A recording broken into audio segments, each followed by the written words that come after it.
Greywaren by Maggie Stiefvater. Long before this tale began, two visionaries stumbled upon their own slice of heaven. Ronan Lynch and more acute Cora had just purchased a hidden stretch of Virginia wilderness, rolling meadows, ancient oaks clinging to the hills, and the misty silhouette of the Blue Ridge Mountains standing guard in the distance.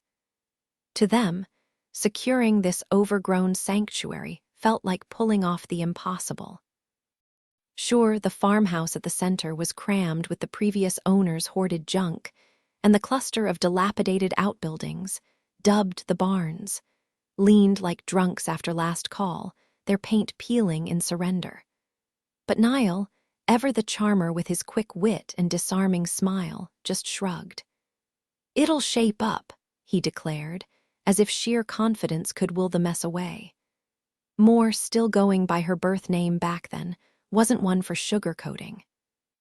She adjusted baby Declan in her arms, her sharp eyes scanning the land. It was breathtaking, yes, and isolated as hell. No neighbors for miles, no nosy relatives dropping by. But what really mattered? She'd believe in the place once she'd spent a night there.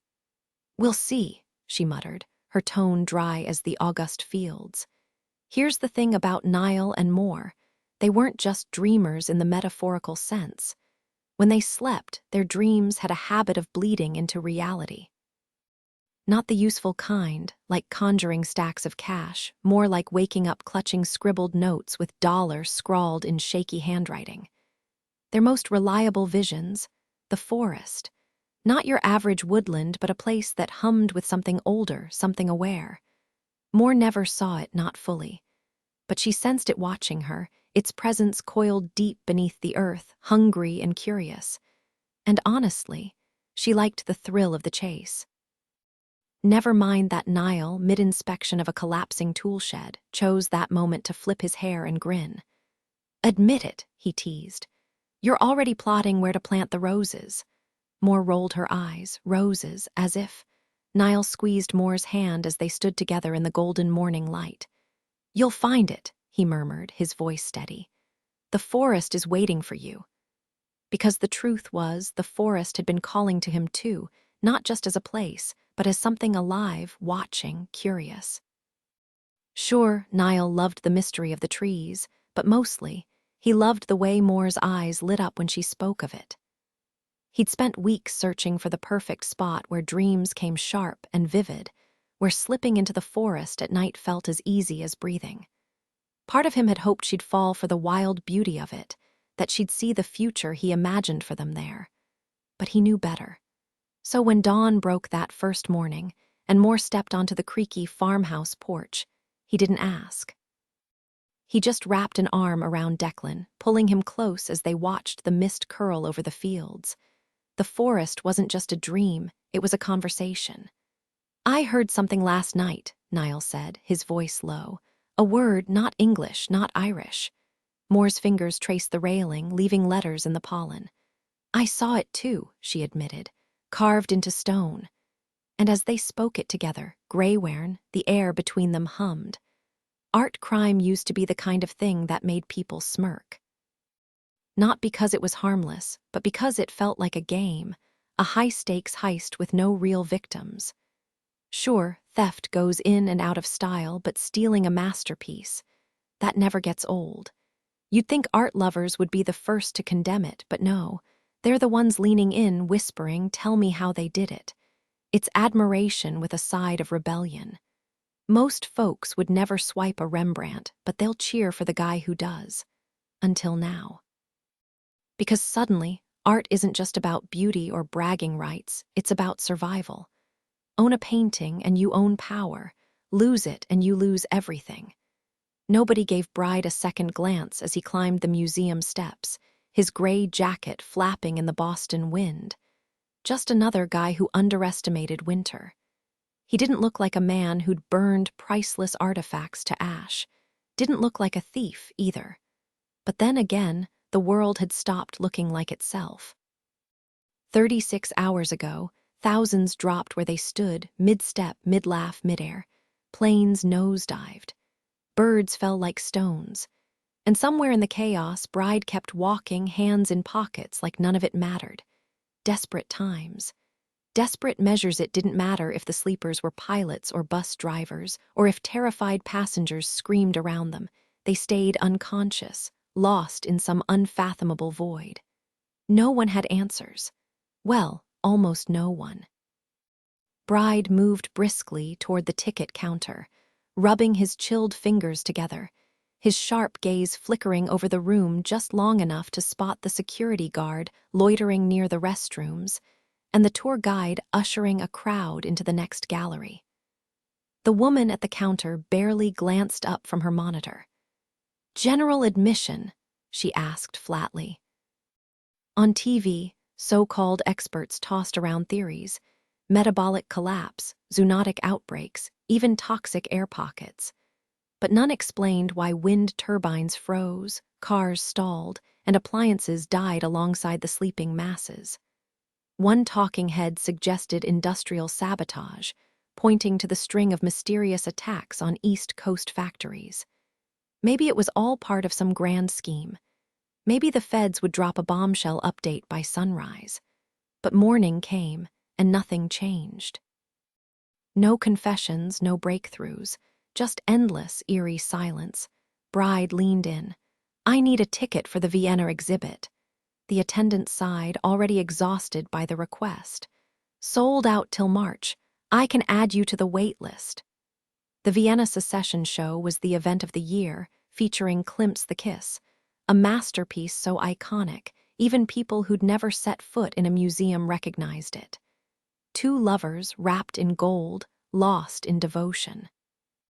The man's ivy-crowned head bent toward the woman's serene face, his hands cradling hers like a sacred offering. She knelt among blossoms, utterly certain of his love. Priceless, undoubtedly. Lesser-known Klimts had gone for $150 million. Bride didn't blink. "I need in today." The attendant finally looked up and froze. Her breath hitched. "Bride," she murmured. The world had shifted. The day planes dropped from the sky, but not just for the sleepers. The dreamers, fewer, stranger, had lost something too. No more stolen treasures from their dreams. Most hadn't noticed yet. Some were already fading, their dreams thinning like old fabric. Bride had walked through their sleeping minds, seen the unraveling. "The Vienna exhibition," he said again, quieter this time. The attendant didn't argue. She slid her own badge across the counter, without a word. Bride hesitated for just a second before pressing his fingertip against the photograph, then turned and walked away, the lanyard swinging as he slipped it around his neck. She bit down on her knuckles to keep from crying out, because sometimes, realizing you're not the only one feeling something can hit you harder than anything else. A short while later, inside the crowded Vienna Secession exhibit, Bride reached up and calmly lifted the kiss from its place on the wall. He moved with such quiet confidence that at first, nobody even noticed. Then the weight sensors triggered, and the alarms blared, "Thief, thief, thief," a shrill electronic shriek that finally snapped the crowd to attention. And what a sight he made. This sharp-featured man, all angles and precision, wrestling with a painting nearly as tall as he was. The gilded frame scraped against the floor as he dragged it toward the exit, an absurdly clumsy way to handle a priceless masterpiece. Yet the onlookers just watched. Maybe they thought art deserved this kind of spectacle. Bride didn't stop.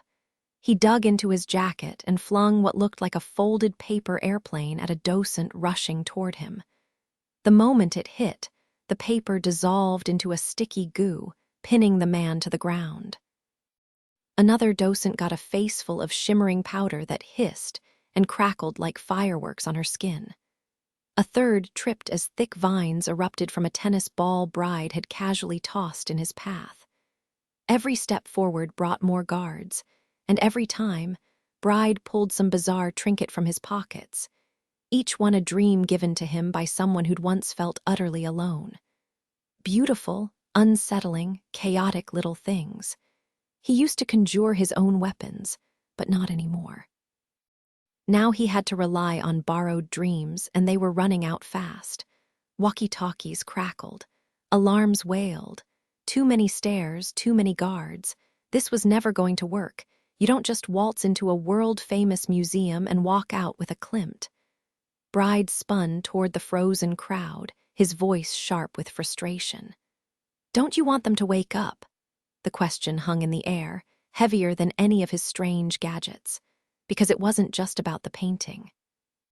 It was about the ones who weren't here, the ones still asleep in borrowed beds, in nurseries with baby monitors blinking out one by one. The geriatric wing of the museum felt like a forgotten place, filled with paintings no one remembered to visit. A small crowd surged forward to help Bride lift the kiss, turning the theft into an unexpected performance piece. Together, they maneuvered the gilded masterpiece past exhibits detailing Klimt's rebellious career, his struggles, the sheer audacity of his vision. By the time they reached the grand entrance of the MFA, the group had swelled, museum-goers forming a human barricade against security. But the police were already waiting on the marble steps, weapons drawn. Bride, now just a man clutching stolen art, didn't stand a chance. The officers took the painting effortlessly, as if plucking a leaf from a tree. "You really thought this would work?" one cop muttered, cuffing him. Bride's shoulders slumped, the fire in his eyes dimming to embers. "One day," he murmured, "you'll understand what it's like to dream and wake up empty." Behind them, the kiss vanished back into the museum's depths, leaving Bride hollowed out on the sidewalk. Power is a myth sold in pretty packaging. Ads scream you matter, while the world quietly reminds you how replaceable you are. Teachers preach potential, but reality is a knife drawer full of blades fighting for space. Some are sharp, hungry to cut, others just dull, taking up room. Either way, the drawer stays crowded, and the cuts never stop. Declan Lynch hated mornings. He skipped breakfast. His stomach couldn't handle it, but gulped bitter coffee anyway because routine was the only thing dragging him out of bed. The machine's gurgle was his alarm clock, a habit he kept alive because someone once told him mornings should smell like coffee. As the caffeine hit his empty stomach, he dialed Jordan Hennessy. Her shift was ending, his just beginning. The cycle never changed. The phone buzzed against his ear as he wiped down the kitchen counter, scrubbing away coffee stains and smudges from the light switch. His Boston apartment had its charms, the proximity to Fenway, just a short walk from Jordan's place. But no matter how much he cleaned, it would never match the sterile perfection of his old DC condo. Declan craved order. Life rarely obliged. "Posy," Jordan answered, her voice warm but edged with exhaustion. "You still with me?" That question carried more weight than it had a week ago. "Miraculously," she quipped. "Astonishingly, the jury's still out on whether I'll make it to sunrise." Awake, the word echoed in his head. Why was she still fighting sleep when so many others had already succumbed? What would he do if tomorrow she was? "I need to see you," he said. "I know," she murmured before hanging up. Declan sighed, straightening his wrinkled dress shirt before hanging it in the steamy bathroom. The mirror reflected a version of himself he barely recognized, not the polished, corporate-approved Declan from months ago, with his practiced smile and carefully tousled hair. This Declan was sharper, his blue eyes holding something restless, something dangerous. For the first time, he saw the resemblance to Ronan. Don't think about Ronan. Coffee in hand, stomach burning from the acidic brew, he settled into work. Since moving to Boston, his job had shifted into something stranger, managing the lives of the wealthy and reckless. Clients handed over their phones like they were ticking time bombs, weekend getaways, overseas trips, even prison stints. Some never took them back. In their world, emotions were liabilities, and Declan was the neutral party who kept disasters at bay. He'd spent his whole life making the extraordinary sound mundane. His clients needed someone who understood sweet metals, those rare, dangerous artifacts that could pull sleepers back from the edge. He knew the right terms, the careful questions. Never dreams, never magic, just dependence. Some came through marriage, others through wills, a few bought in back-alley deals. None of them wanted to know how their loved ones had become ticking time bombs. They just wanted them to stay awake. Declan checked his watch. Time to call Adam Parrish. Adam's voice crackled through the phone, static-laced and distant. No luck, the ley line still dead, everywhere. Declan didn't need to ask the next question. The silence said it all. If Ronan wasn't reaching out to Adam, he wasn't reaching out to anyone. And that wasn't like him, not at all. "You know where to find me," Declan muttered before ending the call. His fingers tightened around the phone. Was Ronan even alive? Outside, Boston stretched awake with the usual morning chaos. Garbage trucks rattling down the street, buses exhaling steam, pigeons squabbling over scraps. Declan unlocked his car, pretending not to care as he grabbed the air freshener dangling from the rear view. Just an ordinary guy with an ordinary car. Nothing suspicious here. Morning. His neighbor, a surgical resident who probably spent her days elbow-deep in intestines, waved at him from her porch. He'd run a background check on her months ago, standard procedure. But some things didn't show up in public records, like whether she was a dreamer. Unlikely, but not impossible. "Hey, is your brother okay?" she asked. "Marcelo said he collapsed yesterday." Declan flashed a practiced smile. "Family curse, low blood pressure, runs on my mom's side." Smooth, believable, she laughed, patting her stomach. "Well, I'm all about the guts, not the blood. Glad he's fine." Inside, away from prying eyes, he cracked open the air freshener. Nestled inside was a silver pendant, a swan coiled around the number 7. No idea what it meant, but it had cost him a fortune. He'd sold 3 paintings to get it. "Time for school," he called, heading upstairs. Then disaster. A pair of neon sneakers, monstrously large, lurked in the doorway like a booby trap. Declan tripped, flailing, and barely caught himself on Matthew's bed. His brother didn't stir. Matthew looked ageless, somewhere between a kid and a teenager, his golden curls unmussed. Declan's stomach twisted. He pressed the pendant to Matthew's neck, feeling the warmth of his pulse. "MMPH." Matthew's fingers fumbled, then clamped around the chain like a lifeline. Declan exhaled. Still here, still safe.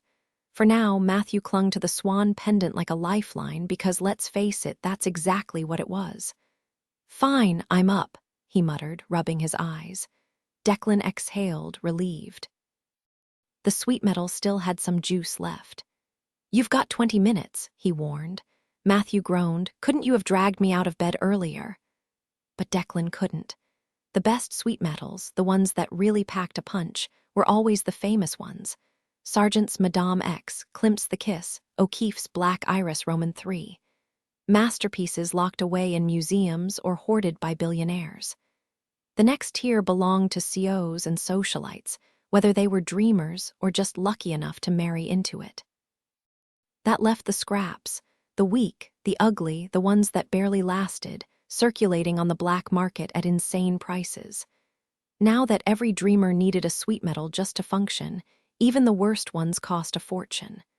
Matthew got the pendant for breakfast and had to give it back after school. No sunsets, no weekends, just survival until summer. Declan had barely scraped together the cash for this one. And yeah, the guilt. It was his shadow, his bed, his oxygen.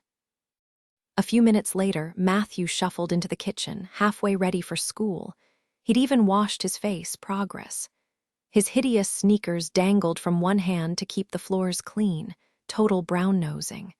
"Hypothetical question," he said, mispronouncing it like always. Declan grabbed the car keys. "No. Can I join the D&D club?" Declan blinked. Wasn't that the game with dice and dungeon masters? Or was it some underground fight club? He pictured Matthew in a leather harness and immediately regretted it. "You mean the one with wizards?" "Yeah, you roll dice and fight trolls and stuff," Matthew said. Declan didn't need to pretend to fight monsters. His life was already full of them. Less dungeons and dragons, more bills and breakdowns. Does this involve weekends? If only Matthew didn't need a sweet metal at all like Jordan, somehow managing without one. But how?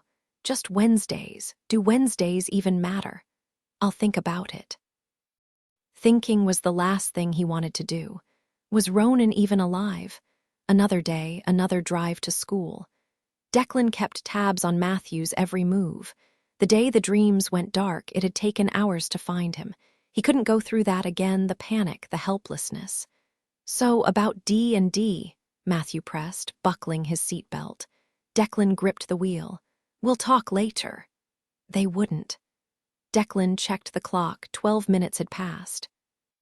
He pulled into the school's drop-off lane, surrounded by parents in their 40s and 50s, people who hadn't been murdered in their driveways before their kids even graduated. He felt just as old as them, weighed down by the relentless thought looping in his head. Is Ronan dead? Matthew's voice cut through. Did you hear me? Get out of the car, Declan snapped. His personal phone buzzed, not a work line, and he snatched it up. Declan Lynch. Carmen Farroclane's voice sent a jolt through him. The last time they'd spoken, he'd given her Ronan's location, trusting her to bring Bride in and free his brother. Now, guilt twisted inside him like a knife. Matthew still clung to the car door, ignoring Declan's dismissive wave. Bride was arrested at the MFA, Farroclane said. Declan's stomach dropped as his mind conjured the worst, Ronan bleeding out, some impossible dream clutched in his fingers. His pulse hammered until she added, "We need to talk." Relief hit him like a wave. She hadn't said Ronan's dead. "Declo, what's going on?" Matthew whined. Declan exhaled sharply. "Get back in, you're skipping school today." The world hadn't ended, but it sure felt like it. Carmen Farroclane sat in the Medford Assistance Center parking lot, gripping the steering wheel like it might fly away. Beside her, Liliana knitted with teal yarn, humming softly, unfazed by the weight. Carmen's nails dug into the wheel. "Who are you now?" The question gnawed at her. She'd stopped the apocalypse, sure, but she'd also killed her own brother. Meanwhile, Declan Lynch had fought tooth and nail to protect his, a dangerous Zed. The irony wasn't lost on her. Their situations weren't the same, but the weight of their choices sure felt crushing. Nathan had wielded dream-forged weapons to leave a trail of bodies, each crime scene marked by a pair of open scissors, his twisted signature. Meanwhile, Ronan was being hunted not for what he'd done, but for what he might do, the catastrophes he could unleash. Both brothers shared a dangerous truth: power no single person should ever hold. The only logical solution: remove them from the equation, remove all the Zeds. So the moderators, with Farroclane leading the charge, kept pulling the trigger again and again, until, "You know who's easiest to control?" Nathan had once asked her, voice dripping with amusement. People still running from their last cage. The memory made her shiver despite the unseasonable warmth creeping over Massachusetts. The sky hung heavy, a sickly haze clinging to the bare trees, out of sync with the crisp autumn air should have brought. In the distance, a lone figure moved with sharp purpose, just like Nathan used to, always leaning into his steps like a ship cutting through waves. Stop. She clenched her fists. The past didn't matter anymore. The war was over. The dreams snuffed out. The fire doused. The world saved, right, but it didn't feel like victory. Not when the cost was her family, her career, her very soul. And how had it all ended? Not with a blaze of glory, but with a whisper, a fleeting dream over a steaming mug of cocoa, unraveling the Zed's power in an instant. "Too easy," Farroclane muttered. "Like we cheated." Liliana's knitting needles clicked like a metronome, steady and sure. "Nothing about this was easy," she said, her accent curling around the words. "But I won't mourn the fight being over. Let's just live, a word that felt foreign now. Liliana, once the visionary's lover, now just hers, except time had left its mark. Before, the ley line's energy had tossed her between ages, flickering from middle age to ancient and back. Now, with the power gone, she was frozen in time, her silver hair and fine lines a stark contrast to Feroclane's youth. No more visions meant no more warnings, no more glimpses of doom. Just silence. "I don't even know what just living looks like," Feroclane admitted, staring at her hands. The weight of everything they'd lost pressed down, heavier than the humid air. Liliana set aside her knitting, reaching for her. "Then we'll figure it out together." A simple promise. But after years of bloodshed, simplicity was the hardest thing to trust. "Funny how I used to get paid to map out people's futures," Feroclane mused, staring at the ceiling. Liliana set aside her knitting needles with a quiet chuckle, her fingers wrapping around Feroclane's. "Futures have a way of arriving whether we plan them or not," she said, her touch radiating that inexplicable calm, like she carried some hidden warmth beneath her skin. Feroclane had always suspected there was more to Liliana than just visions. Something in the way she made people feel lighter, as if she could smooth out their rough edges with just a glance. A memory flickered, Liliana's offhand remark when they first met, something about human fragility. The kind of observation that either came from a dark sense of humor or someone who wasn't entirely human themselves. And Liliana, definitely not the joking type. "Do you remember what happens next?" Feroclane asked, trying to untangle the mess of Liliana's shifting timelines. There was the real Liliana, the one moving through time normally, while the others were echoes, either reminiscing or waiting for events to catch up. Normally, the oldest version dropped hints, but today she just smiled and said, "Let's talk about dinner. Hennessy mentioned curry. Sounds delicious, doesn't it?" Feroclane frowned. "I hope leaving her alone was the right call. She claims she needs sleep, but all she does is sleep." Liliana sighed, sympathy softening her voice.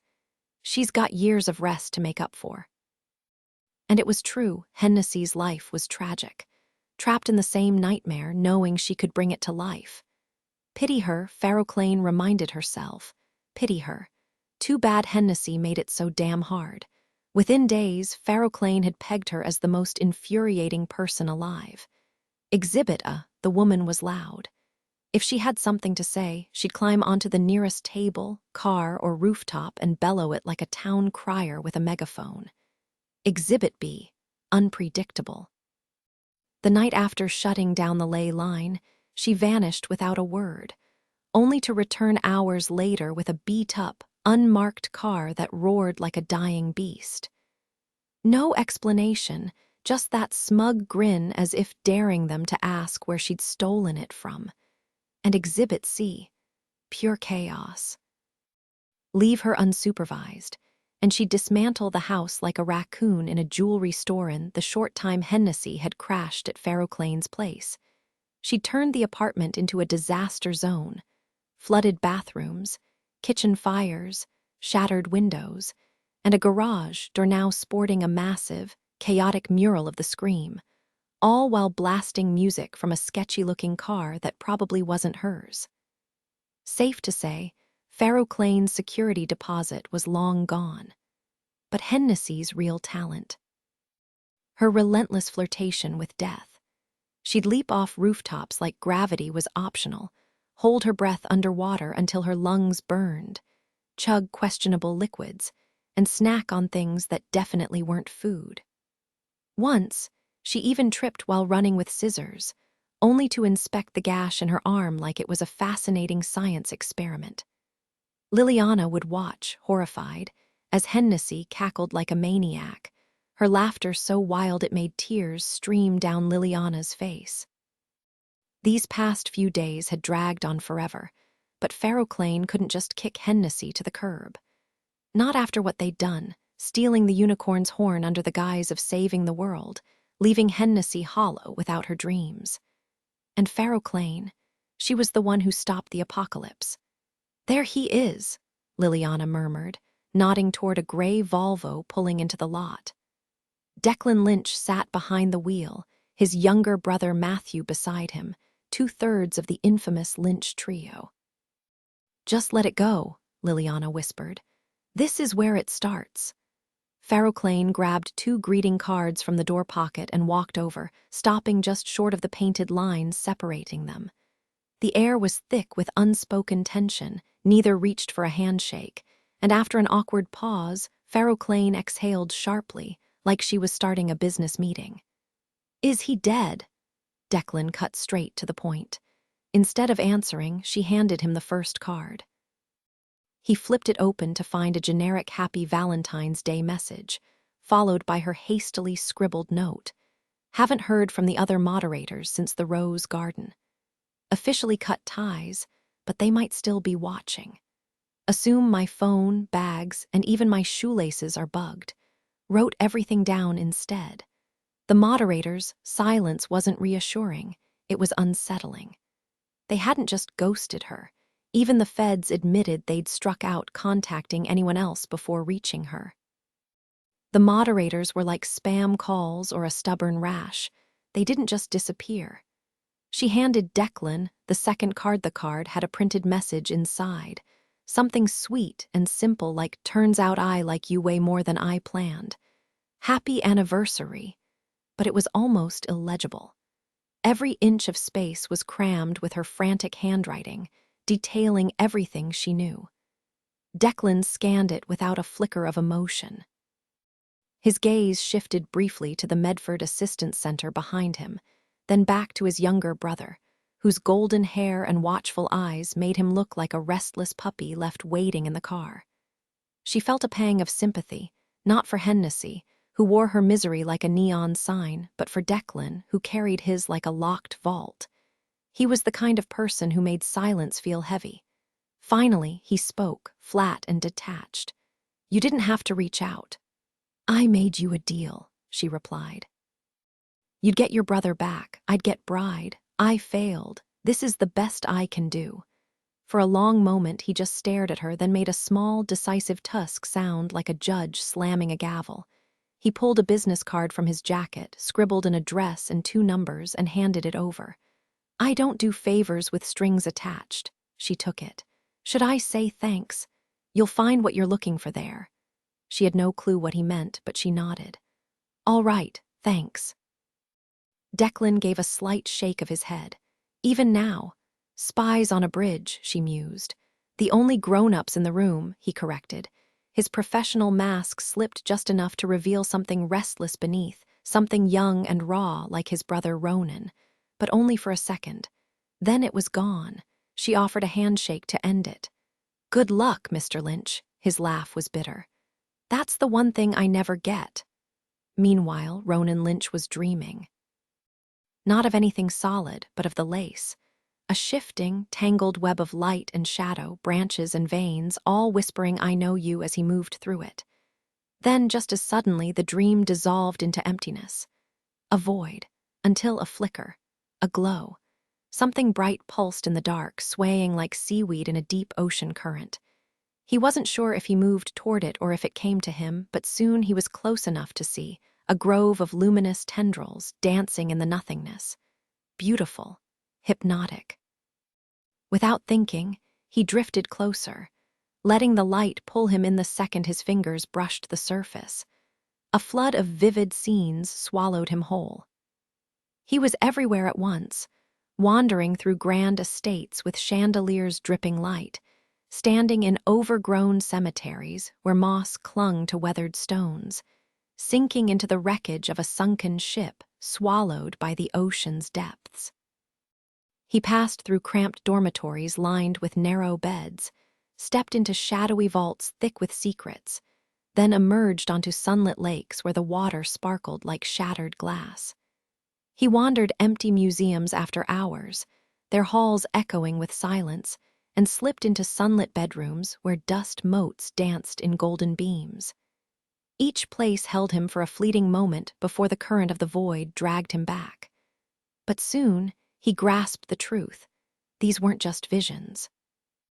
They were real not for him, but for the people who lived in them. Humans.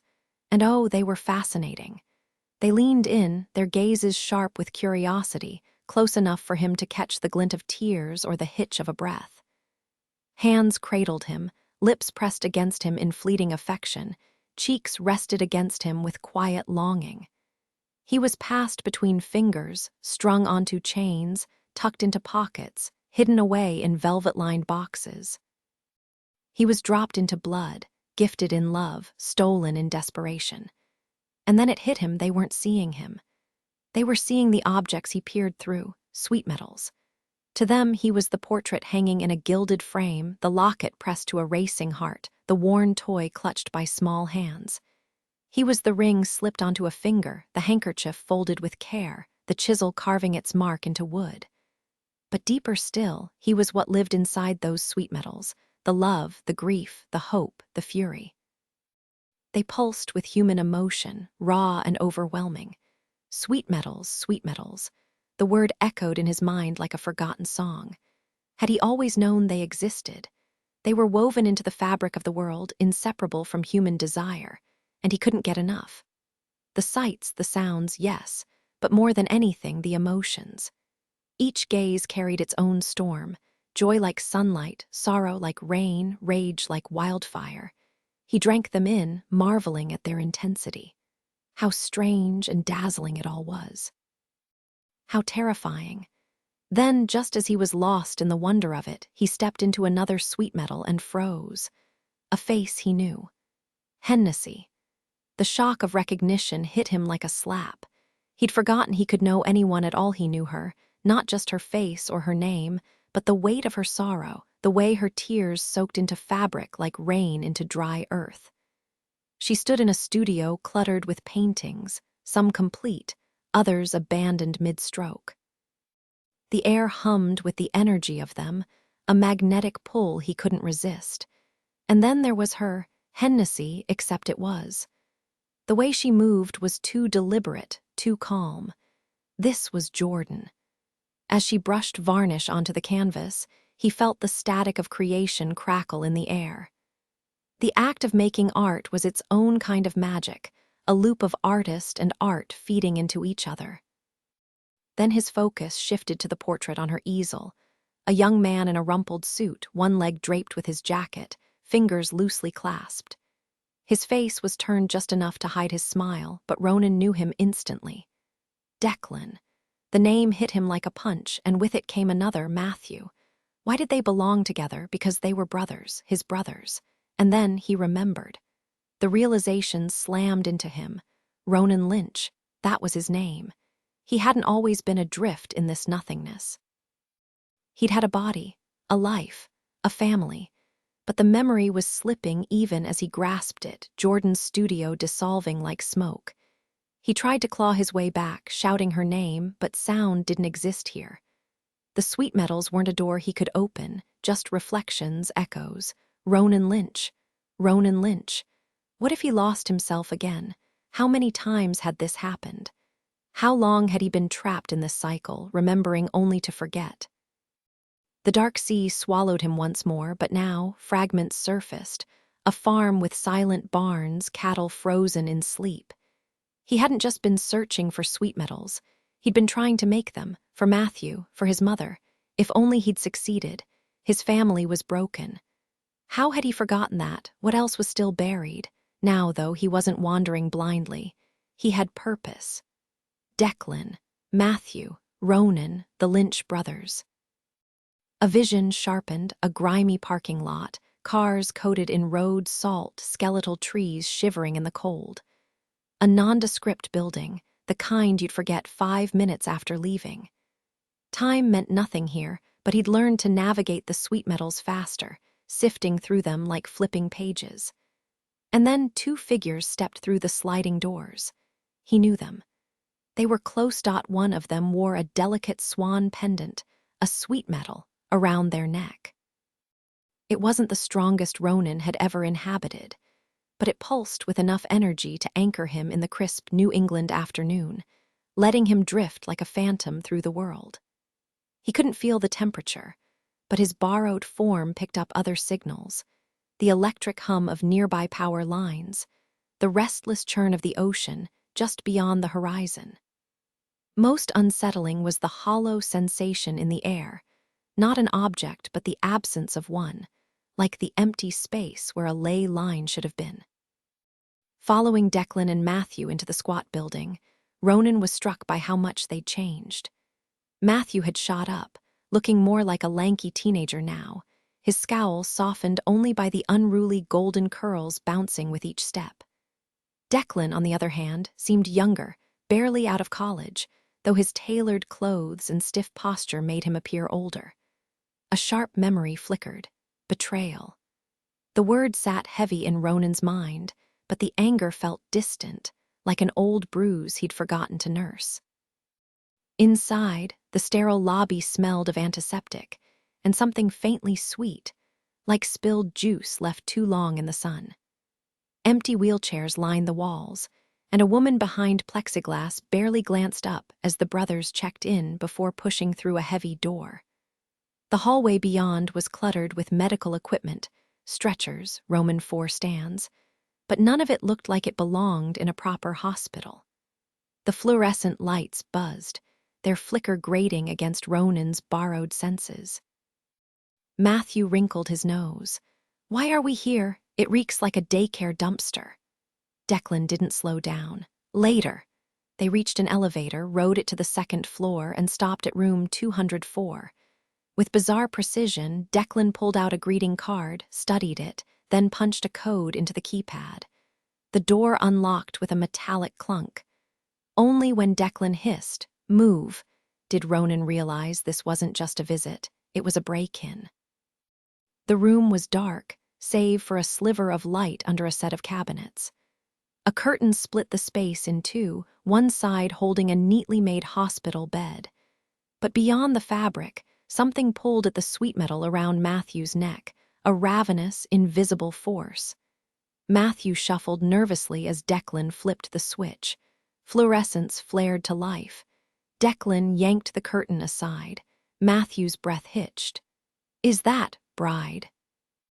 And then the memories crashed in the weight of Ronan's memories, pressed down harder the more he tried to grasp them, pulling him deeper into the past. Bride, the man who had once been his mentor, now lay motionless in a hospital bed, wrists and ankles strapped to the rails like some kind of specimen. The sterile room made him look even smaller, swallowed by the white sheets and the clinical glow of the overhead lights. A clipboard with official documents was clipped to the foot of the bed, as if he were inventory waiting to be processed, or worse, a body prepped for examination. But Bride wasn't dead, just unconscious. Matthew leaned in, frowning. "Why's he strapped down like that?" "He's under arrest," Declan answered flatly. "Tried to steal a painting." Ronan's stomach twisted. The guilt was suffocating, threatening to drag him back into that numb void where nothing mattered. But he forced himself to stay present, to face the ugliness head-on. Better this than the emptiness. Then Bride's eyes snapped open. Matthew jumped. "Whoa, Declo!" Declan didn't flinch. "Good." Bride didn't acknowledge either of them. His gaze drifted to the ceiling, hollow and resigned. His throat worked as he swallowed, like he was tasting defeat. Declan leaned in, his voice low and controlled, but his eyes burned with barely contained fury. "I'll make this quick, because I don't want to waste any more of his sweet metal keeping you conscious, you worthless bastard. Where S. Hennessy?" Bride barely moved his head. "Doesn't matter, she left us at the Rose Garden." Ronan remembered the physical goodbye had been there, but the real one had happened later in a dream. She'd played them all, tricking Bride and Ronan to create something that would sever the ley line's power. She'd known the cost, Jordan falling asleep, Ronan possibly dying, and she'd done it anyway. Did he hate her for it? Not yet. The anger was still too distant, muffled by everything else. Declan wasn't satisfied. "Next question, what's wrong with Ronan?" Bride exhaled, almost amused. "You really don't know him at all." "Cut the crap," Declan snapped. "You had him for a few months. I raised him. I spent my whole life keeping him safe, and what did you do? Destroyed everything he had." Bride's lips curled slightly. "Tell me, big brother, were you protecting him from danger or protecting the world from him?" Matthew's eyes darted between them uneasy. "You don't know Ronan," Declan growled. Just the version he let you see. Bride's smile turned sharp. Then explain this to me, Greywaren. The word hung in the air like a curse. Ronan felt it resonate, closer to understanding now than ever before. Something about this place, about seeing the world through sweet metals. This game isn't over yet, Bride murmured. Still pieces left to move. The tension in the room tightened like a noose. Bride's voice faltered as he muttered, "Jump, jump, jump to the center." His expression darkened, lips twisting into something bitter. He turned away, barely audible as he added, "Even the lights here hum like ghosts." Matthew's eyes flickered, wet with unshed tears. His voice cracked as he whispered Declan's name, less a plea, more a reflex. Was it Bride's exhaustion that unsettled him, or the hollow ache left behind after his sweet metal was drained? He and Bride were tangled in the same mess, bound by something deeper than blood. Declan cut through the tension like a blade. "No games, Bride. What's wrong with him?" Bride's answer was cold, clinical. "He's a better machine than I'll ever be. My job was to make his suffering mean something. His, to endure more of it." His gaze locked onto Matthew. "Tell me, what do you feel?" Matthew's answer was barely a breath. "I want to go home." Ronan's silent apology echoed uselessly in the dreamer's skull. Bride's reply was flat. "I feel nothing." Then darkness. Declan was already gone, the door slamming shut behind him. Bride stared at the ceiling, jaw tight. Ronan hesitated, guilt clawing at him. He dragged Bride into a waking nightmare, a world built to suffocate him. No joy, no hope, just survival, and now, zip-tied to a bed with no way out. Before Ronan could protest, the dream yanked him away, Matthew's sweet metal pulling him down another sterile hallway. Declan stood outside a door marked John Doe, flipping through a greeting card like it held answers. The hunger radiating from inside was overwhelming. Matthew hugged himself. "Can I just wait outside?" Declan's patience was paper-thin. "Stop making this harder." Ronan didn't want to step inside either. He already knew. He just didn't want to believe it. The door swung open. On the bed, unconscious, pale, lay Ronan Lynch. Meanwhile, across town in an upscale Boston gallery, Sarah Machkowski leveled a glare at Jordan Hennessy. "So you're a thief," she snapped. "That's your game. I blinked and you stole my face." Jordan didn't flinch. Dressed in a tapestry coat that mirrored the roses inked on her skin, she looked every bit the artist, bold, untouchable. Her smile was sharp, a punchline waiting to land. The other women in the gallery wore power suits. Jordan wore defiance like a second skin. The air crackled with tension. This wasn't just about stolen art. It was about who got to walk away unscathed. Hennessy flashed a casual grin. "Relax, the original's still safe with you." Machkowski and Libby wasn't just any gallery. It was a Boston institution, dripping with old-world prestige and just enough modern polish to keep things interesting. The place smelled like history, a mix of fresh exhibition lighting and the faint musk of aging wood. Outside, tourists swarmed the sidewalks, but inside, the gallery felt like a maze of hushed, high-ceilinged rooms, each one showcasing art that didn't just hang on the walls, it owned them. No price tags, just confidence. For most artists, getting work displayed here would be the pinnacle of their career. But Hennessy, she had her sights set higher, or rather at a cord. Machkowski flipped through Hennessy's portfolio, a carefully curated mix of genuine pieces and expertly crafted reproductions. "Egg tempera," she mused, pausing on a portrait. "Family recipe," Hennessy quipped. Egg tempera was a flex, no doubt about it. Did modern artists need to master medieval techniques? Nah, but forgers? Well, that was a different story. "Unusual choices," Machkowski murmured, her frown deepening as she studied the hastily painted portrait of herself. Hennessy had spent hours stalking the woman online, trying to capture not just her face, but the way she carried herself. At the time, it had felt clever, a cheeky way to grab attention.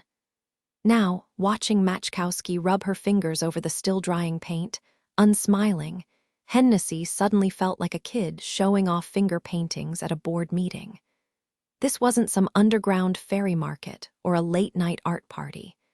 This was the big leagues, where careers were built on connections and credentials. Upstairs, a real Renoir sat waiting for a buyer, and here Hennessy was, peddling parlor tricks. But that was the point, wasn't it? She wasn't here to impress the gallery. She was here as Jordan Hennessy, the whole messy package, ready to strike a deal for something far more valuable than wall space, a sweet metal. The terms were unspoken but clear. Boudica, the infamous all-woman syndicate, would lend her one, not even give, just loan, and in return, Hennessy would work for them.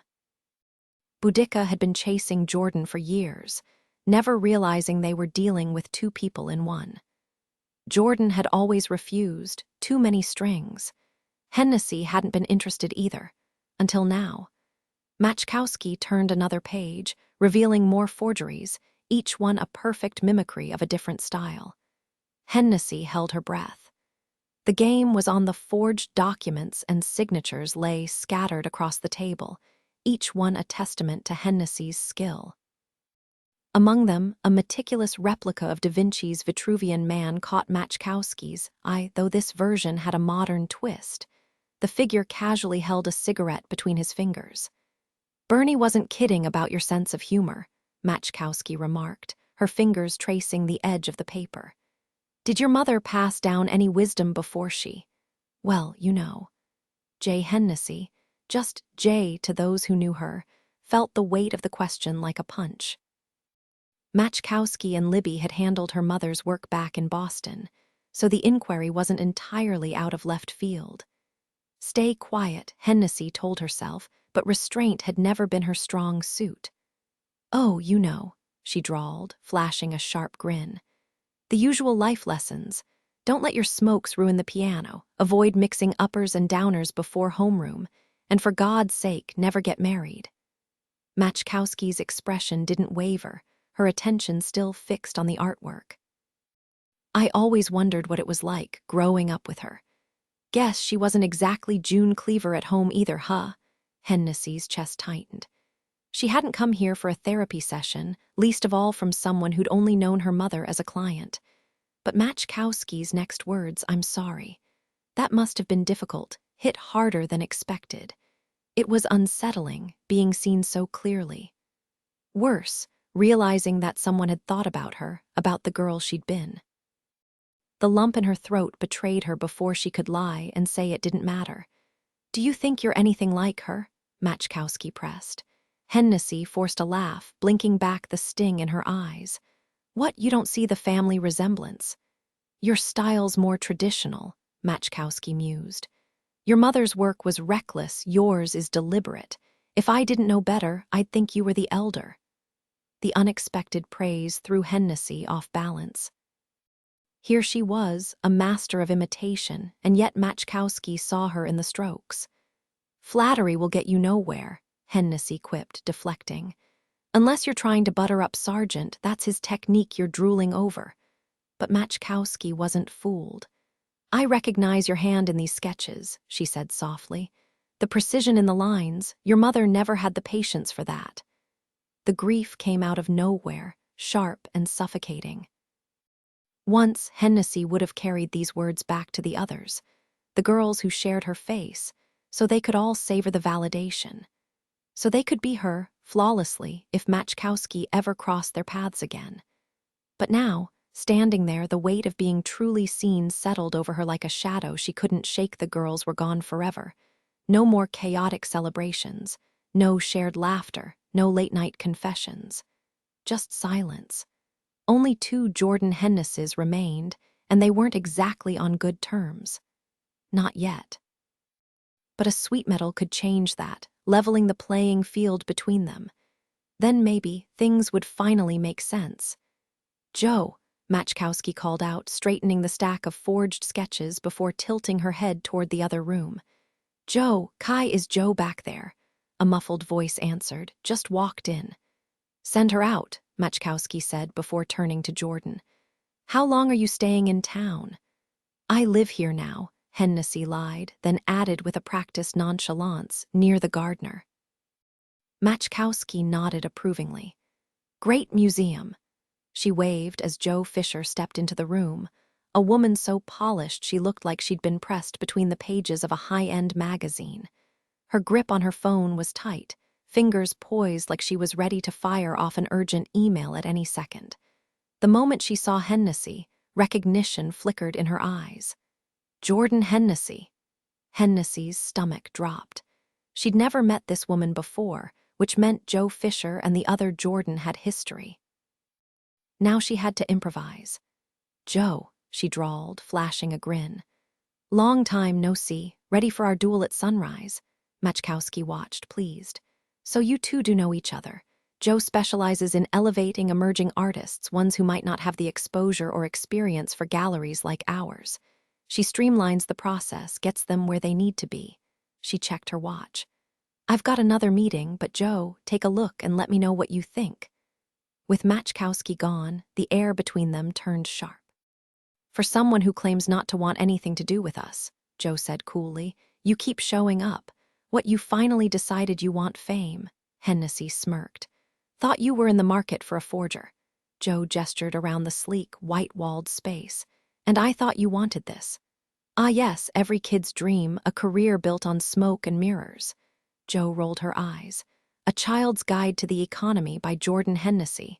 Ouch. Hennessy leaned in. Tell me, Joe, what exactly do you think Boudica does? Or do you just picture some comic book version of us? Joe crossed her arms. We find talented people so other talented people can find them. And we take a cut, that's it. We're just business people trying to make the world a little more efficient while paying our bills. Bills?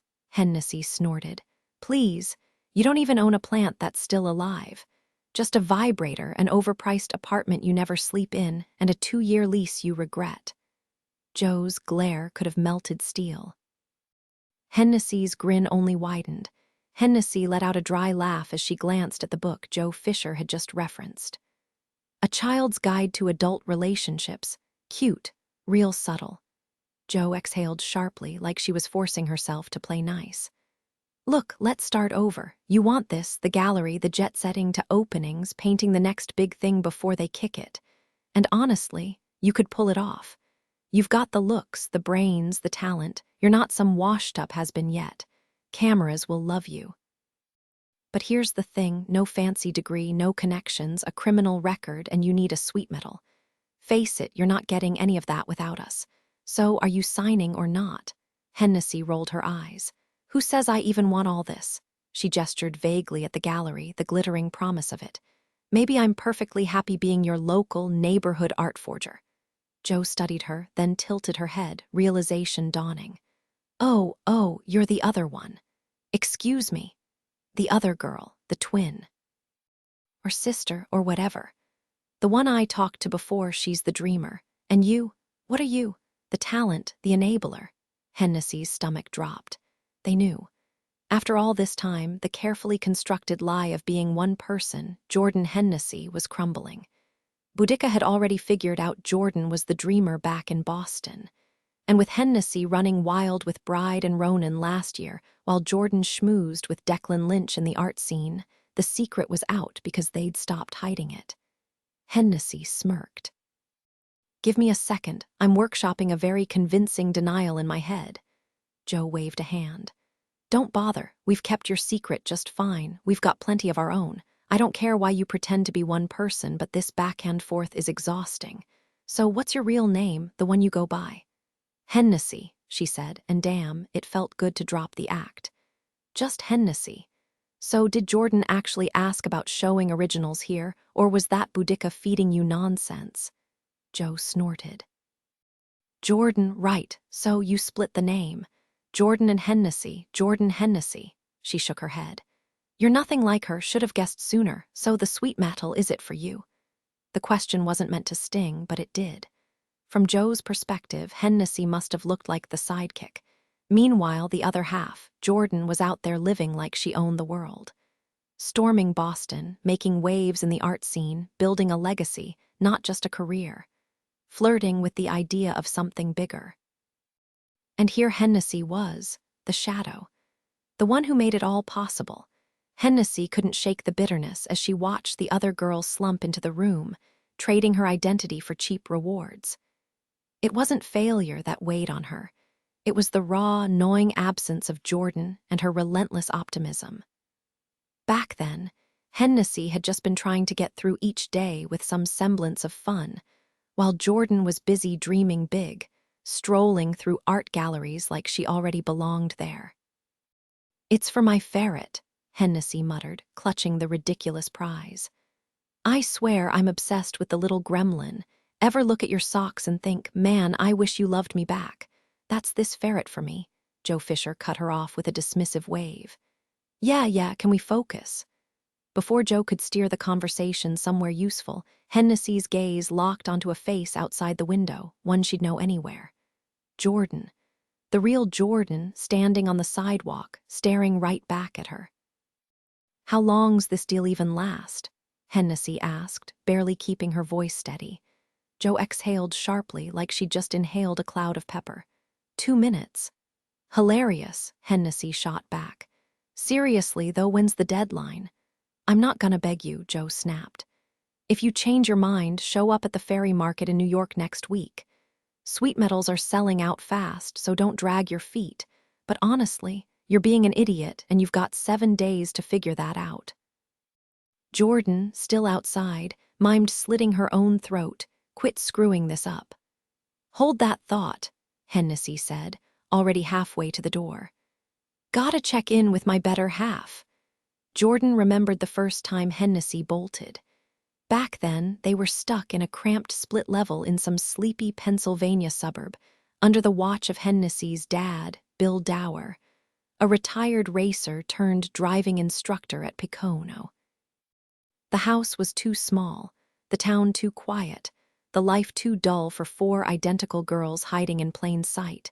Hennessy, Jordan, June, and Maddox. It felt less like a home and more like a cage Hennessy had built herself. After Jay died, Bill had tried sticking it out in London. Or more accurately, he'd let Hennessy stay in their London place while he vanished for months at a time, leaving her with a rotating cast of housekeepers who never lasted. That ended when Hennessy's rap sheet got too long to ignore. Realizing London was nothing but trouble, Bill dragged her back to his childhood home in Pennsylvania, a logistical nightmare involving fake passports, covert hotel stays, and Jordan arriving last because she was the only one he trusted not to blow their cover. And if Hennessy had resented every second of it, well, that was just another thing they didn't talk about.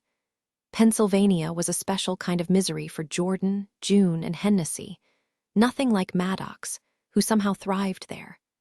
But they coped in their own ways, skipping class, joyriding in Bill Dower's beat-up cars, and driving hours to dimly lit clubs where they danced in pairs, or sometimes trios. But only if June was the third, her straightened hair transforming her into someone unrecognizable under the flickering neon. Art was their escape. Jordan and Hennessy poured their frustrations into it, turning their shared name into something whispered in underground circles. Hennessy's dreams, though, were a curse. She dreamt Alba, who died in a wreck, and Farah, who never made it inside the car before she was gone. When Farah took her own life, Hennessy cracked a joke about unfinished sketches, her voice sharp as broken glass, mostly because June wouldn't stop sobbing. June blamed herself. She'd been the one to introduce Farah to the married man who shattered her. "You heartless bitch," June spat, tears streaking her makeup. "Why don't you dream yourself a soul?" Jordan, ever the mediator, tried to soften the blow. "Come on, Hen, show a little. Finish that sentence," Hennessy snapped. "Where's your grief, Jordan? Not a single tear. First Alba, now Farah. Should we just start stockpiling funeral clothes? Maybe I should wish you all dead now and save myself the trouble of seeing my own face in yours every damn day." June's glare could have cut steel. "You don't deserve us." Jordan stayed silent, which was answer enough. That night, Hennessy vanished. No calls, no texts, but none of them slept, so they knew she wasn't dead. June and Maddox panicked, convinced she was gone for good. Jordan, though, she knew better. She hot-wired a car and retraced their old haunts. The rusted-out train caboose they'd once called a hideout, the rickety iron bridge they'd climbed just because they could, the tight alley behind the school where they'd smoked above unsuspecting teachers' heads. She found Hennessy under the bridge, their abandoned mural half destroyed by spray paint vandals. Instead of fixing it, Hennessy was tagging over the wreckage with something far angrier. "You want yellow or blue?" she asked, tossing Jordan a can like the fight had never happened. The mural behind her, a twisted, grinning version of the Last Supper, every face hers, now defaced. Jordan smirked. Some things never changed. Jordan shrugged, cool as ever. "Blue," she answered, like it was no big deal. The others had grilled her later about how she'd tracked Hennessy down, but the answer was simple. Hennessy wanted to be found. Jordan had known her longer than any of the other girls, long enough to recognize the pattern. Hennessy ran because she was jealous. Jealous of Farah for dying, jealous Farah made June cry, jealous she got Jordan to speak up for her. So she'd lashed out, bolted, but never too far. Just enough to keep the game going, to force Jordan's attention back on her and nowhere else. Then later, they'd all run for real together, and that's when Jordan knew it was permanent. The Hennesses were bound to each other. The dreams couldn't abandon the dreamer. They needed her alive to stay awake. And the dreamer couldn't leave the dreams. Who else would remind her she existed? So here they were again, stuck in the same loop. Since moving to Boston, Jordan had only seen Hennessy once, just long enough for her to say something vicious and vanish. Classic Hennessy. She didn't mean it. She just needed to leave so she could come back, like snapping a rubber band. Except this time, something was different. "You look fit," Hennessy said as the gallery door clicked shut behind her. "What are you doing here?" Jordan arched a brow. No hello, no dramatic reunion kiss, not even a compliment on my obviously amazing hair. It wasn't amazing. Hennessy looked wrecked, whether from drugs or just being herself was hard to tell. Her eyes were hollow, her smirk forced, even as she grinned at Jordan. And time, even just a few days, had sharpened Jordan's perception. The shock of seeing her double hit fresh, she has my face, my body. Then it hit her she used to think I have hers. Things had changed. 30 minutes ago, Jordan said, someone called saying they saw me walk into Matchkowski and Libby and wanted details. I didn't even have a cover story ready, forgot how normal this used to be. She crossed her arms. "So, what were you doing in there?" Hennessy's grin widened, infuriatingly smug. "Someone, huh?" She wiggled her eyebrows. "Bet you've got no clue who, right? You've been gone, you don't know anyone here." "I do now," Hennessy purred, flashing that dazzling smile they both shared. "Joe Fisher's a delightfully petty little snake." The thought of people talking to Hennessy, thinking she was Jordan, sent heat rushing to Jordan's cheeks. New detail. The gallery's flickering neon sign outside casts jagged shadows over them, making their mirrored faces even more unsettling. Hennessy chattered away, bouncing between conversations. First with a gallery owner Jordan would bump into at an upcoming cocktail party, then with the cashiers at the art supply store, and finally with Declan. Jordan scanned the crowded sidewalk, tourists swarming like ants, before grabbing Hennessy's arm and steering her through the throng. Her portfolio bag thumped against her hip with every hurried step. "Manhandle me harder," Hennessy teased, but Jordan stayed silent, dragging her into a dim alleyway. The air was sharp with the stench of rotting seafood from a nearby dumpster, but at least they had privacy. Jordan shoved her away. "You can't just waltz back into my life like this." "Oh, please," Hennessy shot back, rolling her eyes. "After you crashed on my couch for 10 years, I was doing you a favor, by the way. Getting you that sweet metal. For me," Jordan let out a bitter laugh. "You bargained my life away to Boudica for some shiny trinket, real heroic. Where were you when I was half dead in a ditch 3 days ago?" Hennessy smirked. "But you're not dead, are you? Look at you glowing, alive, practically radiating romance. Is that why you're awake? Love's sweet embrace keeping you up at night. Jordan clenched her jaw. Normally, she'd play along with Hennessy's games, but this time, she wasn't biting.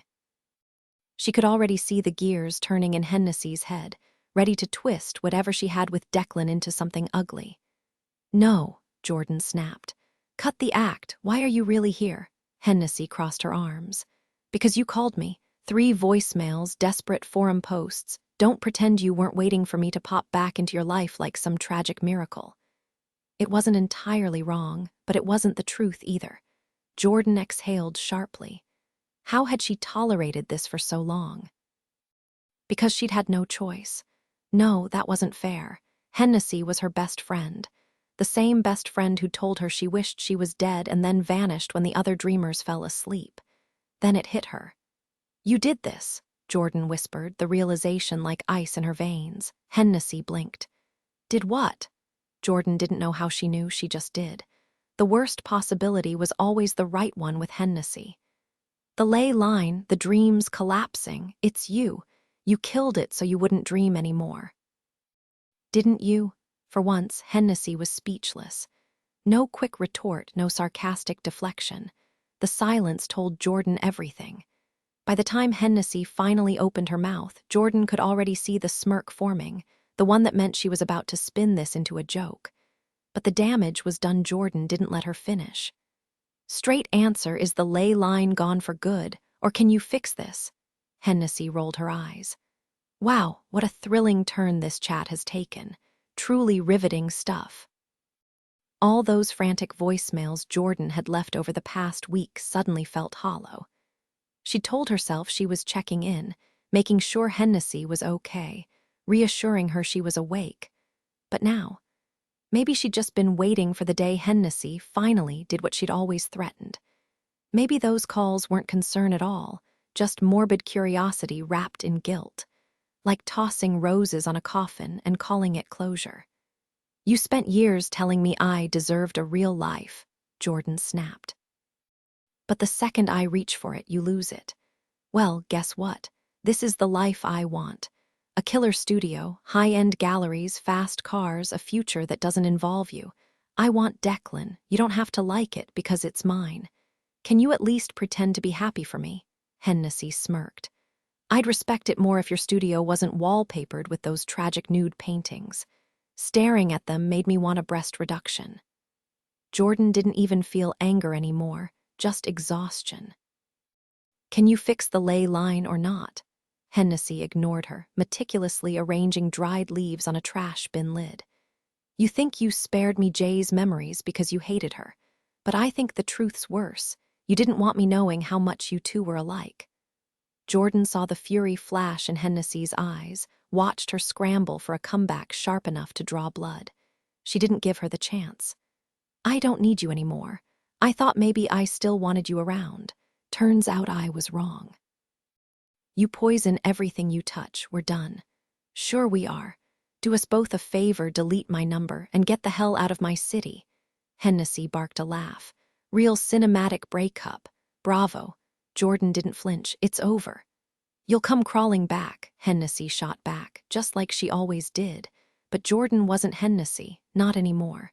For once, she was the one walking away, and she didn't look back. Meanwhile, a few miles away, Declan Lynch's day was unraveling fast. What should have been a quick airport pickup for a client's package turned into a nightmare when a tunnel crashed near the harbor, gridlocked traffic for hours. Cars stretched endlessly ahead, taillights glowing like a trail of dying embers. Ronan, slumped in the passenger seat, hadn't said a word since they'd left the assistance center. The silence was worse than the honking the Lynch brothers were reunited, but the moment was anything but joyful. Declan gripped the steering wheel, his jaw tight, while Matthew fidgeted in the passenger seat, twisting to glance at Ronan's still form in the back. No matter how they positioned him, adjusting his hands, propping him up, he looked less like himself and more like some eerie relic from another time. The energy that usually crackled around Ronan was gone, leaving only an unsettling quiet. Matthew had tried everything, hugging him, shaking him, even whispering his name. But Ronan hadn't stirred. It reminded Declan too much of their mother, Aurora, sitting motionless in her chair back at the barns. Some family legacy they'd inherited. What a messed-up inheritance, he thought bitterly. Before they'd even left the center, he'd warned Matthew, "Don't say a word until we're home." That lasted all of 5 minutes in the traffic jam. By the time they'd been stuck in the tunnel for 15, Matthew was practically vibrating with questions. Why won't he wake up? Is he a dream? Why isn't the swan thing working? Declan's answers were clipped, his patience fraying. His phone buzzed incessantly in his pocket, cars inched nowhere, and now Matthew was spiraling. Draining, Declan's stomach dropped. He'd hoped Ronan's stillness meant the sweet metal was safe. Instead, they were trapped with 2 unpredictable dreams and 1 rapidly depleting lifeline. Matthew's eyes widened in panic. "Are you gonna make me sleep through summer?" Declan sighed. "Let's not jump to worst-case scenarios." But Matthew wasn't done. "Wait, what are you even gonna do with him at home? Just store him somewhere." The car behind them blared its horn as if that would magically clear the gridlock. Declan gritted his teeth. Perfect timing. "Is this gonna be like M?" "Matthew," Declan cut in sharply, "you gonna shut up or what?" The car went dead silent. Back in the day, Niall Lynch had always started his stories the same way, dragging out the word going like a melody, then snapping the rest into place like a drum beat. The boys would pile onto Matthew's bed to listen, Aurora curled up in the armchair nearby. It was wild, Declan thought, how something so fleeting, the Lynch family, could carve itself so deep into him. Soon, he'd have spent more of his life without them than with them, and yet the memories still had him in a chokehold. Matthew shrank in the passenger seat, hands folded tight in his lap, shoulders hunched like he was trying to disappear. "Before you were born," Declan started, slipping into the rhythm of his father's voice without meaning to. "Before any of us were, Ireland was full of kings." "No," Matthew groaned, "not one of the old ones. All stories are old." "Not all of them," Matthew insisted. Niall had mostly stuck to the classics, tales where Matthew, the scrappy underdog, stumbled into trouble, and Niall, the wise-cracking savior, swooped in to save the day. Sometimes Declan and Ronan made cameos, Declan as the uptight sheriff, Ronan as the walking disaster. Declan knew what Matthew was really asking for, a story about that brief, bright time when everything still worked out in the end. But he wasn't his father. He didn't have the energy for make-believe. Then again, the traffic wasn't moving.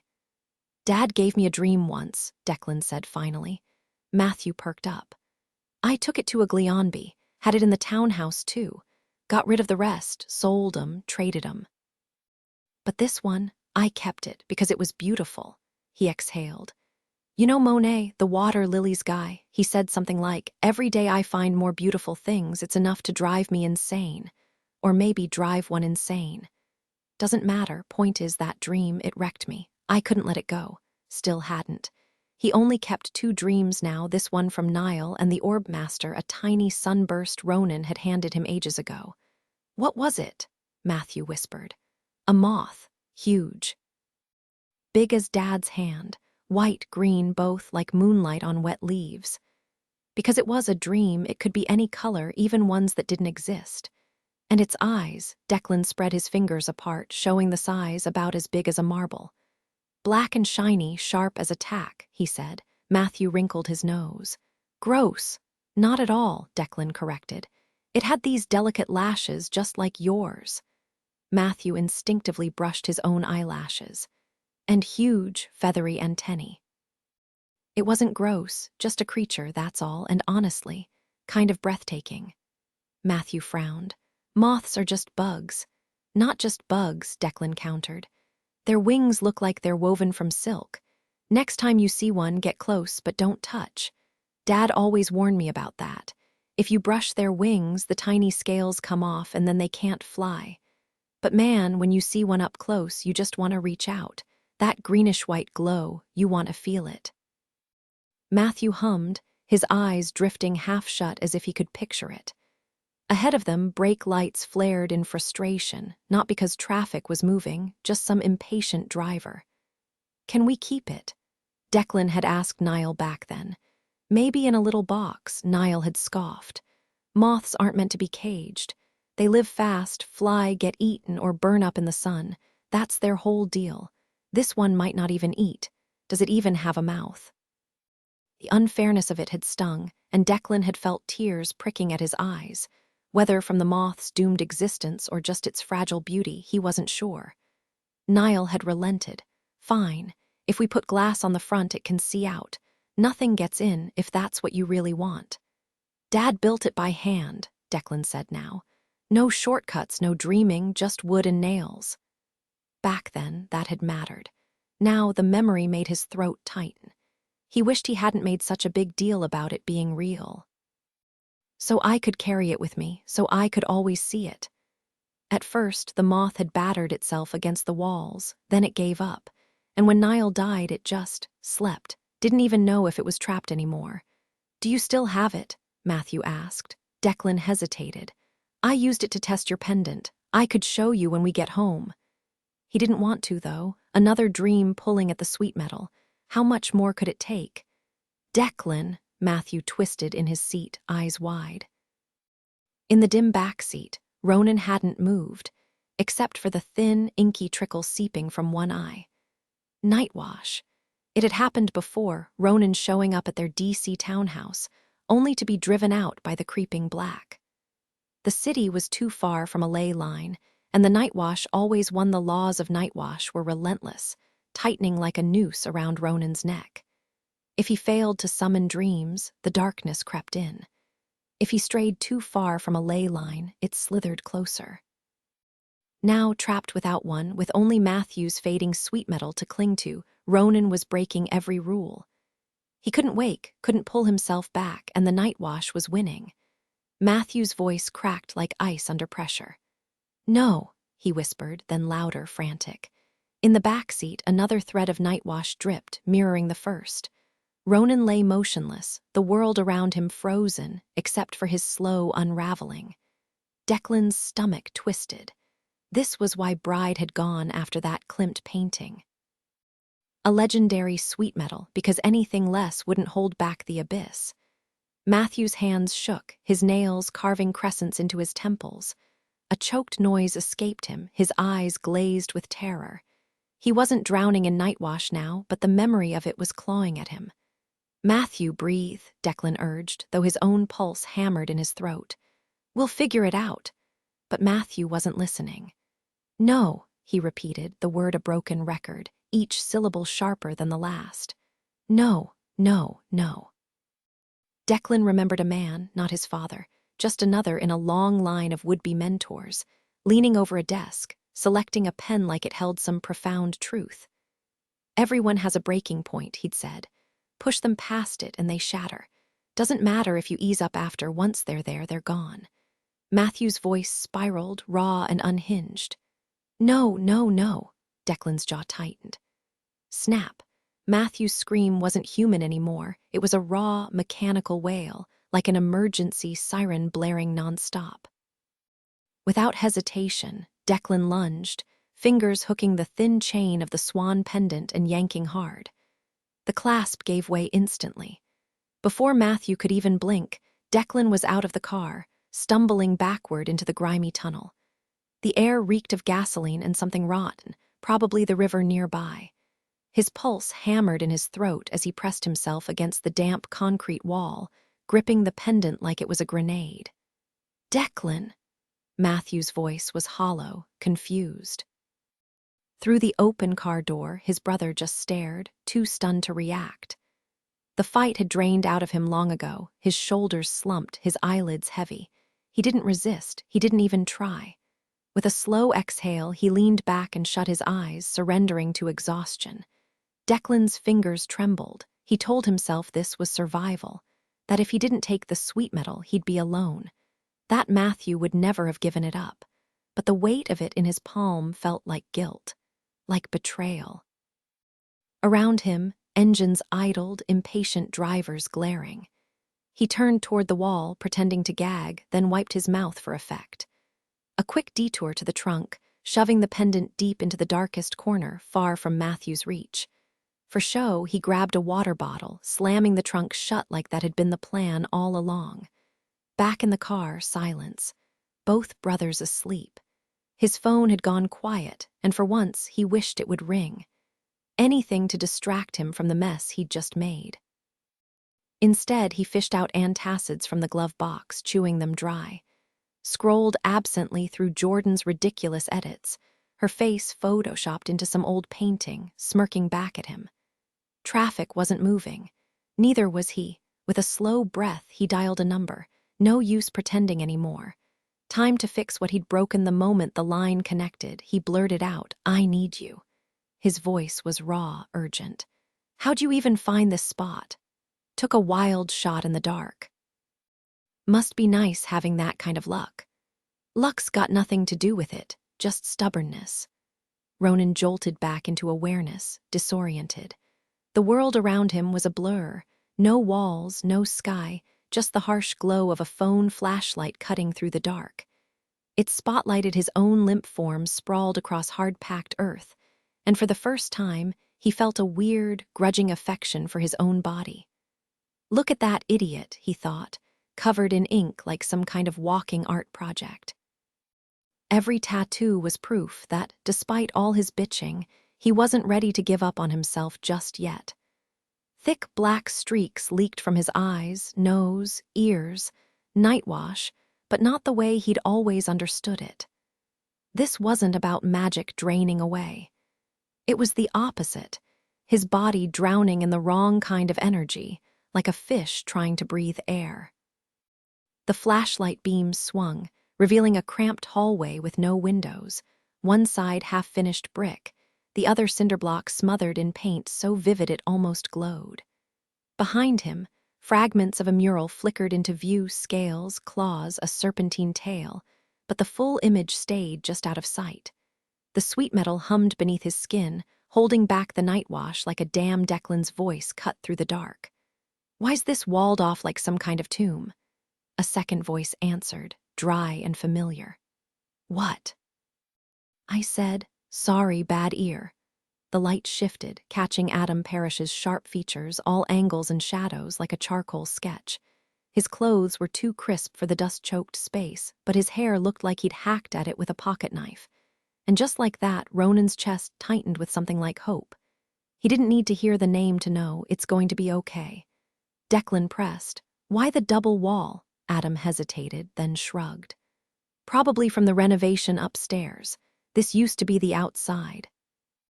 Now it's just stuck in the middle." A beat of silence. Then quieter. "Like us." The mural, once bold and facing the street, now stirred memories of a younger, rougher Adam. Vivid flashes hit Ronan like sunlight on metal. Aglianby's halls, a dingy trailer, empty apartments, the sprawling fields of the barns. Late-night drives, tense cave explorations, stolen glances across classrooms, fists pressed to lips, embraces that lingered too long. The rush of recognition twisted into something heavier. The past wasn't just nostalgia, it was jagged. Things had ended badly, and though part of him wanted to pin the blame on Adam, the truth was uglier. Ronan had been the one to wreck it all. Whatever future they'd been hurtling toward was gone now. Adam's voice cut through the silence. "Any clue why he's still out?" He barely glanced at Ronan's body, already angled toward the door like he couldn't wait to leave. Declan, though, didn't shy away. He leaned in, scrubbing dried sweat from Ronan's forehead with his sleeve. "I figured you'd know. My father couldn't have dreamt him. He'd need a sweet metal to sustain it this long." Adam picked at a loose thread on his jeans, a spot worn thin from habit. Ronan's gaze snagged on his watch, the one he'd dreamt for Adam years ago, a silent confession when words failed him. It was supposed to sync with Ronan's time zone, a way to say, "I'm here, remember me." Now its hands were frozen. Adam still wouldn't look at him. "Where? Chainsaw." Ronan's voice was rough in his own ears. Declan scoffed. "Pharaoh Clane didn't mention a bird, but if anything happened to her, you'll wake up just to yell at me." Ronan ignored him, losing himself in flashes of wings, forests, cave swatter. The pieces were coming back soon. He'd be whole again if he could just wake up. Adam tossed Declan a key. "Come when the shop's empty. No one will notice." Declan raised an eyebrow. "How often are you here?" Adam's reply was sharp. "Not happening." Declan's voice turned sharp, cutting through the tension like a knife. "He was ready to pack up his life for you." The air between them thickened, an invisible line drawn in the sand. On one side stood Declan, rigid with disapproval, every inch the responsible older brother. On the other, Adam hesitated, his gaze flickering toward Ronan before darting away again. "Ronan made his choice," Adam muttered, jaw tight. "And it wasn't me." Ronan wanted to scream at the unfairness of it. The universe had shoved him into this mess. The ink staining Declan's sleeve was proof enough. If it had been up to him, he would have picked Adam every time. Hadn't he dragged himself to Cambridge, despite hating the noise and missing the open fields of the barns? Hadn't he suffered through endless rounds of poker with Adam's pretentious Harvard friends? He'd even scouted apartments for God's sake. He'd tried. Bride got inside his head, Declan insisted, like that explained everything. Adam scoffed, that familiar dry edge in his voice. "Funny how when Ronan screws up at school you call Gancy. When he screws up here, suddenly it's Bride's fault. If anything, Bride's just another casualty in Ronan's wake." "Dreams have free will," Declan shot back. "They make their own choices." Adam's laugh was bitter. "Shame Ronan's not awake to hear you say that. Might have meant something to him once." The old wounds between the brothers flared, the fights over their mother, Aurora, lying motionless in her bed. The late-night drives Ronan took just to escape Declan's cold logic. She was nothing without Dad, which means she was nothing with him too. All those wasted years, all the truths Declan refused to see. For once, Declan looked genuinely pained. "At least I'm here now." Adam exhaled, conflicted. Then, with a final glance at Ronan, he crossed the room and knelt beside him. Ronan's pulse spiked as Adam unbuckled his dreamt watch, no, and fastened it around Ronan's wrist. His fingers lingered, tracing the scars hidden beneath, his touch feather-light. Then Adam leaned in, his breath warm against Ronan's ear. The words were barely a whisper, but they burned. "Post tenebras lux," light after darkness. And just like that, Ronan understood. This wasn't just a goodbye, it was surrender. Adam exhaled sharply, the Latin phrase lingering in the air like an unfinished thought. Tamquam, alter idem. Ronan's mind supplied the rest, but the words stayed trapped inside him. The body sprawled in the hallway was the one who could have spoken, except it wasn't moving, wasn't breathing. So Adam stepped back without resistance, handing the key to Declan. For some reason, an old memory surfaced in Ronan's mind, unwanted, unbidden. A plain wooden mask, smooth except for the hollowed-out eyes and a gaping, silent scream of a mouth. It wasn't grotesque, not really, but something about it made his skin crawl. "Appreciate the Band-Aid fix," Declan muttered, fingers tightening around the key. He didn't bother masking the disdain in his voice. Adam hovered in the doorway, jaw set. "Next time you need a favor," he said flatly, "call someone else." Hennessy was dreaming again. The lace was different now. Before, the dream always started in darkness, a void where she was nothing, less than nothing. Not a cog in a machine, not a blade of grass. Maybe a speck of dust in some monstrous eye, blinked away without a second thought. Then the light would come, revealing what had been there all along. Not a thing. A presence, jagged edges, intricate as shattered glass, sharp as betrayal. Light bled through from behind it, blinding, unbearable. It wasn't just big, it was enormous, the way guilt or grief could swallow a person whole. The worst part, the moment it noticed her. How terrible to be seen. How much worse to realize only afterward how good it had been before, when she was invisible. The lace stretched toward her, crystalline fingers reaching, razor-thin, cutting. It hated her, not just what she was, but that she was. And most of all, it hated that she had something it wanted. She could be its doorway. All she had to do was say yes. For years, she'd refused. For years, it had punished her, needle-fine punctures in her skin, blood beating like dew, until she was nearly as transparent as the lace itself. But now things had changed. Since she'd severed the ley line, the lace wasn't the same. It still filled the dark when she slept, still whispered threats, still loomed like a nightmare. But the fear was gone. It felt like watching a rerun of a horror movie, all the same lines, the same jump scares, but none of the dread. Just a hollow echo of the terror she used to know. The lace's threats didn't even sound new anymore. Just a greatest hits album of her own worst thoughts. The lace's voice slithered into Hennessy's mind, sharp as a knife. You blew it with Jordan. She's thriving without you, living her best life while you're stuck here, rotting in regret. You think she'll spare you a single thought once you're out of sight. Face it, you'll spend the rest of your days figuring out which is worse, dying alone or just existing that way. Hennessy smirked, unshaken. Wow, groundbreaking. You're just reciting lyrics I already know by heart. The lace struck back, sending a shockwave of pain through her. But pain, that was nothing. Hennessy had built a tolerance for it years ago. No fear, just the familiar sting. Then, bam, she jolted awake, blinking into the judgmental gaze of Carmen Ferroclane, whose enormous brown eyes were practically glowing with disapproval. Like some divine being ready to smite her for the crime of oversleeping. You can't just hibernate like a bear, Carmen snapped. Typical. Hennessy had only known her for a hot minute, but Carmen's whole vibe was already painfully clear. Rules were her religion, not her own rules, of course, but ones handed down by some long-dead bureaucrat or dusty government manual. She had opinions on everything. Meals had to be eaten at designated times, no grazing like a feral raccoon. Sleep had to follow a strict schedule, no naps on the kitchen counter. And clothing had to be weather-appropriate, no crop tops in a blizzard, no fur coats on the couch. Hennessy rolled her eyes. 8 hours of sleep. That's just corporate propaganda. They want you fresh enough to slave away for 16 hours. Wait, is that math right? 8 plus 8 is. Whatever, point is, humans weren't meant to live like robots. We're supposed to be like leopards, lounging in trees until... Liliana's voice floated in from the kitchen, warm and honeyed.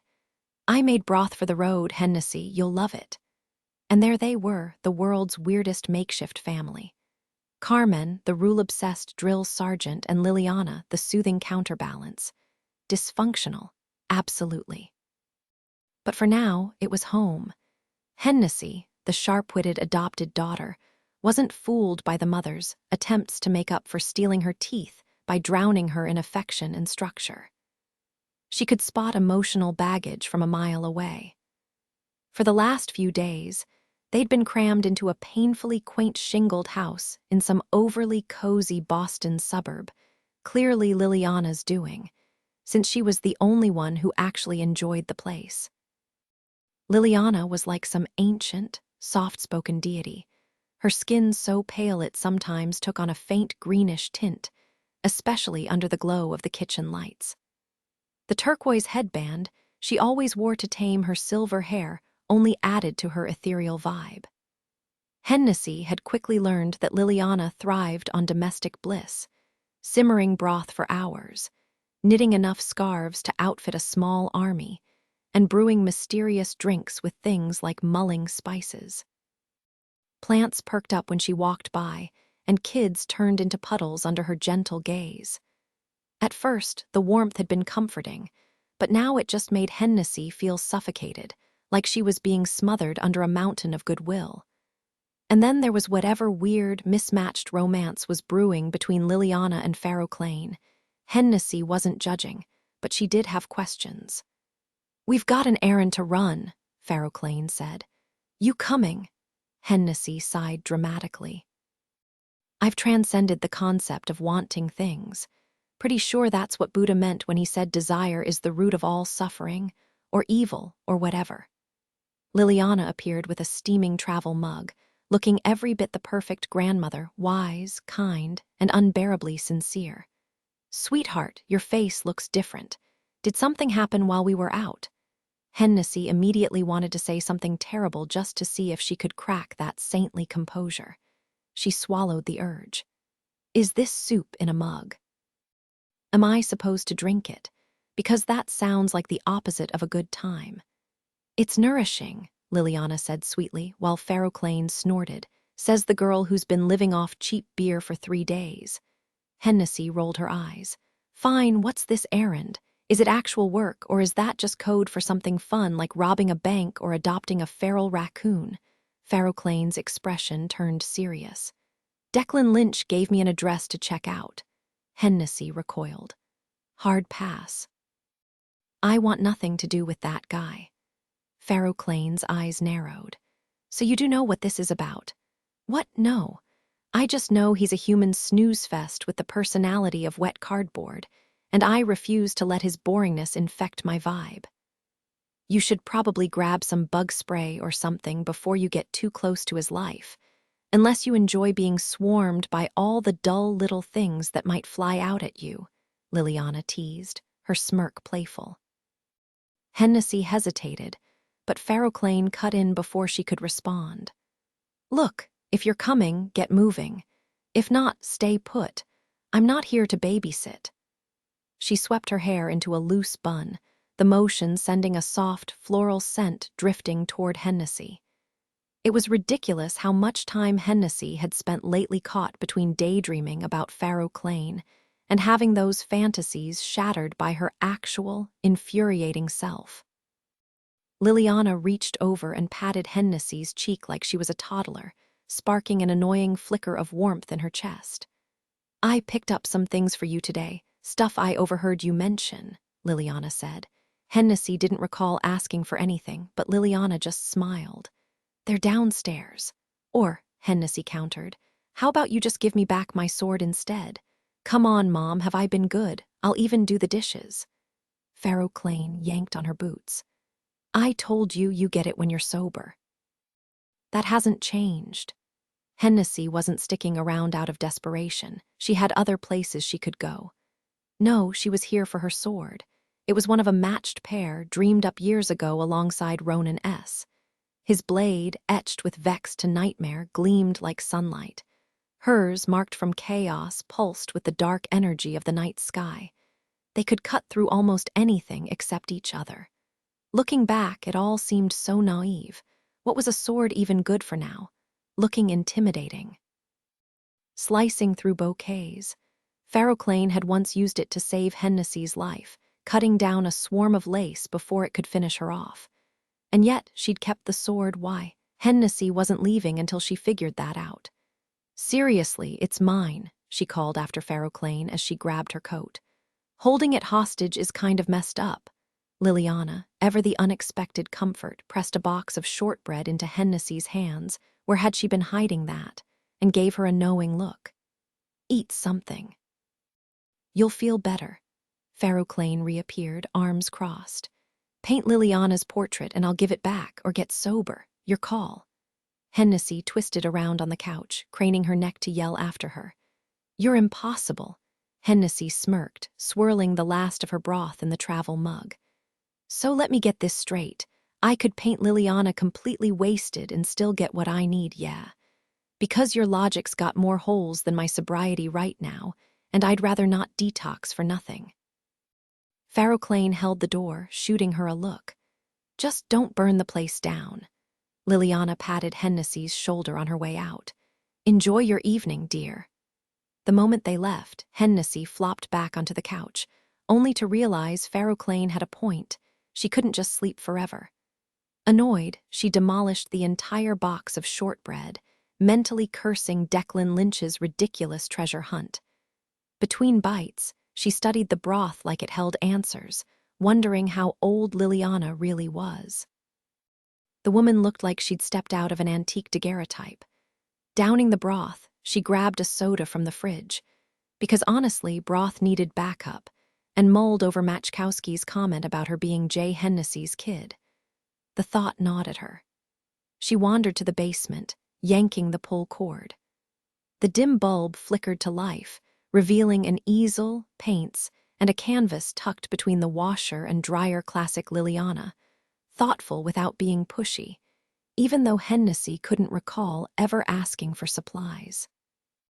For a second, she imagined Pharaoh Clane's stunned face if she actually painted something. Her fingers toyed with the light cord, one foot teetering on the stair's edge. Jordan's words echoed, "You're probably just like Jay." "Mum," Jay's voice whispered, "you won't miss me." Hennessy yanked the cord, plunging the room into darkness. The craving hit cold beer, instant relief. She could practically taste it. But then she pictured Jordan's smug eye, "told you so," and hesitated. Screw that. She tugged the cord again, marched to the easel, and grabbed a brush. Outside, Liliana adjusted her scarf as the car rolled through Peabody's winding streets. "You shouldn't let her get under your skin. It only encourages her." Pharaoh Clane scoffed. "Encourages her. She was born annoying." Liliana chuckled. "Weren't we all?" She gestured to a parking spot by the cracked sidewalk. "Here we are." The radio suddenly blared opera at full volume, Parsifal, because of course it did, making Pharaoh Clane groan. The car had developed a habit of dramatic soundtrack choices lately, as if life weren't absurd enough already. Pharaoh Clane squinted at the peeling sign above the rusted warehouse, Atlantic Self-Storage, then glanced at the numbers scrawled on Declan's business card. The first was a unit number, the second a code. A trade of secrets, just like she'd given him for bride. Information for information. The memory of his voice echoed in her head, the only adults in the room. As they stepped onto the cracked sidewalk, a sharp gust of wind cut through her jacket. But it wasn't just the cold that made her shiver, it was the creeping sensation of eyes on her back. "What exactly are we walking into?" she asked, voice low. "Do you even know?" Liliana shook her head. Inside, the storage facility was a maze of dented blue doors under flickering fluorescent lights. The air smelled of dust and old cardboard, barely warmed by the struggling heater. Their target unit was tucked in the farthest corner, and with every step, Pharaoh Clane's nerves coiled tighter. "You stopped the apocalypse," she reminded herself, but the words did little to steady her. "It's okay," Liliana murmured. Pharaoh Clane blinked, heat rising to her cheeks. Had she said something out loud? She couldn't even tell anymore. "I don't know what's happening to me," she admitted, voice cracking.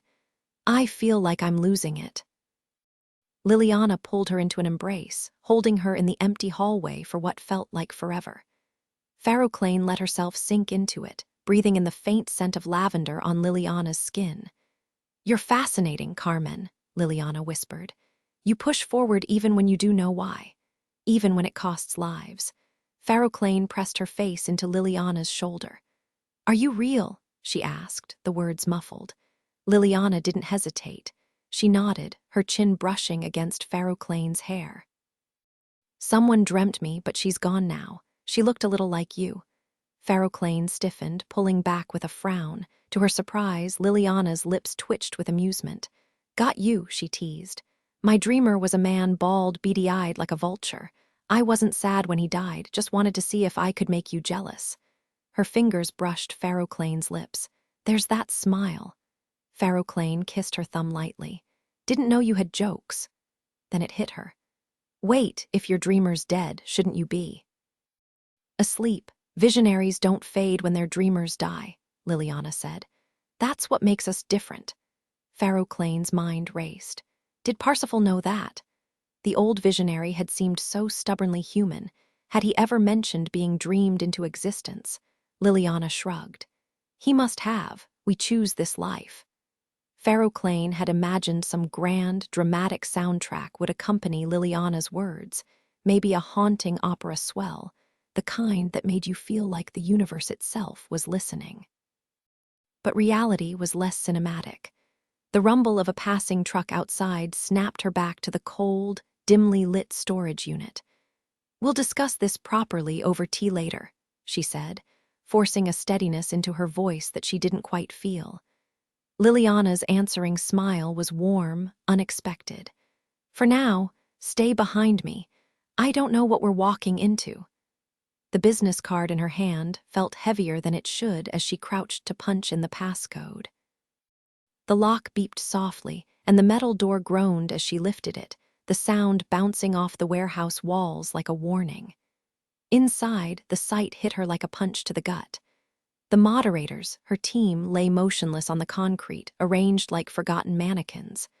Locke, the smooth-talking recruiter who'd played on her sense of duty. Nikolenko, the explosives expert. Ramsay, the strategist. Vasquez, the tracker. Bellows, the muscle. Hellerman, the one who'd handled the visionaries. Her knees gave out before she even realized she was falling.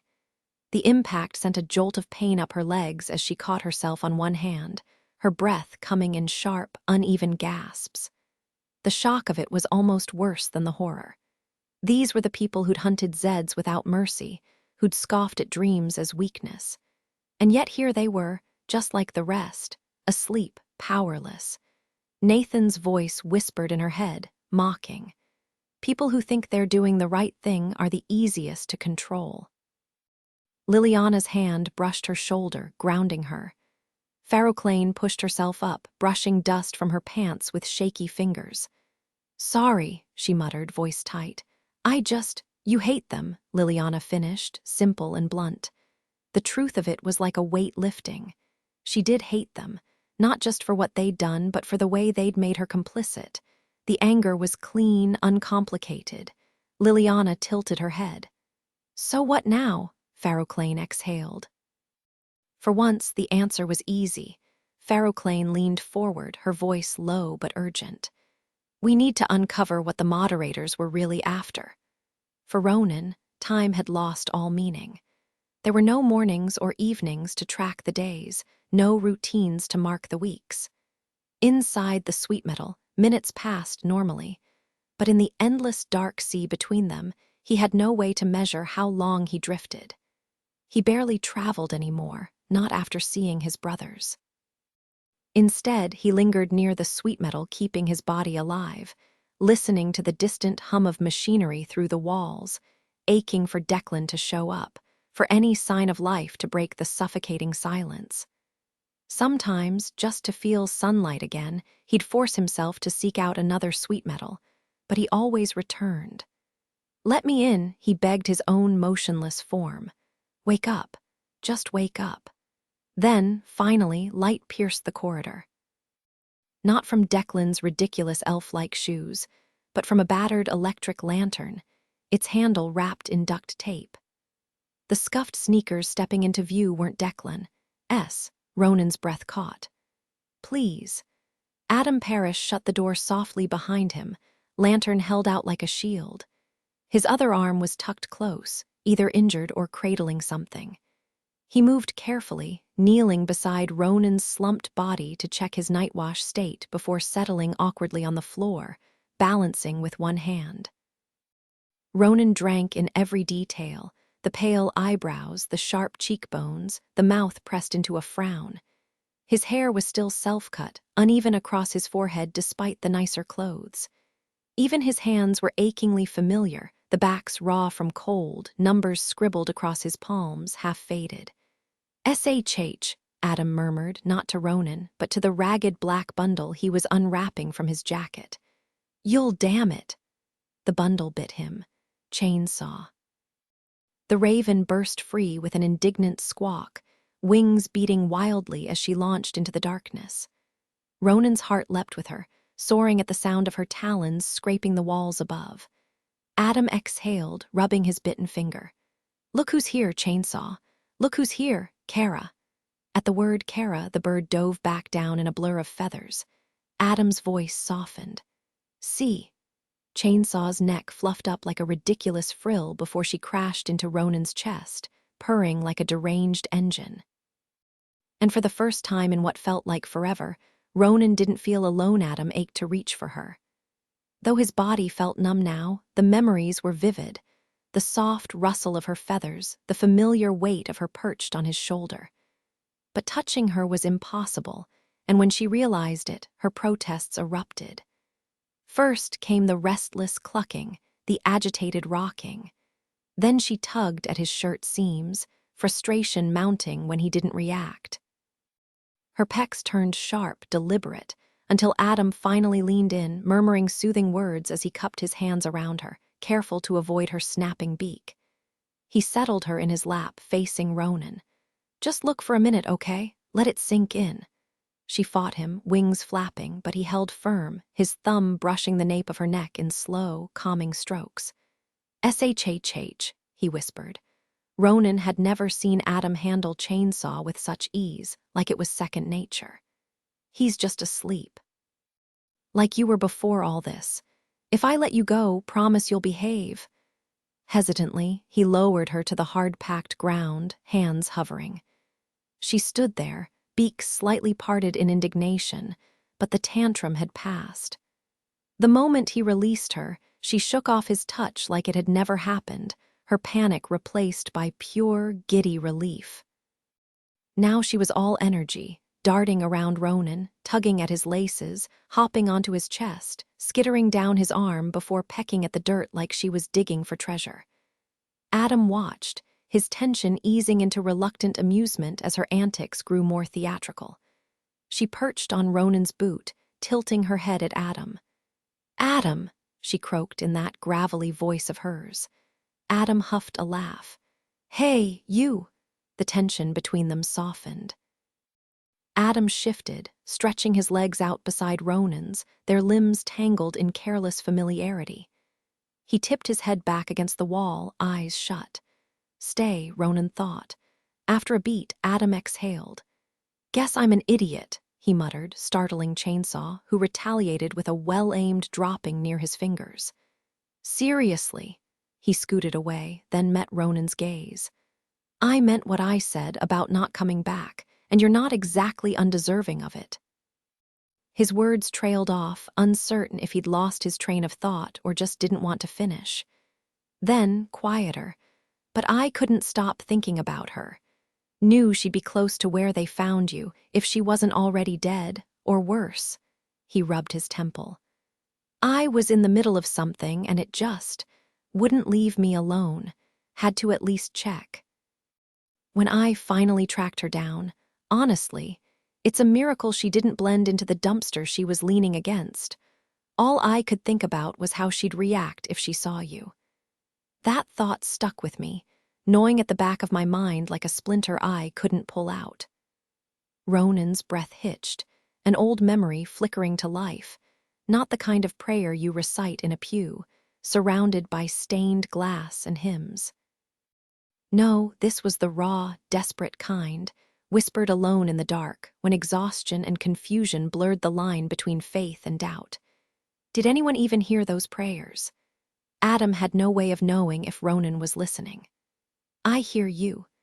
Chainsaw swooped down, landing messily in Adam's lap, and for a while, the tension dissolved into something lighter. He plucked loose threads from his jacket pocket, letting her snatch them and toss them over her shoulder, a ridiculous game born out of nowhere. Then, out of the blue, Adam asked, "Remember when you asked what I'd do if I accidentally dreamed up another version of me?" His voice was steady, but his fingers twitched. "I obsessed over it. Would I let him live alongside me like Hennessy does with her copies? Or would I take him out before he got the chance to do the same to me?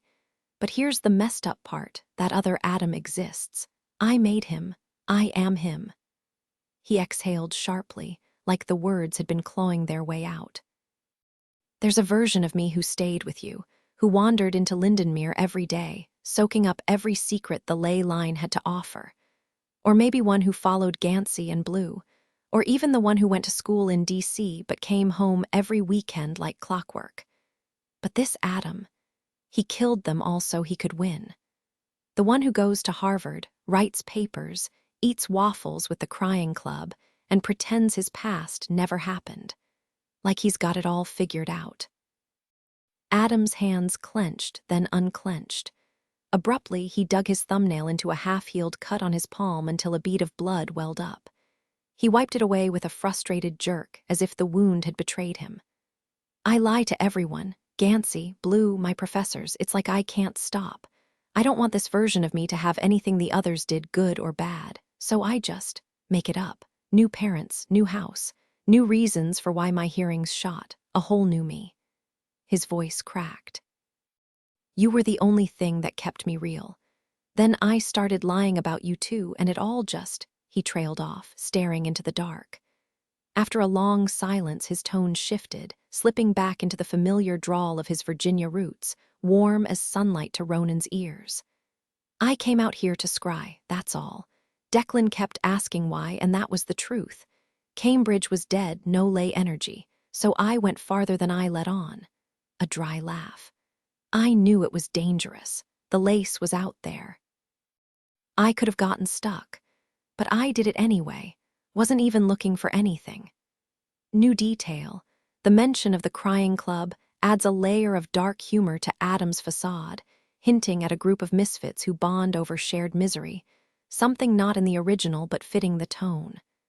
The shift from despair to his old accent gives the moment a bittersweet twist. The ache inside him was unbearable. He just missed it so much, missed it until his chest felt hollow. Ronan nudged Adam's shoe with his own, a silent me too. Adam's hands twisted together, knuckles stark and raw from the pressure. I don't know if I hate this place or if I hate that I don't love it, he admitted, voice rough. I was supposed to, but all I think about is leaving, just getting on my bike and riding until I disappear, except I don't even know where I'd go. He swiped at his eye with the back of his hand, not crying, not yet. So yeah, I get why you lied to yourself about Bride. I made up this whole fake version of me, and I wasn't even asleep when I did it. We're both full of it. His breath hitched. I just miss knowing what the hell I was supposed to do next. Then the dam broke. Not with tears, really, just the ragged, ugly sound of someone trying not to fall apart. When it passed, he sat there, fingers tracing the edge of his deaf ear like a nervous habit. Ronan wanted to move, to say something, but his body refused. Wake up, he thought desperately. But nothing happened. Adam scooped up Chainsaw, who squawked in protest and tucked her back into his jacket. He grabbed the lantern, and just before the door shut behind him, he muttered into the dark, Alter idem. Ronan was furious that Adam was hurting, and yet, stupidly, he was also euphoric, because Adam had come back. Not long ago, he'd wondered what real emotions even felt like. Now he was drowning in them. For years, the barns had been Moore and Niall's private paradise. Endless space, wild and untamed, fields tangled with weeds, sheds swallowed by ivy, woods so thick they seemed to breathe. Life here didn't just grow, it exploded. Seasons rolled in like waves. That first summer stretched impossibly long, sun and storms trading places like they were racing to outdo each other. The world was green, lush as a storybook. Autumn came sharp and crimson, mornings wrapped in mist, evenings scented with distant bonfires while crickets sang their last songs. Winter buried everything in snow so deep it felt like Christmas would never end. It never did until it did. And just when the cold had worn them down, spring arrived, ferns unfurling, crocuses peeking through the porch cracks, the sky scrubbed clean and new. Declan thrived in this kingdom they'd built. He was an easy child, quick to learn, cautious in a way that felt almost instinctive. The farmhouse never needed baby-proofing. Declan tested things once, then never again. If it wasn't food, he wasn't interested. Smart kid. Too smart, sometimes dreaming was glorious, until the barns started filling up with ridiculous clutter. Niall became obsessed with cattle, burying himself in cow manuals, documentaries, sketches, even whispering about them before bed, hoping to summon them in his sleep. Most mornings, he woke up empty-handed or clutching some useless cow-themed trinket.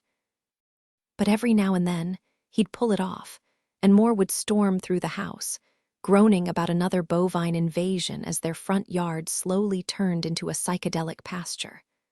For a while, life was peaceful, no hunters, no threats. Then one afternoon, Niall burst inside, frantic in a way he hadn't been in ages. Normally, he was the type to wander through conversations, dragging others along his winding train of thought. But today, he shook more awake from her nap on the threadbare couch. "She found us," he hissed. "No idea how well actually I do. That woman's got greed wired into her bones like a compass needle locked onto us. You were right. She's a witch straight out of a fairy tale, except instead of candy, she'd swallow us whole. Are you even listening? Blink, for God's sake." Moore was still paralyzed, that strange post-dream haze where your body feels like a borrowed suit. Niall knew the drill. He glanced at the ceiling, as if he could spot her floating consciousness. Impatient, he plucked the shimmering oak leaves from her fingers. Both of them dreamed of the forest too often. Finally, she snapped back to life. "How do you know it's her? What tipped you off?" "The Lotus Mart," Niall said, referencing the lone gas station in Singer's Falls, a no-name pit stop with a mechanic's garage and their guilty pleasure. Those addictive curried potato salad sandwiches. "Dinesh said a woman came in, talking like us. I asked what she looked like." "A lot like you," he says, meaning me obviously, not you. Moore stood, acorns tumbling from the couch cushions. "That could be anyone, a stranger with dark hair and an accent." Niall scanned the cluttered room, their careless collection of dream spoils suddenly feeling like evidence. "Where's Declan?" he asked abruptly. "Upstairs, napping," Moore sighed. "I tried to get him to crash here, but you know his rules. Beds are for sleeping, couches are for sitting." I reminded him he dozed off in the car last week, and he didn't even crack a smile. She hesitated, then reached for Niall's hand. "Love, you really think it's her?" Love, that was Moore's name for him, soft and sure, even when the world wasn't. Marie Lynch had a way of speaking that made every word sound like she was trying it out for the first time, sharp, deliberate, like she was tasting something bitter. Niall's mother was the kind of woman who only showed her teeth to those who shared her blood.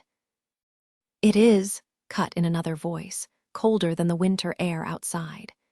She had Niall's dark hair, his piercing blue eyes, even his height, but where he burned with restless energy, she smoldered with something possessive, something that clung too tight. Her fingers dug into Declan's small hand, but the toddler didn't squirm. He just watched his parents with a look far too old for his age, as if he'd already figured out the world was a dangerous place, and now here was the proof. Marie's smile was thin. "Thank you for the warm welcome," she said, her accent curling around the words just like Niall and Moore's did. Nothing warms a mother's heart like being left out in the cold. They hadn't seen her since they'd fled Ireland. She wasn't the only reason they'd left, but she was in the top 3, especially after Niall's father had drunk himself into an early grave, vodka erasing him slowly, like rain washing away chalk. Did Niall love her? Hate her? He'd hoped to never find out, which wasn't as simple an answer as it sounded. She was one of those toxic necessities, the kind of person who could poison you just as easily as she could keep you alive. Too much of her would ruin him. Too little might kill him anyway. Moore shot Niall a knowing glance as his fingers twitched at his sides. His voice, when he finally spoke, was ice. "How did you find us?" Moore reached out. "Declan, a GHRA, come here." Marie's grip didn't loosen, even as her attention shifted entirely to the couple in front of her. She pressed a dramatic hand to her chest. "Did you really think sending gifts to her fool sisters would go unnoticed?" Her voice sharpened. "After everything, you'd rather send things to her family than your own. I came to see if there was any part of you left that remembered us, boy, or if you're still tangled up in her witchcraft." Moore didn't flinch. Niall, though, his patience had worn thinner since Carrie. "Ah, cut the act, Ma," he said, sharper than he'd ever dared back home. "We both know why you're really here." Marie's eyes flashed. "Excuse me." "You want something," Niall said flatly. "You always do." "It breaks my heart to see you like this," she sighed, shaking her head. "Living in sin with that woman, turning your back on everything. But what can I do? You're my son. Who else would put up with you?" New detail. Outside, a gust of wind rattled the windows, making Declan flinch. For a second, Marie's grip loosened. just enough for the boy to slip free and dart to Moore's side. The tension in the room thickened. Niall's jaw tightened. "Get to the point, Ma. What do you want?" Marie's smile didn't reach her eyes. "Isn't it enough that I missed you?" Moore snorted. "Not even close." Shift in tone, and just like that, the moment turned from tense to almost comical, because really, who did Marie think she was fooling? The woman couldn't lie her way out of a paper bag, and yet here she was, trying to play the wounded saint. Niall almost laughed, almost. Marie's expression darkened. "Fine, there's a will, your father's, and you're in it." Silence. Then Niall exhaled, slow and tired. "Of course you are." Niall Lynch clenched his fists, the weight of years pressing down on him. "I can accept a lot, even things I don't understand, but murder, am I supposed to just swallow that too?" The truth was, the dreams weren't the only reason he and Moore had fled Belfast for America. The Lynches and the Currys, Moore's family, were knotted together by land disputes and darker histories. There was the mess Niall's father and Moore's father had dragged them into back home, and then there was Moore's uncle, the one everyone whispered about but never named. The uncle who turned up dead the same night Niall returned from Manchester, the same night he'd stormed out of a house party, shouting about liars and betrayal while Moore stood there, tears streaming, something no one had ever seen before. Coincidence? Maybe. But when Michael Curry was found with his own tools buried in his chest hours after Niall's car was spotted peeling out toward his workshop, people stopped asking questions. "You put up with plenty before he met his end," Niall muttered, voice rough. Marie, his mother, let the words hang in the air, unacknowledged. "Would it kill you to show a little warmth, a little thanks? Or at least admit I'm still here, trying to fix things even with your father gone?" Moore scoffed. "Just say what you mean, money." Dreams were slippery things. They could conjure riches, sure, but try holding them up to the light and they'd dissolve like mist. Niall and Moore had learned the hard way. Cash, gold, jewels, none of it stuck. The harder they grasped, the faster it slipped through their fingers. And yet Marie had found them anyway. "Is that really it?" Niall asked, shoulders slumping. "Just another cash grab." Marie's glare could have cut glass. "I came for my son, for my grandson. Do you think I give a damn about your past mistakes, about who you married or did? This isn't about money. Stop letting her twist it into that." Moore smirked. "Guess you'll be needing a plane ticket home then." Niall exhaled, defeated. Here we go again. Marie always won. Too bad she didn't want something simple, like a handful of dreamt-up acorns. Niall's heart ached as he herded 10 of his prized cattle across state lines to the auction yard. He hated the thought of them ending up on someone's dinner plate, but he needed the money badly. With a forced smile, he handed the cash to his mother and drove her to the airport, silently praying this would be the last time. But deep down, he knew better. The forest murmured its disapproval, its voice like rustling leaves. "What a waste," it sighed. The empty fields stretched out, barren and stripped. Why would anyone walk away from paradise? Meanwhile, Farrow Clane remembered her first real job, not the corporate grind at Alpine Financial, but the gig she landed in high school while her friends were flipping burgers or folding jeans. She'd walked into that accounting firm interview with the confidence of someone twice her age, and they'd hired her on the spot. The work was rigid, precise, and unyielding, everything her chaotic home life was. For the first time, rules made sense, until they didn't. 3 weeks in, she uncovered fraud, 50 grand siphoned off by the senior accountant. She reported it, expecting justice. Instead, the firm made a spectacle of firing him, then quietly let her go days later. The hypocrisy stung, but it didn't break her. It just sharpened her instincts.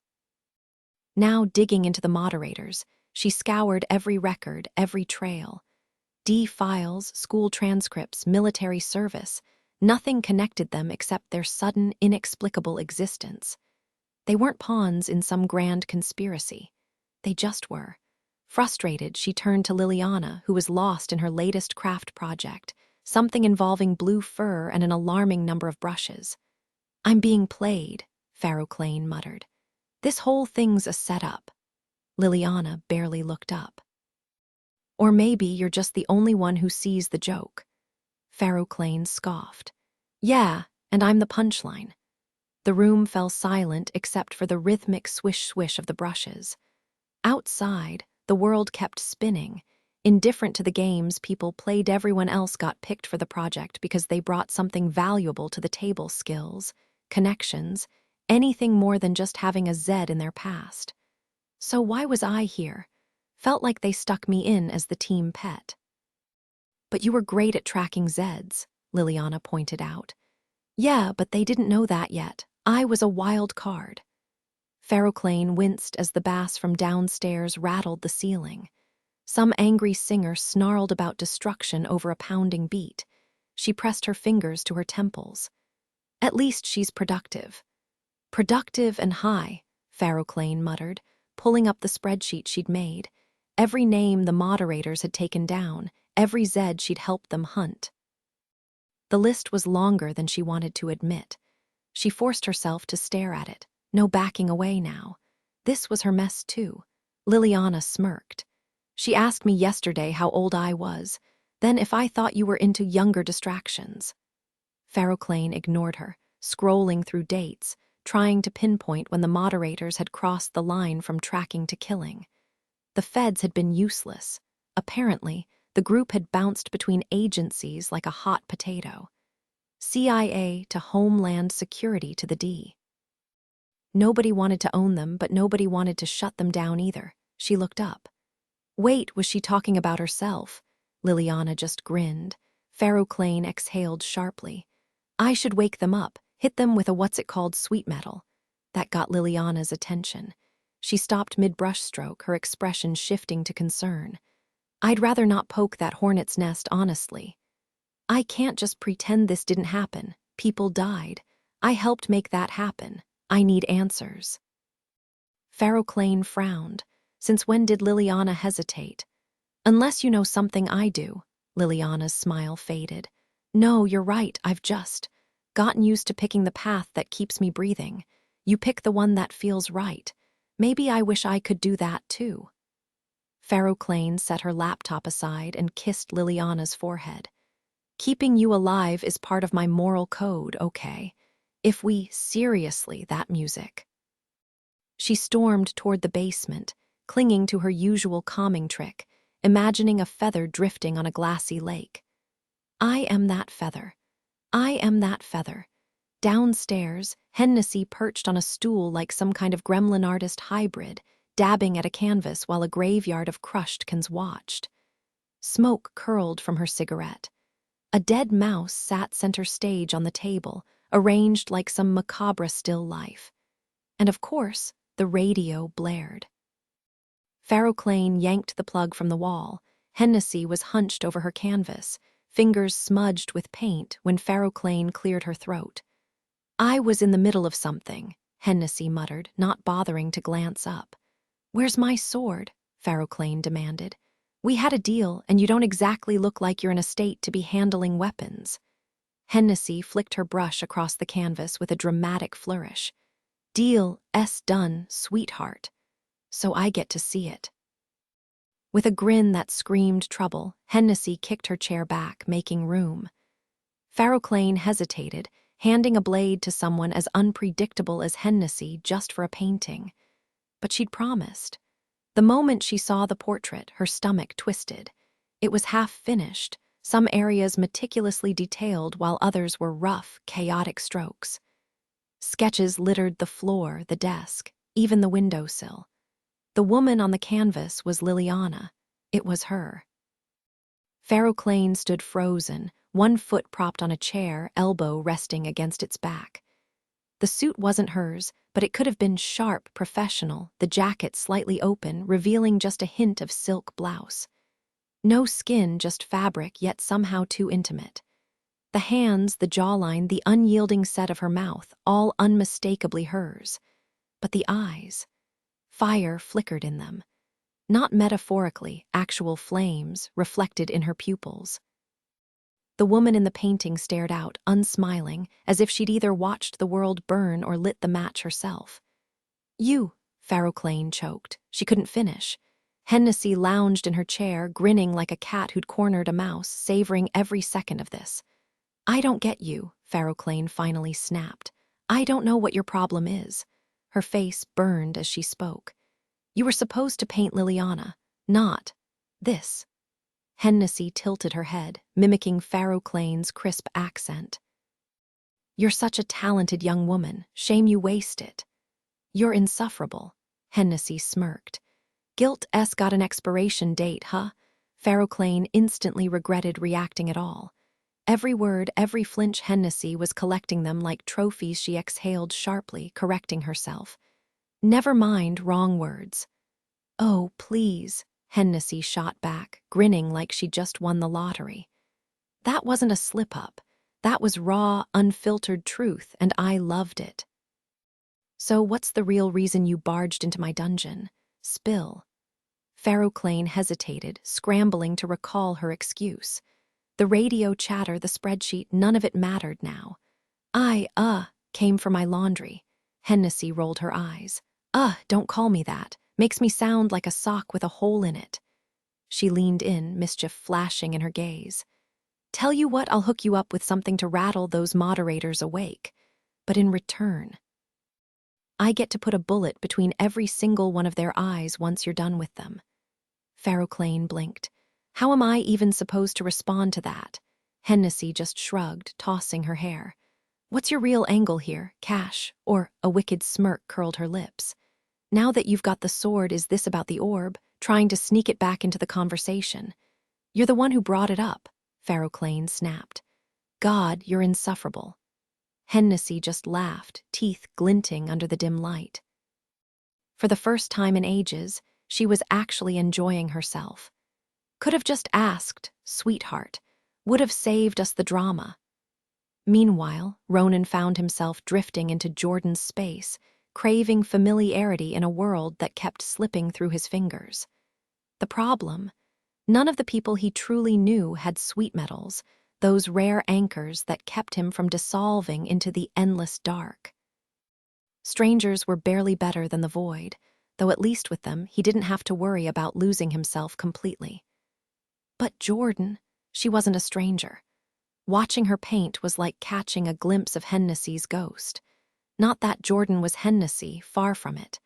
But the way she moved, the way she created, it all reminded him of how effortlessly brilliant Hennessy had been. She could turn anything into art, cheap eyeliner, a smudge of ketchup, even the grime on a car window. Hennessy's words could cut, but her art, pure magic. Ronan lingered in the studio, barely tethered, the charged air the only thing keeping him from spiraling back into the abyss. It took everything in him to stay, but he did. Through the sunrise, through Jordan's exhausted collapse into sleep, even through her groggy return to work in the afternoon. Her process was different, methodical, where Hennessy had been chaotic, but no less mesmerizing. She wasn't making sweet metals, but that wasn't the point. The act of trying was what kept her awake, and Ronan couldn't look away. It reminded him of Adam, back in Henrietta, channeling ley lines with that quiet, relentless focus. Adam had a gift, and so did Jordan. Did Hennessy? The question gnawed at him. Just as Jordan's night shift began, Declan strode in sharp suit, modern cut, none of that old gray corporate armor. He planted himself beside her computer, arms crossed as her playlist hummed in the background. "Skip work tonight," he said, voice leaving no room for argument. Declan glanced at his watch, then at Jordan, who was absorbed in her painting. 35 minutes, get dressed, we're going out." Jordan barely lifted an eyebrow, brush still in hand. "Oh, really, and why's that?" "Because I'm done feeling guilty," Declan said, straightforward. "We're having dinner, then crashing Schnee's gallery opening." She scoffed. "Schnee, that pretentious hack. I'm not wasting good mascara on him." Ignoring her, Declan kept going. "And then, at the after-party, I'm going to propose loudly, obnoxiously, so nobody remembers his stupid exhibit." Ronan nearly choked. Declan, engaged. The same guy who once swore off marriage and nearly flushed their mom's ring down the drain. The guy who dated like it was a chore. But Jordan just smirked, sliding off her stool like this wasn't news at all. Or, she said, stepping closer, we could skip the theatrics and just get you out of that suit right now. They pulled each other in, Jordan's hands tangled in his hair, Declan's grip firm on her waist. Then, unexpectedly, they started dancing, awkward at first, then smoother until Declan dipped her dramatically. He grinned, turning his face away like he was embarrassed, but Ronan caught it. That smile, real, unguarded, happy, was something he'd never seen before. Not for show, not for anyone else, just because of her. Just as quickly, the moment passed. Declan flopped onto the couch, scrolling through emails, while Jordan hummed along to the music and picked up her brush. No dinner, no gallery, no grand proposal. But it didn't matter. Ronan could picture it now, Declan years from now, in some sunlit Boston loft, surrounded by Jordan's bold, moody paintings, the kind that made him blink too fast. For the first time, his brother's future looked clearer than his own. Declan's life was a whirlwind of high society events. Cocktail parties, gallery openings, red-eye flights to Europe, all while juggling a successful career. A sharp-witted wife who looked effortlessly cool driving their car, and a daughter with wild curls. He'd built a reputation as the guy who got things done, the one people called when they needed results. It was a far cry from the rebellious teen who swore he'd never sell out. But then again, teenage Declan had been full of it. Ronan lingered in the vision, watching Declan and his wife working late into the night, the scene dull but strangely comforting. The pull of the sweet metal faded, leaving Ronan adrift. He used to think he knew exactly what he wanted. Now he wasn't so sure. Adam's voice cut through his thoughts, counting under his breath. Back in the dim corridor, Ronan's body lay still. Adam had returned with an electric lantern, carefully arranging odd items in the dust. 7 smooth stones, a chunk of copper, a coiled guitar string, and a deep blue bowl. He traced intricate patterns around them, pausing occasionally to adjust a line or add a dot.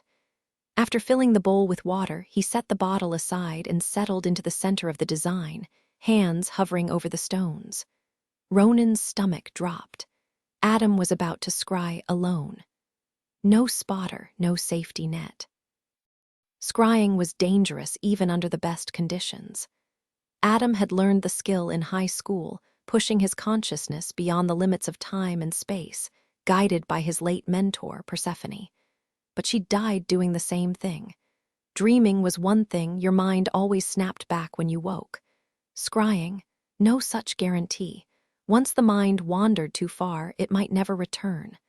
Adam sighed, half joking. Too bad Chainsaw can't be trained to bite me out of a trance. His expression darkened. I don't even know if this will work with just sweet metal energy. Ronan wanted to scream. This was reckless. But Adam was already closing his eyes. Stepping into the unknown, Adam clenched his fists, fingers brushing over the smooth stones as if they held answers. I tried my best to fix this, he muttered, more to himself than anyone else. His breath hitched as he leaned closer to the bowl of water, its surface dark as ink under the flickering light. The air around him felt charged, restless, like the moment before a storm. Don't do this, the voice in his head warned, but Adam ignored it. His gaze blurred, staring through the water rather than at it, detaching his mind from the weight of his body. His jaw tightened, frustration simmering beneath his skin.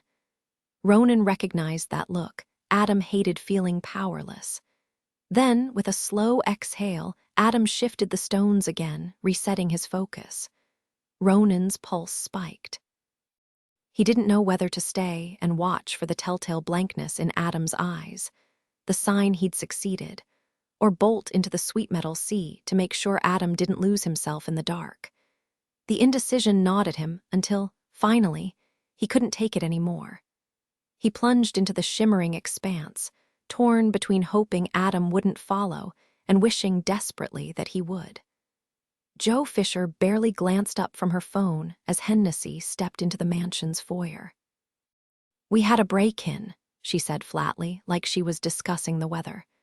"Nothing stolen, but they wrecked the place, hence the cameras."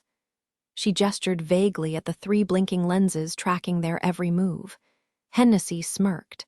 Of course there were cameras. The house, a sprawling Tudor tucked behind iron gates in Chestnut Hill, was the kind of place that screamed expensive secrets.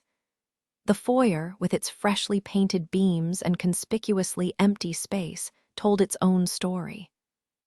"I thought the sweet metals were at the gallery," Hennessy remarked, running a finger along a newly replaced beam. Joe let out a dry laugh. "That's what we want people to think. Security 101. Her tone dripped with condescension, as if Hennessy had just failed a pop quiz. Hennessy shrugged. And yet, someone still tried. Joe's smile sharpened. People always try. The way she said it made Hennessy wonder what happened to the last person who did. Before Hennessy could press further, Joe cut in, phone still glued to her palm.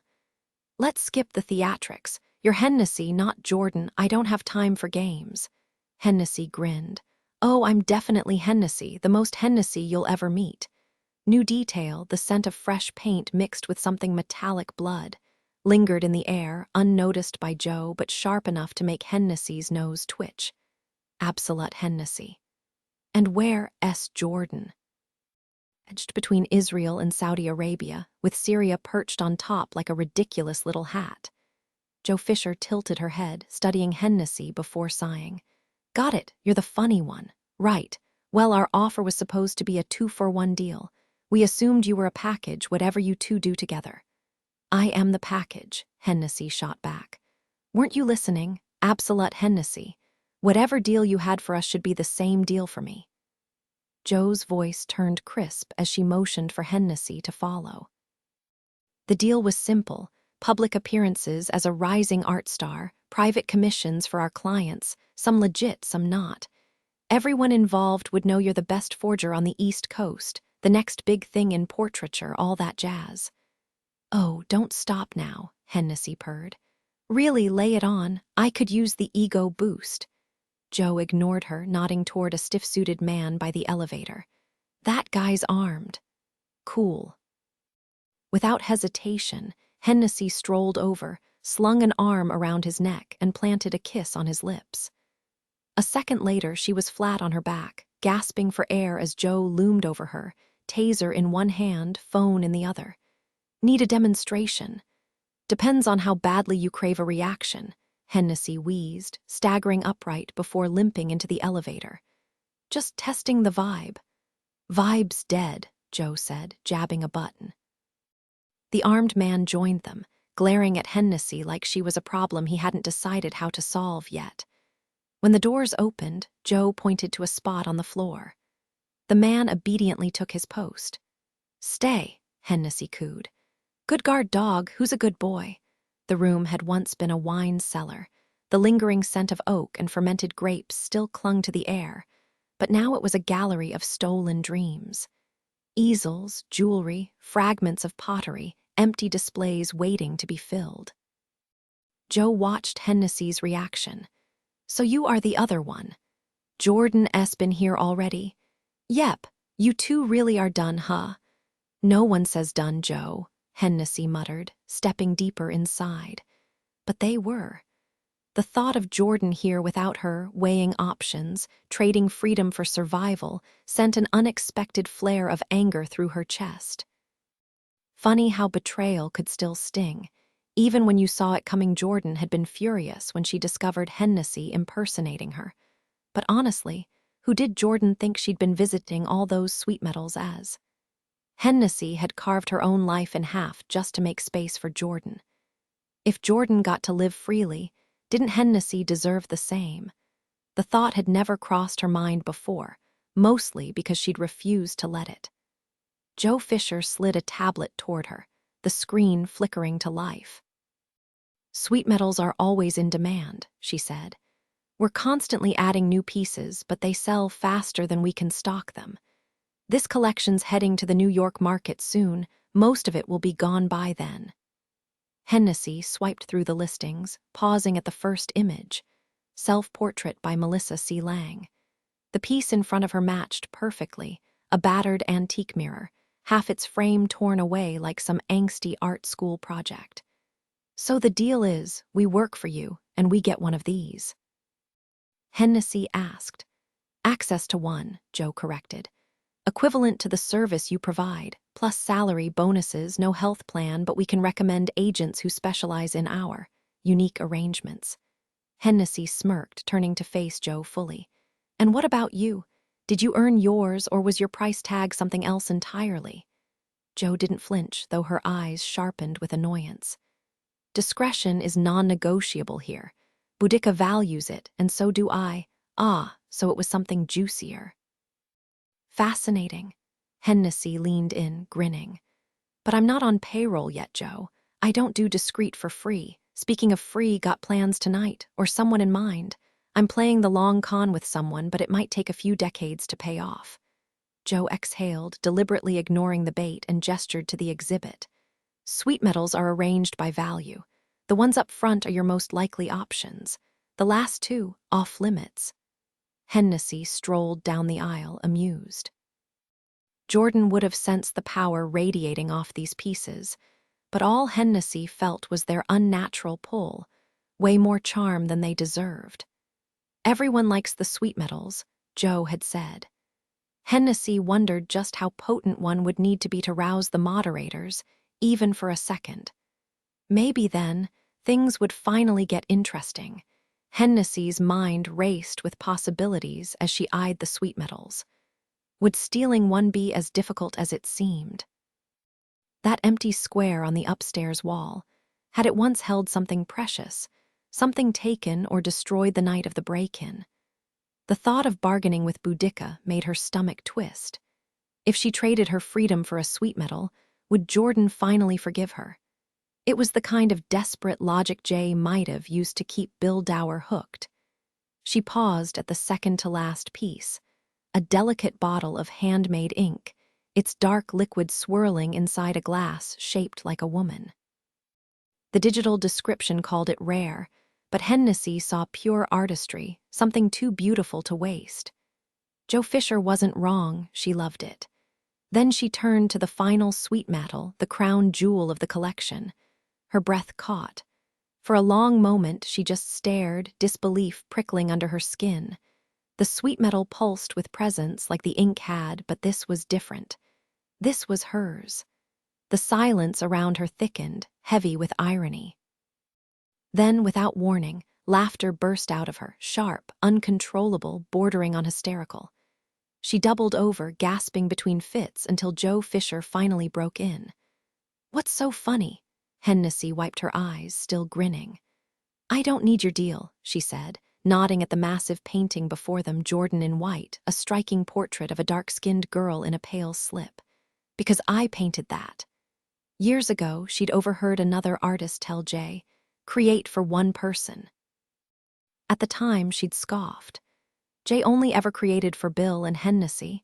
She refused to chain her art to anyone's expectations. Later, she understood. It wasn't about obsession or people-pleasing.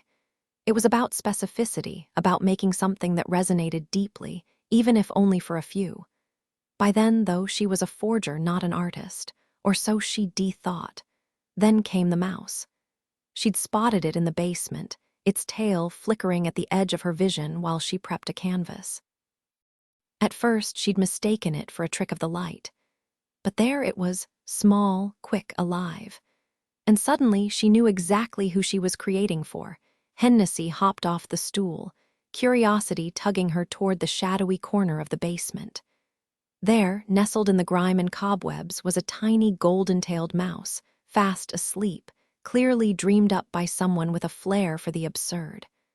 A rat with jewelry, she thought, but despite herself, she grinned. Scooping it up by its ridiculous tail, she set it on the cluttered work table like some kind of bizarre good luck charm. After her tense chat with Joe Fisher, Hennessy was dead set on waking the thing. She had theories about what made Jordan in white a sweet metal: originality, desperation, brutal honesty in the brushstrokes. The unfinished portrait of Farroclane seemed perfect to test those ideas. It was raw, it was real, and oh, the look on Farroclane's face when she'd seen it. Priceless. The woman was a walking inferno, pretending she wasn't on fire. Hennessy painted until her fingers cramped and her vision blurred, chasing that same electric high she'd felt with Jordan in white. But no matter how much she refined Farroclane's portrait, reshaping her jawline, deepening the shadows in her blouse, the damn mouse stayed stubbornly asleep. She flipped back to her early sketches, thinking maybe the magic was in the rough, unfiltered lines. Nothing. At first, it was funny, then confusing, then infuriating. Why could she do this as a kid, all instinct and no skill, but not now? Was it her mother's ghost in the strokes of Jordan in white that made it work? Or was she just missing something obvious? Frustration boiled over. A paint tube hit the wall. A brush followed. Then the palette, papers, stools, anything she could grab. It wasn't satisfying, but it wasn't not satisfying either. Then she froze. Farroclane stood in the doorway, arms crossed, silk pajamas somehow still looking boardroom-ready. Beside her, Liliana was wrapped in a blanket like a disheveled guardian angel. Great. An audience. Farroclane's voice was rough with exhaustion as she groaned. Hennessy, it's 4 a.m. Seriously. Hennessy blinked, surprised by how much longer she'd have to wait for sunrise. The best minds thrive in the dark, she declared, gesturing dramatically, while the ordinary ones snore away. Farroclane cut her off with a sharp wave, then stalked over to salvage a tube of paint oozing green onto the concrete. Nope, no speeches, zip it. Liliana, still half asleep, tilted her head. What's bothering you, love? Farroclane shot her a warning look. Don't engage, no talking, no moving, just stop. She vanished upstairs, leaving Hennessy and Liliana in silence. Liliana curled up on the bottom step, her blanket draped like a cloak, while Farroclane returned moments later clutching a fresh pack of index cards and a marker. She took her sweet time peeling off the plastic, tossing it into an already overflowing trash bin, a small act of defiance in the chaos. Finally, she slapped the supplies onto the table. Here's how this works, she said, her tone clipped.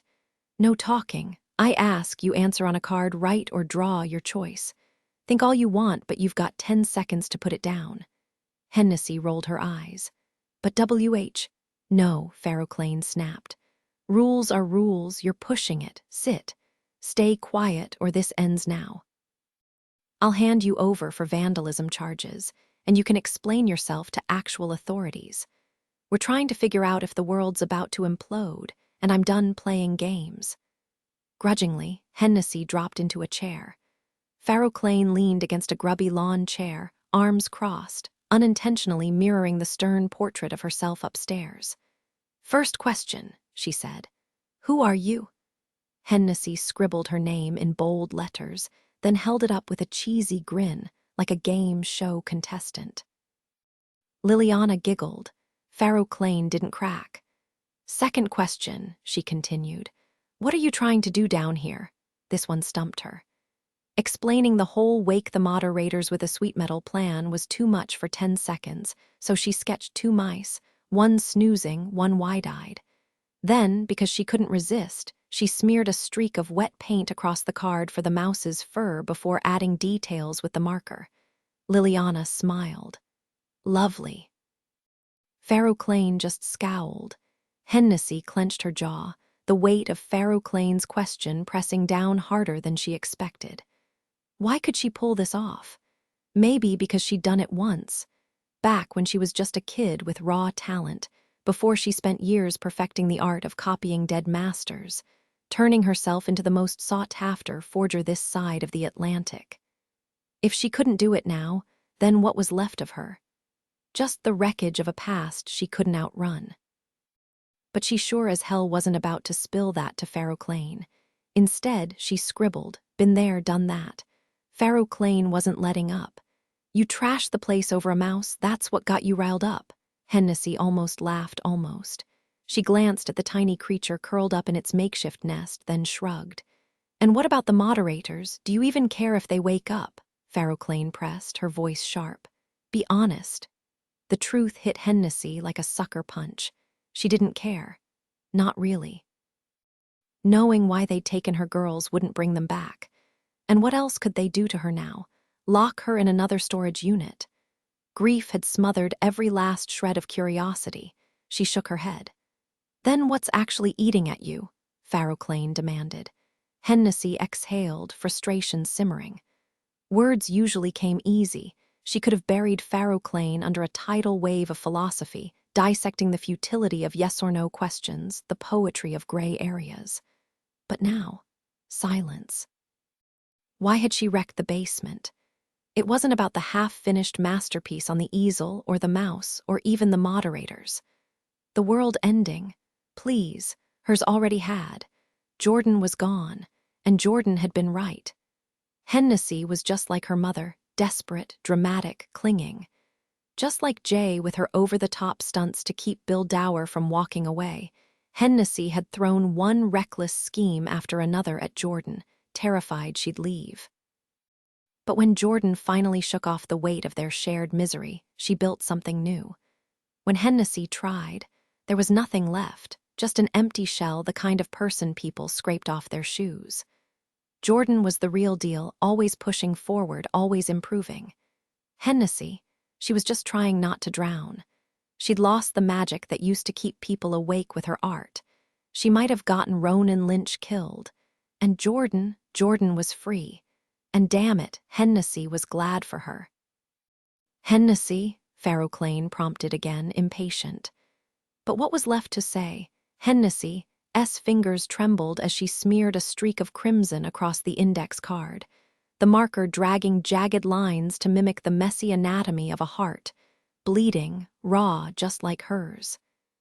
Beneath it, she scrawled in furious, uneven letters, "Of course it hurts." Because that was the truth, wasn't it? Jordan had always been better at everything, better at surviving, better at pretending, better at living, while Hennessy just kept breaking. With a flick of her wrist, she sent the card skidding toward Farrowclane, the motion sharp enough to startle the sleeping mouse nearby. Meanwhile, Matthew jolted awake, his chest tight with anger. No dreams, no rest, just a black void between collapsing in the tunnel and blinking up at his ceiling. Time had vanished, swallowed whole.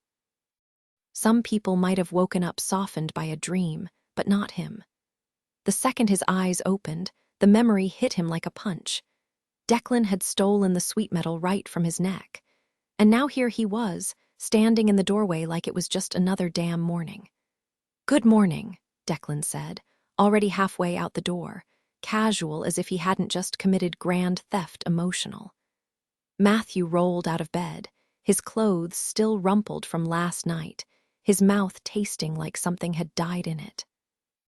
Declan hadn't even bothered to undress him, just dumped him here like a sack of potatoes. Why bother with the charade?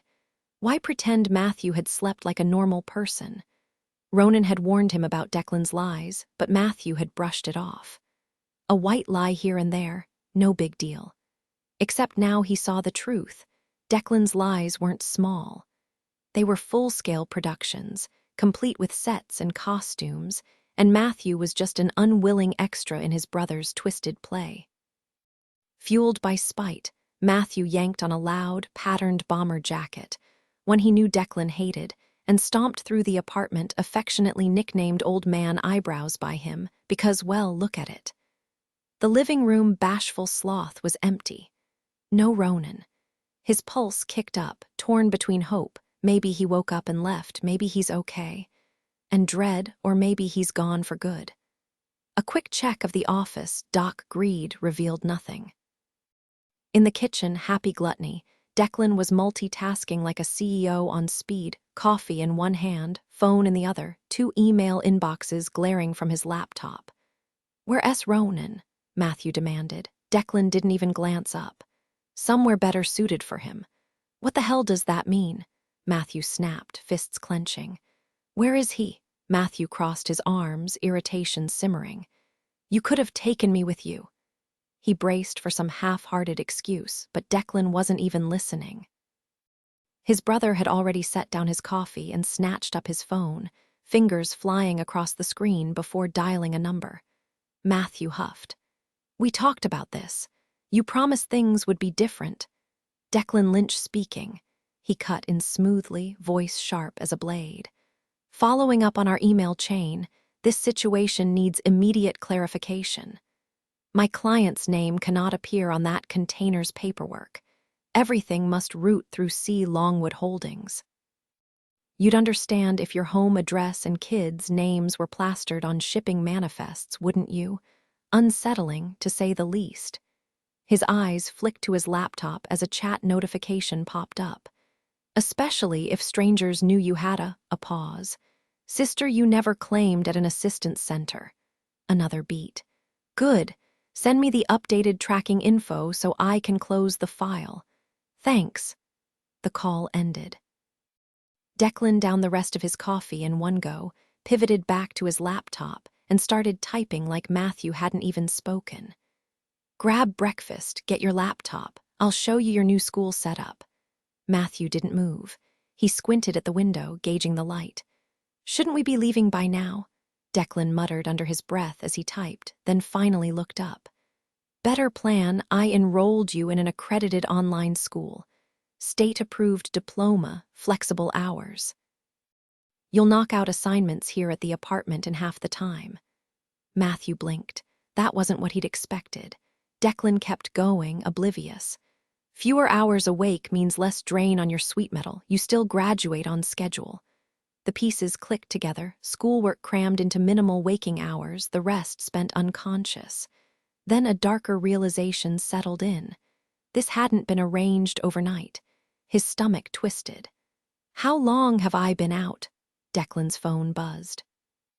He thumbed a reply without looking up. "Declan." Matthew's voice cracked. "How long?" Finally, his brother registered the edge in his tone. He glanced up, brow furrowing. "What? It's temporary. I'm working on securing more sweet metal." He frowned. "Did you even eat?" New detail, the tension escalates as Matthew notices a half-packed duffel bag by the door. Declan's, not his. Was his brother planning to leave him behind again? Tone shift, the frustration turns biting. Of course, Declan had a better solution. Because why bother with actual change when you can just rearrange the cage?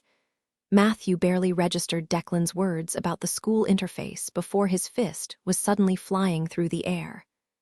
The punch wasn't some wild, untrained swing. Niall had drilled boxing into all of them years ago, and muscle memory took over. What shocked Matthew wasn't the technique, but the fact that he'd actually done it. His knuckles connected with Declan's jaw, sending him sprawling off the stool, his polished shoes pointing at the ceiling like some ridiculous surrender flag. The impact knocked the wind out of Declan, and Matthew heard the sharp gasp before spotting the car keys skittering across the tile. Before he could even process what was happening, his fingers snatched them up. It was like watching someone else move his body, someone reckless, someone like Ronan. "How do you like that?" He spat, adrenaline making his voice louder than he'd ever dared before. Slipping on the floor in his socks, he bolted for the door, barely pausing to shove his feet into Declan's muddy rubber boots. Behind him, Declan started to say his name, but Matthew was already gone, slamming the door behind him. The cold morning air hit him like a slap, sharp enough to sting his lungs. His heart pounded so hard it ached, as if something monstrous was chasing him, not just Declan, but the weight of everything he couldn't escape. Run away. Yeah, right. The invisible leash around his neck was still there, tightening with every mile. Then it hit him. He knew exactly where to go. Glancing back to make sure Declan wasn't already storming after him, he threw himself into the car. The damn thing wouldn't start, no keyhole, just a button. Foot on the brake, genius. Finally, the engine roared to life, and he peeled out of the parking lot, tires screeching. His phone buzzed. At a stop sign, he risked a look. Declan's text glared up at him. "Do not curb those wheels." Ignoring it, he punched an address into his phone, fumbling with the Bluetooth until the honking behind him forced him to give up. He balanced the phone on his lap, inching forward as the map guided him through Boston's maze of streets. Another buzz. You're not going far. The tank's almost empty, and you didn't steal my wallet too. Matthew clenched his jaw and kept driving. The car felt like it was fighting him, resisting every turn like a stubborn dog trying to drag him back to its owner. But he wasn't turning around. Not this time. The car was a nightmare on wheels, lurching toward green lights, bouncing over curbs, then wheezing to a shaky halt in the middle of chaotic intersections. Matthew swore it had a mind of its own, switching the gas and brake pedals just to mess with him. The gear shift was no better, slipping into neutral at the worst possible moment, leaving him stranded in traffic, while the car practically hissed at anyone who dared get too close. Bicycles? Forget it. The thing had a personal vendetta, lunging at cyclists with a low rumble before jerking away when they flipped it off. Sweat beaded on Matthew's forehead, the relentless honking grating on his nerves, until he cracked the window and flashed an apologetic grin. Miraculously, the angry drivers softened, even the cyclists laughing when he yelled, "Blame the car, not me." Then came Declan's text, another reminder of the tightrope he was walking. Get pulled over without a license, and you'll never get one. For years, Matthew had felt like the fragile bridge between two brothers, one a wildfire, the other a fortress. After their father's murder, Ronan had stopped being sad and started being dangerous, every word sharp enough to draw blood. Declan, though, he became the anchor, steady and silent, the one who fielded calls from the school, the funeral home, the endless paperwork. Matthew clung to him, especially after Ronan ditched Aglianby's dorms for Gansey's warehouse. But now, doubts crept in. Declan insisted Ronan was just broken, that their father's lies and neglect had set everything on fire. Ronan, meanwhile, swore Declan was the liar, painting Niall as some kind of saint. The more Matthew thought about it, the more he wondered, had he gotten them backward? Maybe Declan was the one burning everything down. Another text buzzed, "Find your own sweet metal next time." Spotting a donut shop, Matthew wrestled the car into the drive-thru, wincing as it scraped the curb. He dug out the emergency toll cash Declan kept in the console, smugly handing it over for a box of glazed. Small victories. Even bigger one. Actually parking at the Medford Assistance Center without totaling the car, or himself. Matthew fumbled with the parking job, overcorrecting twice before finally giving up and shoving the car into a slushy mess by the entrance. The receptionist barely glanced up as she slid him a clipboard and a peppermint. He tossed her a powdered donut from his stash in return, like some kind of bizarre office diplomacy. The halls smelled like antiseptic and bad coffee as he made his way to Bride's room, punching in the code with more enthusiasm than necessary. Inside, Bride lay motionless, eyes fixed on the ceiling tiles like they held the secrets of the universe. Matthew, still buzzing with restless energy, plopped into the chair beside him. "Hey, it's me again. You know, Ronan's brother. Also technically yours, I guess.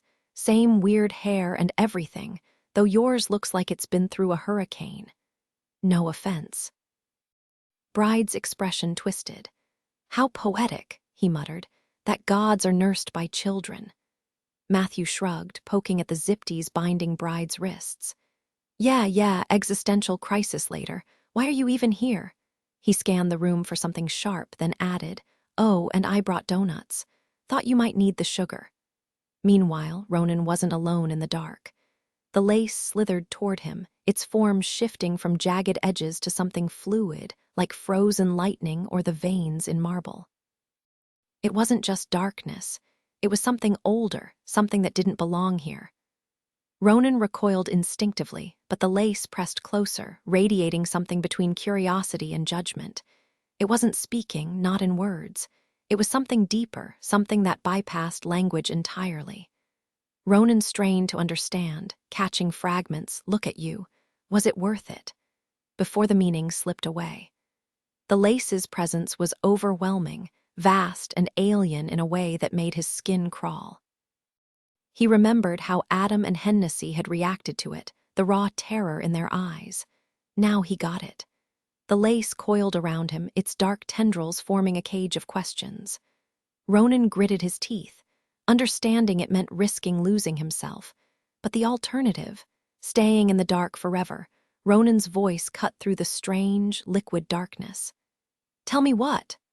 The lace coiled around him, its presence shifting like smoke, trying to translate his words into something it could grasp. Speak in the way you understand. But Ronan wasn't listening anymore. Something had caught his attention, not a smell exactly, but a presence, a familiar pull in the depths of the sweet metal sea. Adam Parrish. How long had it been since Adam had started scrying back in that shadowed hallway? Time here was slippery, impossible to measure. Ronan's jaw tightened. Get lost. I'm waiting for someone. The lace didn't move. It was waiting, too. And the horrible thought struck him. What if Adam appeared now, unprotected, nothing but his mind drifting into this place? Ronan had barely held himself together when he first arrived, and he was built for this, shaped by dreams. Adam. The lace would peel him apart, strip away every scrap of self-worth before drowning him in his own fears. He could hear the lace whispering its plans, its venomous hatred for Adam vibrating through the dark. The pull of Adam's presence grew stronger. He's not yours, Ronan snapped. Neither is he yours, the lace hissed back. Ronan didn't waste time arguing. This time, instead of retreating, he lashed out. Energy erupted from him, jagged and black, splitting the darkness like lightning. The lace recoiled, but he didn't stop. Again. He drove it deeper into the abyss, his voice a snarl. Stay away from him. Then, in the lace's own twisted language, he threw the words back at it. Stay away. For a moment, the lace seemed stunned. He's not for you. None of this is Greywaren. Then it vanished, just as Ronan felt Adam's arrival ripple through the sweet metal sea.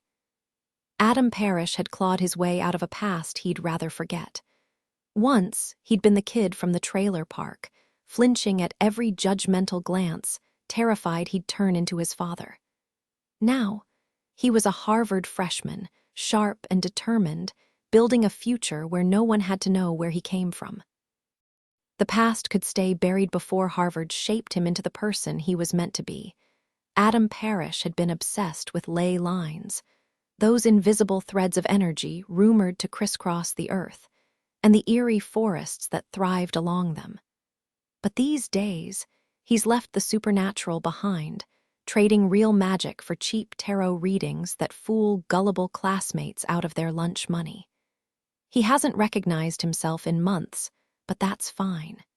He'll be fine. Adam knows pain is temporary, even when it feels endless. College might drag like a prison sentence, but 4 years is nothing, unless you're a hamster. The real struggle isn't time, it's resisting the pull of old habits. Magic used to be his escape, his way of avoiding reality, just like his father drowned his problems in whiskey. Now, Adam refuses to let it ruin him. He's determined to prove he can be something in the ordinary world, even if that means joining pretentious study groups like the Crying Club. Harvard is his lifeline, the one place Ronan Lynch could never survive. Without that distance, Adam would keep circling back to him, slipping into the same reckless patterns. And then what? No stable career, no respect, just chaos. But here's the truth. Adam might feel hollow now, like he's sacrificed everything that ever mattered, but he'll be okay. He'll be okay. He'll be okay. Parrish. Ronan's voice cut through the void. In the vast darkness, Adam looked impossibly small, a flicker of humanity adrift among cosmic wonders. He wasn't built for this, too sharp, too fragile, a puzzle of emotions spilling out in every direction.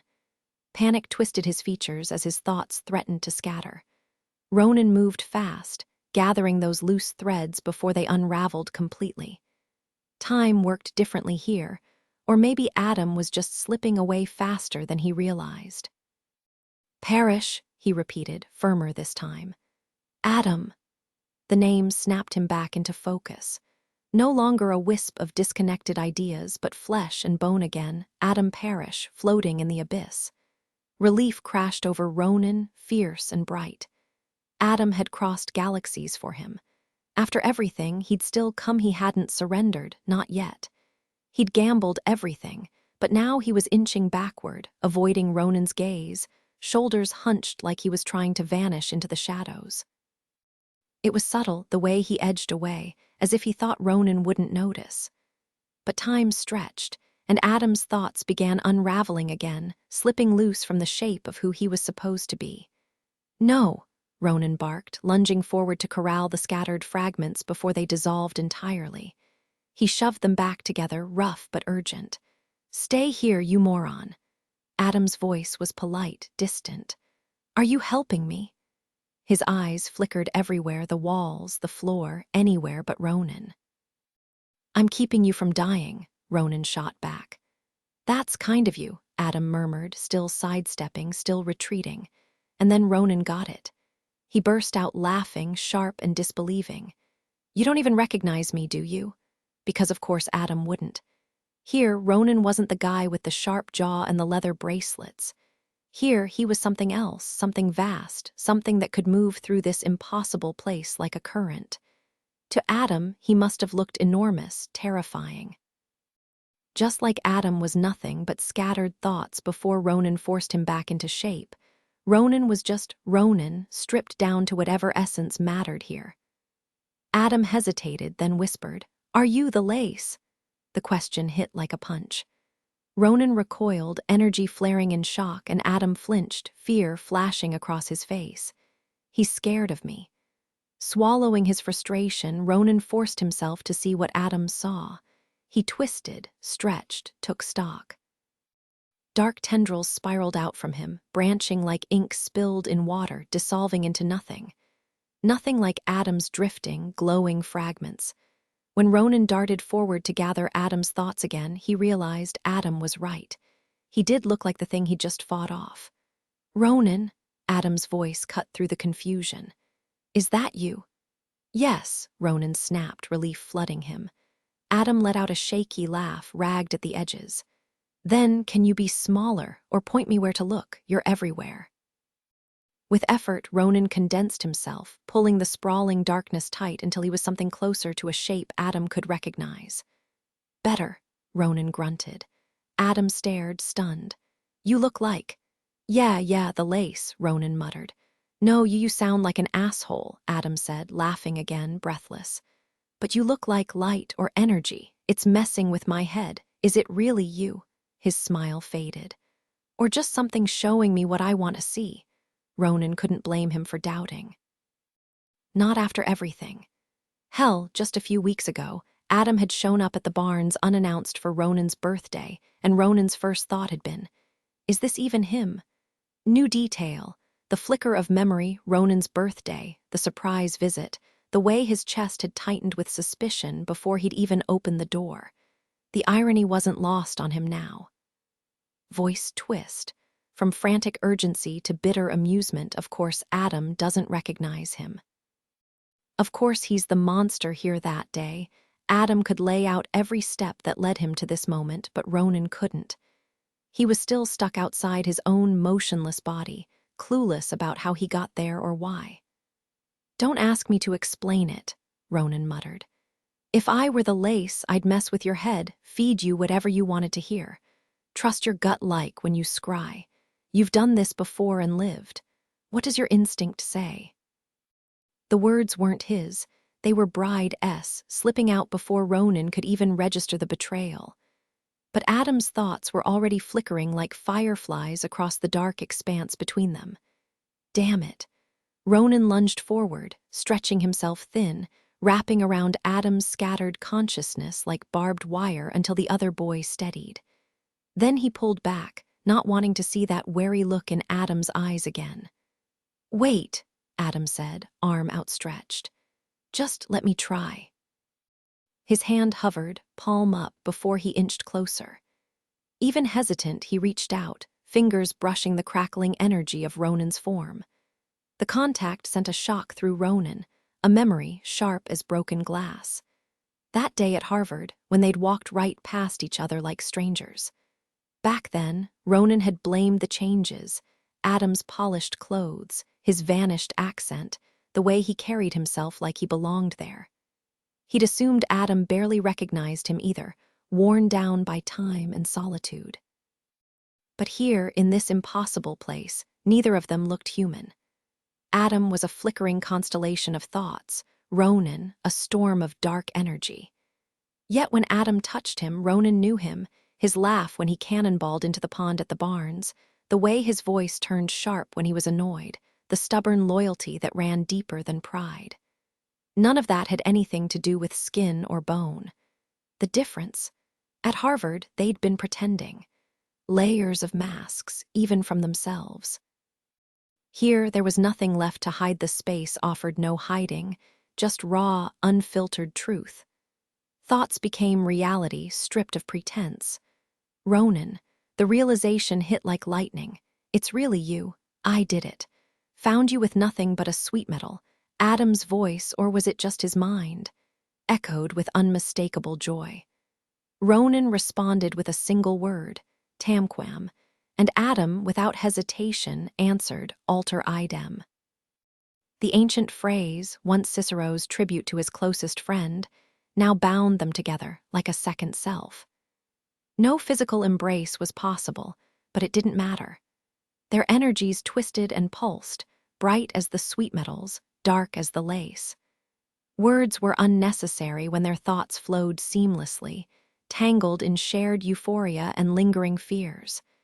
They revisited old wounds, apologies unspoken yet deeply felt.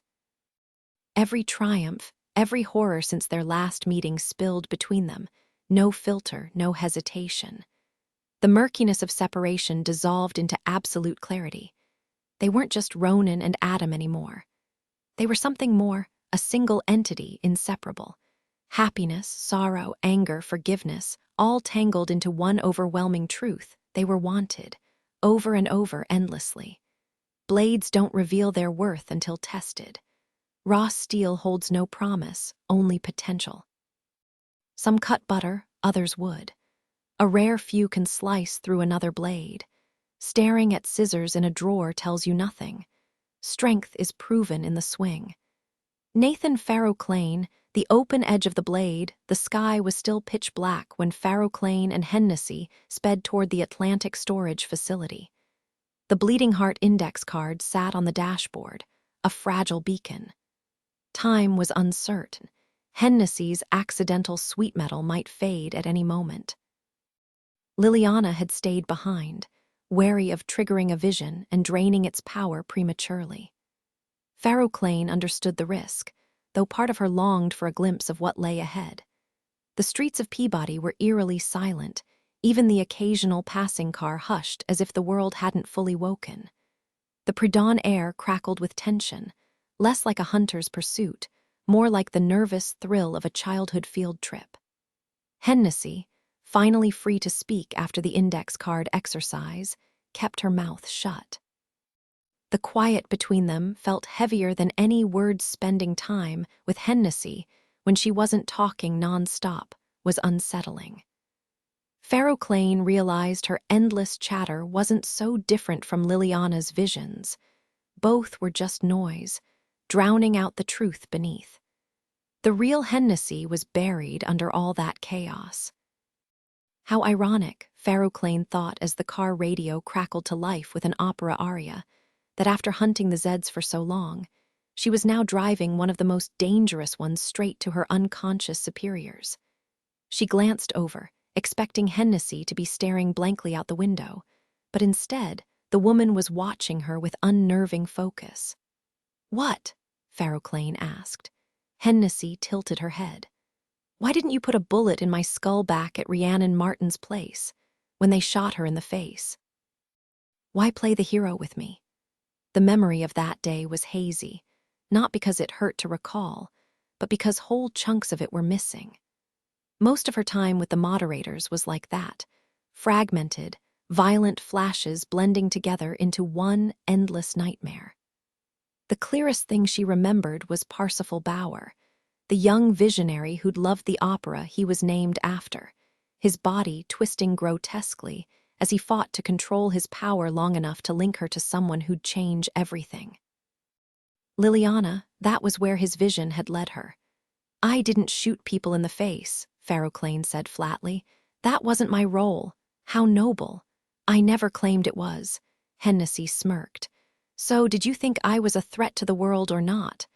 Farroclane flicked on her turn signal, taking her time before merging onto the dimly lit road. "Need me to fetch your index cards?" Hennessy taunted. "You were powerful," Farroclane admitted. Hennessy burst into exaggerated laughter, slamming her fist against the car door. "Oh, that's rich. Laugh all you want," Farroclane snapped. "But I saved your life with a sword that can cut through almost anything. A sword you dreamed into existence. That's power." "Then answer me this," Hennessy shot back. "If you really believed we were going to destroy everything, why not pull the trigger?" Farroclane's grip tightened on the wheel. "Maybe you should just be glad I didn't. And since we're on the subject, I saw you stash that sword in the trunk. Leave it there. No decapitating moderators today." By the time they pulled up to the facility, the tension between them was thick enough to cut with, well, that sword. Without a word, they stepped out and made their way inside. Hennessy clutched her single index card while Farroclane punched in the access code. Seeing the moderators again wasn't as jarring this time. She knew what to expect. But it was still eerie, finding them frozen in place, waiting like statues for the door to open. The weight of realization hit her like a punch to the gut. These weren't just visions. They were dreams, and the truth made her stomach twist. Hennessy moved fast, 3 sharp steps forward before dropping the index card into the unit and retreating just as quickly. Rage burned in her eyes, her fingers curling into claws at her sides. These people had taken everything from her, everyone she loved, except one. Farroclane was grateful she'd convinced Hennessy to leave the sword behind. If she hadn't, she wasn't sure she could have stopped her from tearing into the moderators. And honestly, she wasn't sure she would have tried. A rough scraping sound snapped Farroclane's attention back. Locke stirred, his hand dragging across the concrete floor like a spider until it found the index card. He pressed it to his chest, eyes still shut, body unmoving, but he was awake. Barely. The faint energy of the sweet metal was just enough. "Carmen," he rumbled, his voice thick with sleep, and she flinched. "Is that you? I can smell your perfume." "You're a dream," she spat, accusation sharp in her tone. She forced herself to steady. No time for emotions. The sweet metal was weak, barely keeping him conscious. "Are all the moderators dreams, everyone but me?" "That's right," Locke murmured. "You hypocrites." "Don't be dramatic, Carmen," he drawled, his words sluggish. "If we were Zeds, killing them would be hypocritical, but since we're dreams..." "It's just messy." His fingers traced the edges of the index card absently, seeking comfort. "Where am I? What happened?" For once, he was the one in the dark. "I'm asking the questions right now," she shot back. "How were you awake before?" "Had a few sweet metals stashed. Bride swiped one during a raid, but the others should have lasted. Not in this world. Without the ley line's energy, they drained fast. Did the same dreamer create all of you?" Locke let out a low, drowsy chuckle. "Nah. We're all orphans like you. Your parents are gone, our dreamers are long dead. Some of us haven't seen ours in centuries. Nikolenk, Espen scavenging sweet metals for nearly 1,000 years. We're only tied together by purpose." His fingers stilled. "The ground's cold. Are we outside? How long's it been? Sometimes it feels like forever. 1,000 years. Magic had a way of yanking the floor out from under her over and over. Then why kill Zeds if one of them made you?" "You sound upset, Carmen." "You sound half asleep," she snapped, her voice so icy it reminded her of Hennessy's burning portrait. Locke laughed, the sound slow and lazy. "Fair, so is this a deal? You tempting me into negotiation." "No," Hennessy cut in, her voice like a blade. Hennessy's voice cut through the dim hallway, sharp enough to carry but laced with something unexpected, restraint. Pharaoh Clane watched as she edged forward, her usual reckless energy coiled tight. "This is torture," Hennessy spat, her words deliberate. Locke's groggy voice floated back, barely clinging to consciousness. "Who's torturing who now?" Hennessy ignored him. "You're rotting in a storage unit forgotten. No ley lines left to wake you, no sweet metals strong enough to keep you alive. This isn't living, it's slow decay." Locke's laugh was weak, his words slurring. "Never pegged you for cruel, Carmen." His gaze flicked to Pharaoh Clane as if she'd spoken instead. "But you get it now, don't you? We're out of options. Zed's dream, they die, and the rest of us fight for scraps. Too many mouths, not enough energy. A spay-and-neuter program would have been kinder." Hennessy made a noise like a snarl. Pharaoh Clane's stomach twisted. She'd carried a gun for these people, crossed continents, watched Parsifal die for their cause, and for what, a lie? The apocalypse, she demanded. Was that just another excuse? Locke's pauses stretched longer, sleep dragging at him. The visions were real. There is a Zed who'll bring fire. But the rest? We let ourselves believe because we wanted to. Pharaoh Clane's pulse spiked. Who started this? Say his name. Bride, please say bride, but Locke only exhaled, bitter. A Zed, a hypocrite's answer, right? We followed a Zed with a plan. You know how tempting that is, someone else holding the reins. Hennessy slammed a hand against the wall. Stop dancing around it. Who? Locke's fingers twitched around the index card, his voice fading. You already know. She did, not bride, not Ronan Lynch. The truth had been lurking in the back of her mind for too long, a shadow she'd refused to name. And now it was here. Undeniable fear clings hardest to the things you secretly believe might be true. Pharaoh Clane's voice cracked, barely audible over the tightness in her throat. He's dead. I watched you kill him. Locke's words came slow, slurred with exhaustion. A decoy. He knew being dead made him harder to find. Nathan's name pulsed in her skull like a drumbeat. She clenched her fists. He's a serial killer. You don't just follow his lead. Locke's eyes flickered open, sharp for a moment. No such thing as flawless heroes. Then he was out again, the strange energy in the index card gone, leaving nothing but ordinary paper behind. The worst part, she knew he was right. She'd clung to the moderator's plan just like the rest of them, desperate for someone else to have the answers, even when her gut screamed it was wrong. Hennessy frowned. What's that supposed to mean? Pharaoh Clane exhaled. This isn't just an apocalypse, it's my brother's. 2 minutes later, the first bomb detonated. It wasn't a normal explosion. Tucked deep inside the Medford Assistance Center, the device ticked 23 times before erupting.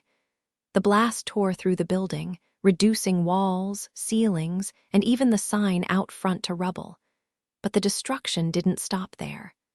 After the dust settled, an invisible wave rolled outward, touching everyone for miles.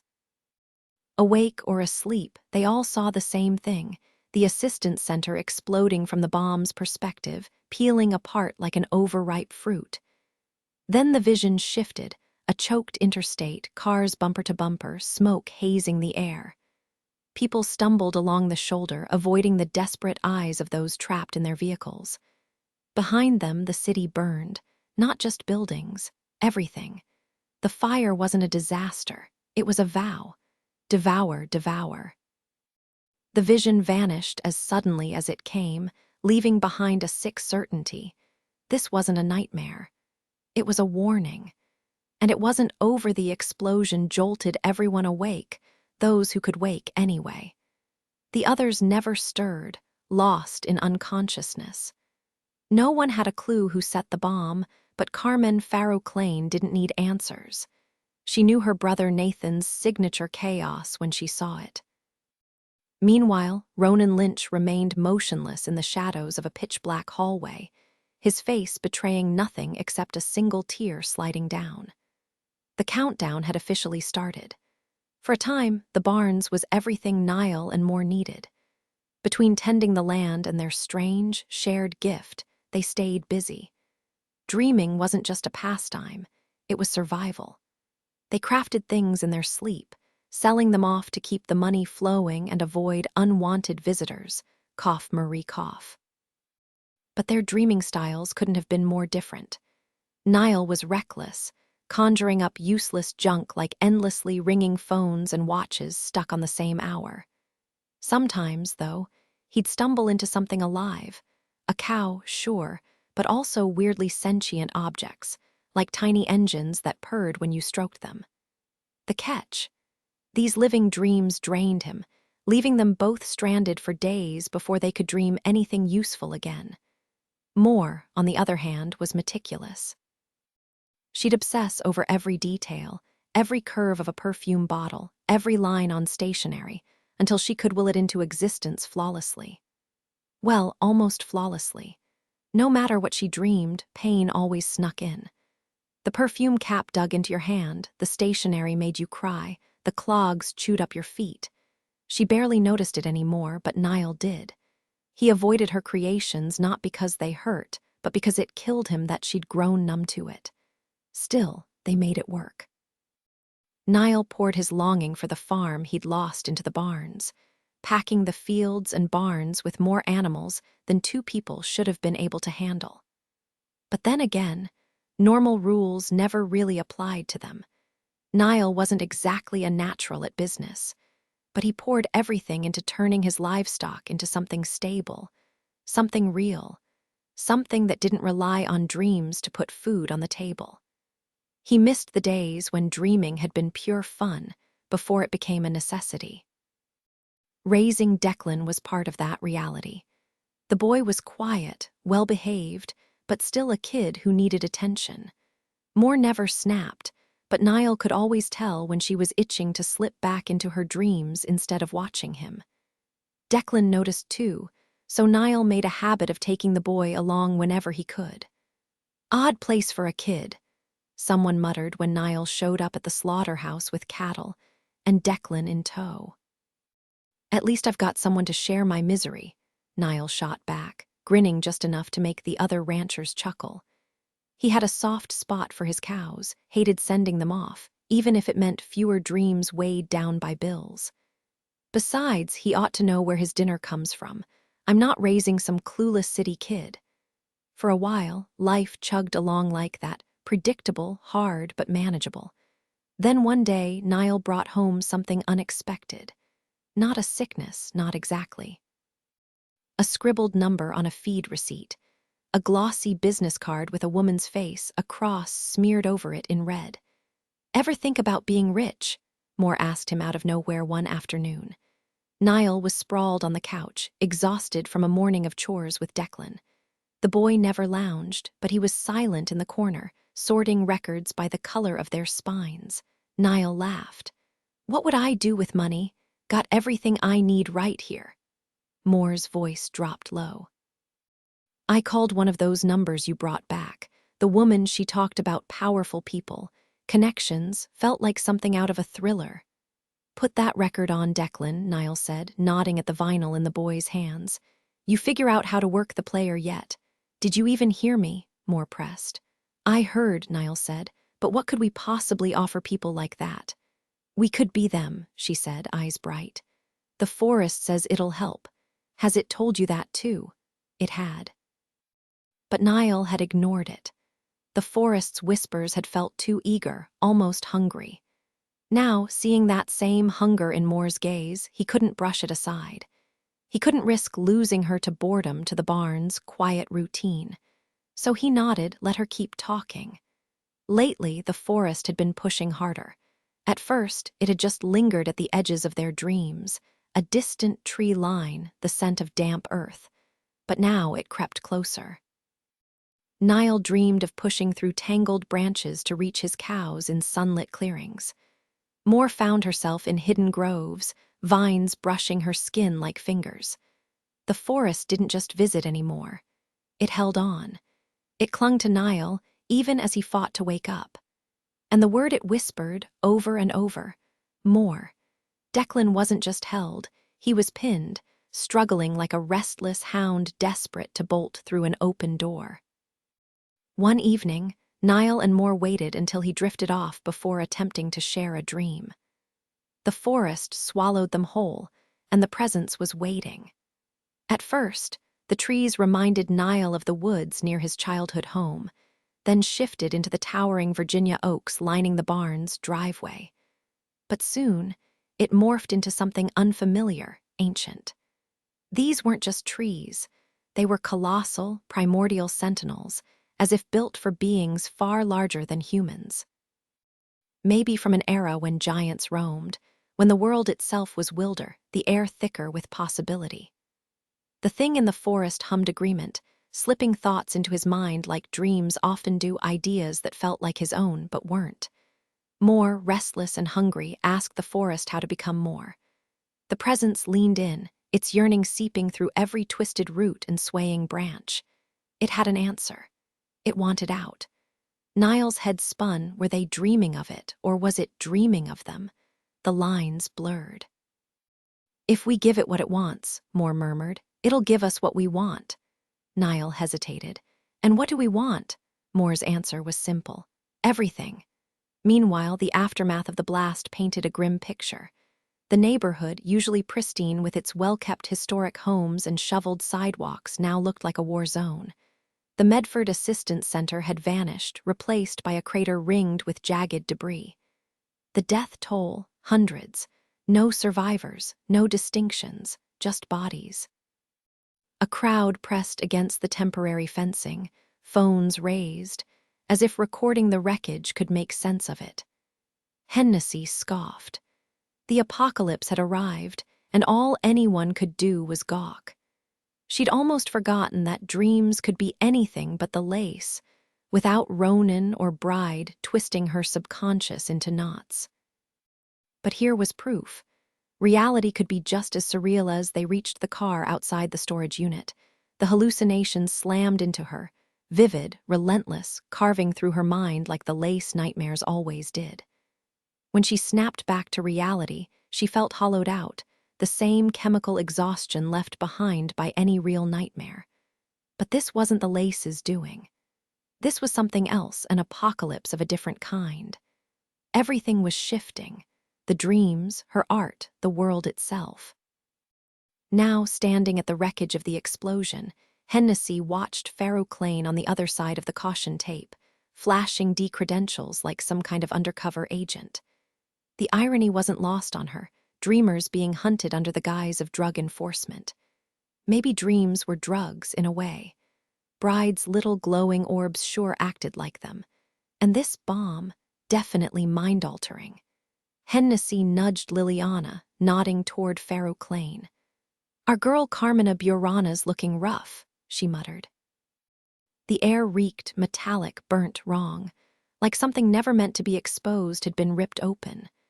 Liliana's white hair whipped in the wind as she studied Pharaoh Clane, who stood stiffly, listening to a recovery team member with the blank focus of a robot. "She's not okay," Liliana murmured. "Her brother used a bomb like this, on their parents." Hennessy exhaled sharply. "Well, shit." That explained the dead-eyed stare after the vision, the silence in the car. Pharaoh Clane hadn't even flinched at Hennessy's usual sarcasm. "She's better than me," Liliana added quietly, staring at the distant hum of traffic, life, oblivious, just blocks away. Pharaoh Clane finally trudged back, her voice flat. "Bride was in that building, the assistance center. No survivors so far." Hennessy forced a grin. "Oh, come on. That slippery bastard wouldn't die without giving me one last condescending monologue. He'd find a way, slide out like a greased-up dolphin or something." Liliana gave her a look that was pure pity. Pharaoh Clane just sounded exhausted. He was zip-tied to a bed. The image hit Hennessy hard. No witty comeback for that. Hennessy tried to summon the anger she should have felt toward Bride, all those times he'd made her feel worthless. But instead, her mind flashed to a different memory. The day she'd accidentally revealed the monstrous lace to a group of young dreamers. Their mother had screamed at her, calling her a freak, a nightmare. Bride had ushered Ronan and Hennessy away, but not before Hennessy overheard him say, "Remember, even dreamers were children once. Not long ago." He meant her. That offhand comment, tossed to someone else, was the closest thing to kindness Bride had ever shown her. Be gentle with her, he might as well have said. She still needs it. Liliana broke the silence. "I'm hugging you now," she announced, wrapping her arms around Hennessy without waiting for permission. The embrace was warm, grounding, but Hennessy didn't close her eyes. She stared past Liliana's shoulder at the wreckage around them. Clane's voice cut through the quiet. "No trace of him," she said, and the way she emphasized him made it clear she wasn't talking about Bride. Nathan, always Nathan. But it was definitely one of his weapons. Everything we did pointless. Liliana pulled back, shaking her head. "I don't believe that," Clane scoffed. "Think about it. If he's stockpiling weapons, who's to say dreamers aren't stockpiling dreams? That fire could already be burning in some hidden vault in Kansas or an abandoned coal mine in Pennsylvania. We didn't stop anything, just delayed the inevitable. And the one person I thought I had stopped. Gone. Look at this mess." They did. For a long moment, they just stood there, each lost in their own thoughts until Hennessy's breath hitched. "Oh, hell," she muttered, her gaze locked onto something in the debris. Liliana and Clane followed her line of sight. A mangled car, windows shattered, roof caved in, but still recognizable. "What are we looking at?" Liliana asked. Hennessy's lips curled. "Declan Lynch's damn car." Declan had despised Matthew from the start. When Ronan dreamt him into existence as a baby, Aurora Lynch had begged Declan to love him. She tried everything, appealing to his curiosity. Don't you want to see what he becomes? His guilt, look how he smiles at you. He just wants you to smile back. Even his pride, he needs a brother like you. But Declan refused. Matthew was a mistake, a dream that shouldn't have escaped Ronan's head, no matter how hard Declan had tried to stop it. Worse, Matthew was a replacement, a better brother for Ronan than Declan could ever be. No, Declan wouldn't love him, and the worst part, knowing everyone else would. Matthew was the kind of kid who radiated warmth, like a walking, talking teddy bear, impossible not to love. He thrived on affection, soaking up hugs and smiles from everyone around him. Even when Declan shut him out, no games, no grins, barely a glance, Matthew just bounced back, unfazed. Aurora could beg all she wanted, but Declan wouldn't fake it. He was already stuck pretending she was something she wasn't. He refused to play along with Matthew, too. Years later, the Lynches packed up for their annual road trip, this time to upstate New York, nowhere near the city. The destination? The Fleet, a raucous Irish music festival where fiddles dueled with bagpipes and dancers spun in dizzying circles. All three boys had picked up instruments, some more reluctantly than others, and this was their chance to perform outside their cramped home. Family trips were rare. Ronan's motion sickness usually cut them short. Declan sometimes wondered if that was just another one of his brother's strange quirks, like the nightmares. The festival was chaos, music crashing from every direction, curls bouncing on top of curls as dancers flitted past. Niall and Ronan bulldozed through the crowd, Ronan swinging his pipe case like a battering ram, while Niall charmed apologies out of strangers. Declan and Aurora trailed behind, Matthew wedged between them. Then, as the sea of people thickened, Matthew's small hand shot up, reaching for Declan. No hesitation, no doubt, just pure, uncomplicated trust. Declan stared down. Matthew beamed back, his smile brighter than the stage lights.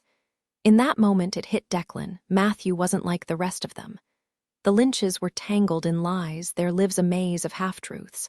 But Matthew, he was real, maybe the only real thing in their world. Declan squeezed his hand. Tight.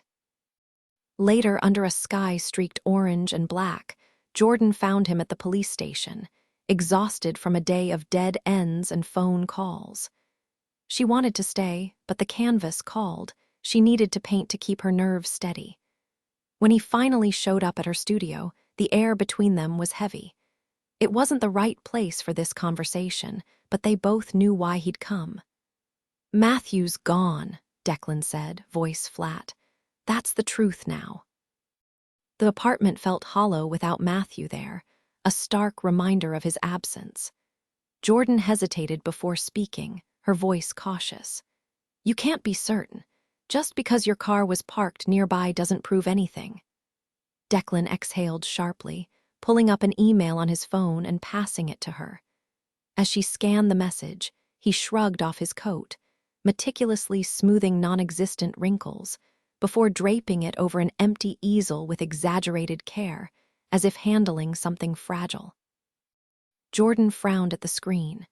So a security camera halfway down the block caught someone who might look like him entering. Even if it was Matthew, that doesn't mean he stayed. From his messenger bag, Declan pulled out a crumpled bundle that seemed to unfold endlessly. "Recovery team dug this out of the wreckage. The cops cleared me to take it." Jordan's breath hitched at the sight of Matthew's once vibrant bomber jacket, now dulled by ash. Declan's grip was steady, but the cuffs trembled faintly. "No way," she whispered, shaking her head. Declan knew she wasn't ready to accept it, but he was. Deep down, he'd always expected this. His father's legacy was a poisoned tree, and no matter how hard Declan tried to grow something different, the roots were rotten. He was the last Lynch standing, the one who survived while the rest withered away. Edvard Munch, another soul haunted by dread, once wrote about a predator nesting in his mind, talons sunk deep. Declan understood. His own thoughts were stained black, claws scraping at a heart that had already been hollowed out. "Declan," Jordan started, then stopped, pressing his phone back into his palm. Instead of words, she turned to her canvas, slashing paint across it in furious strokes. Declan got to work. First, he called in favors, clients who could secure him a last-minute invite to the ferry market in New York. Then, he lined up a ride by offering airport transfers from Boston to the city. Finally, he dialed Joe Fisher from Boudica, putting the call on speaker so Jordan could listen. The wheels were in motion. Declan and Joe Fisher danced around each other in conversation, probing for leverage. What she'd do for him, what he'd offer in return. Would she arrange a meeting with her brother? Could she get her hands on Ronan and their father's belongings stashed at the family estate? But the numbers weren't adding up like they used to, and Declan knew he'd have to sweet-talk his way through another round of negotiations. He set up a sit-down with Barbara Shutt at the ferry market, prepping his pitch. Boudica's warning was clear. Bring Jordan Hennessy, or don't bother showing up. A quick call to his lawyer, who, like Matthew, had already dozed off, and Declan had his will adjusted, leaving his townhouse and liquid assets to Jordan. 15 minutes to sign the papers. Another call, this time to the guy who stored his weapons. 40 minutes to grab a gun and that sealed flask he'd threatened death over if anyone dared open it. Phone back in his pocket, he turned to Jordan. "Take me to Ronan." The garage in Waltham was deserted when they arrived, gravel crunching underfoot beneath the flickering bulb above the bay door. Adam Parrish's old workplace, where he'd helped Declan stash Ronan's body inside the walls. The side door creaked open with Adam's key, the beam from Declan's phone cutting through the dark hallway. Ronan hadn't changed, no fresh night wash, just 2 silent tears slipping past his closed lids. Of course he'd cry in his sleep, Declan thought. Ronan had never been subtle with his emotions. Kneeling in front of him, Declan asked, "Can he hear me?" Jordan stayed quiet, gnawing on a tattooed knuckle, watching. Declan exhaled, steady. "You were right. I was wrong. I screwed everything up." Bride's words echoed in his head. You weren't protecting him from danger. You were stopping him from being dangerous. And it was true. Fear had shackled Ronan his whole life. "No more, I'm getting a sweet metal strong enough to wake you. And when you're up," his voice hardened, "find who killed Matthew. Make sure they never sleep easy again." Ronan didn't stir, but another tear joined the trail on his cheek. Declan hesitated, then pressed his palm to his brother's skull. Be dangerous. Finally, he turned to Jordan, letting her pull him into an embrace. The weight of everything pressed down, but for a second, he didn't have to hold it alone. "He's staying here," he told her, his voice rough with determination. "Let them take the barns, let them take whatever they want from me, but not you." Jordan cupped his face in her hands, her gaze steady. No more disguises, no more pretending, just the raw truth between them. He exhaled, resigned. This was always how it would end. "Jordan, our story was never meant to be anything but tragic." "That's not true," she insisted. "Not yours," Declan corrected. "But mine, the Lynches. That fate was sealed long before I existed." She shook her head. "Mine was too, but I changed it. I saw the shape of something better, and chiseled away until it was free," he finished, recognizing the Michelangelo reference. "Yeah, you did." But he was still the one trapped in the unyielding stone. Ronan had dreams about death, not nightmares, but peaceful ones. They'd been with him so long he couldn't pinpoint the first, but he remembered an early one vividly. He was at Mass, tucked against Niall's side like a kid half his age, the whole Lynch family in their usual pew. Ronan, usually alert during service, had been too drained to stay awake, even through Father's endless sermon. The night before, Declan had burst into his room, wild-eyed, muttering about getting rid of something. Ronan barely remembered the dream he'd been pulled from, just the unsettling image of his brother, teeth bared, face twisted in fear, before Declan vanished into the dark. But in the quiet of St. Agnes, that fear felt distant. The scent of lemon and boxwood clung to Niall beside him. Aurora amused Matthew with shadow puppets on the pew, while Declan scowled at the bulletin like it had personally offended him. And God, capital G, was everywhere, especially on days like this, when rain muted the stained glass into shadowy jewels and candlelight flickered through incense haze. Ronan had always found comfort in that presence. Maybe because, for once, the world outside the church walls didn't matter as Ronan grew older. The world made less sense, rules clashed, logic twisted, and nothing seemed to fit. But the thought that someone, somewhere, understood it all gave him comfort. Why am I like this? He prayed in church, his knees digging into the hard wooden kneeler. Just give me a sign. God stayed silent, but Ronan didn't mind. Fathers weren't always around, they had their own business. During Mass, he dozed off and dreamed of being dead, and it was glorious. Not for his family, obviously, they were devastated, but he couldn't tell if it was grief or just the sting of being left behind. Honestly, he got it. Death had brought him to what he figured was heaven, though it looked exactly like the barns, just sharper, brighter. Sunlight poured through the farmhouse, highlighting every detail. The intricate carvings on the stair railing, the snarling dog head on the walking stick, the hawk mid-pounce in the framed picture above the fireplace. The light caught the glint of old Irish stoneware in the cabinets, the delicate lace curtains fluttering in the kitchen, even the dried lavender in his parents' cracked wash basin. When he was alive, the barns had been quiet, almost secret. But now, a parade of guests streamed down the driveway, hundreds of them, a wild, impossible crowd. They came in every shape imaginable, tall figures draped in flowing robes, others with crowns or curling horns, some with hooves like his old dream friend, the orphan girl. None of them scared him. They were his people. A few spotted him in the window and waved, and his chest swelled with something so fierce it nearly hurt. Of course, he thought, laughing in relief. This is how it was supposed to be. The world couldn't just be dull routines and ordinary people. That had always felt wrong, like he was built for something bigger.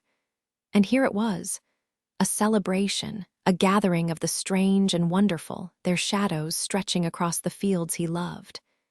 Thank you, he kept thinking over and over, his throat tight. He hadn't found them in life, but death had pulled back the curtain. Finally, It all made sense. Ronan bolted down the wooden steps, flinging open the barn's heavy door to a flood of impossible guests. Towering figures loomed over him, their forms shifting like smoke, their laughter ringing in languages that twisted the air. The scent of unknown blossoms clung to women whose dresses shimmered with petals from no earthly garden. The mudroom, usually cluttered with boots, now overflowed with living greenery, vines snaking up the walls, ferns unfurling across the floor. At the threshold stood a sharp-jawed man with golden hair, ushering in more of the impossible crowd with a grin. Tables groaned under platters of food that smelled like childhood memories and foreign spices all at once. The light here was different, brighter, sharper, as if the world had been scrubbed clean of shadows. Ronan couldn't tell if this was a funeral or a rebirth, only that it felt like both, and neither. For the first time in forever, he wasn't drowning in the chaos of the living. Here, in this impossible place, he was in control. Then fingers tangled with his rough, warm, unmistakably real. A boy's hand, all knuckles and stubborn strength, gripping him like an anchor. A whisper brushed his ear, numquam soulless, never alone. The dream shattered. Reality crashed back in a wave of horror. The vision of destruction had ripped through Boston, through Adam, through him, tangled up in Declan's choked confession. Matthew's gone until the two losses blurred into one. Ronan barely had time to gasp before the lace struck, slipping through the one crack in his defenses. A scream tore through the dark. Adam's scream, then silence. Just like that, Adam vanished. No trace, no warning. Only the echo of that sound, raw, broken, haunting Ronan's skull like a wound that wouldn't close. He replayed it, punishing himself, as if agony could rewrite the past. Matthew dead, Adam gone. He lunged through the sweet metal sea, shattering visions in his wake, desperate for even a flicker of them. Declan's stubborn glare, Adam's steady presence, Matthew's easy smile. But time here didn't bend backward. No do-overs, no second chances. So Ronan did the only thing left. He destroyed everything he touched. Ronan's gaze darted from one object to another, paintings, sculptures, even the glint of a wedding band, searching for any sign of his brothers. His voice tore through each space, raw and desperate. At first, he called for Declan and Matthew, but soon Adam's name ripped from him too, then God's, until all that was left was a scream that didn't sound human. Because, well, he wasn't exactly human here, was he? The weaker sweet metals around him shattered under the force of his anguish, sending nearby dreamers spiraling into unconsciousness.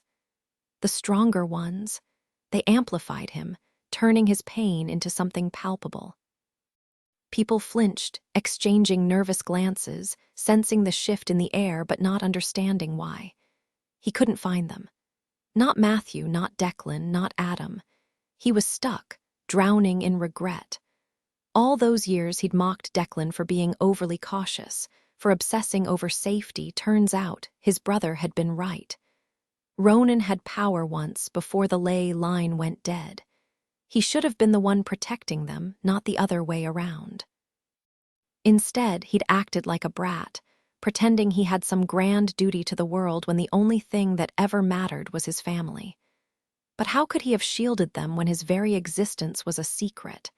He was a walking paradox, an old legend cursed to dream too big, yet forbidden to show his true self. He wasn't meant to exist. He didn't belong awake or asleep. And now, he destroyed them with his own dreams.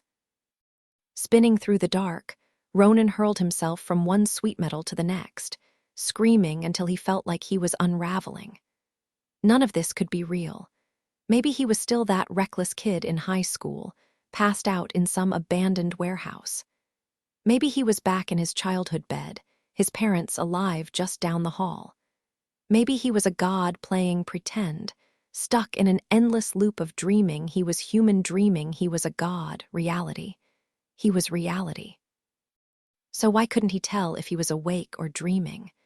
The question hammered in his skull, over and over, until it was the only thing left. Was he awake or was he dreaming? The words echoed, relentless, drowning out everything else. The line between reality and dream blurred in his mind, a relentless loop of uncertainty. Over and over, the same question echoed. Was he trapped in a nightmare or stumbling through wakefulness? The repetition gnawed at him, a dizzying spiral with no escape.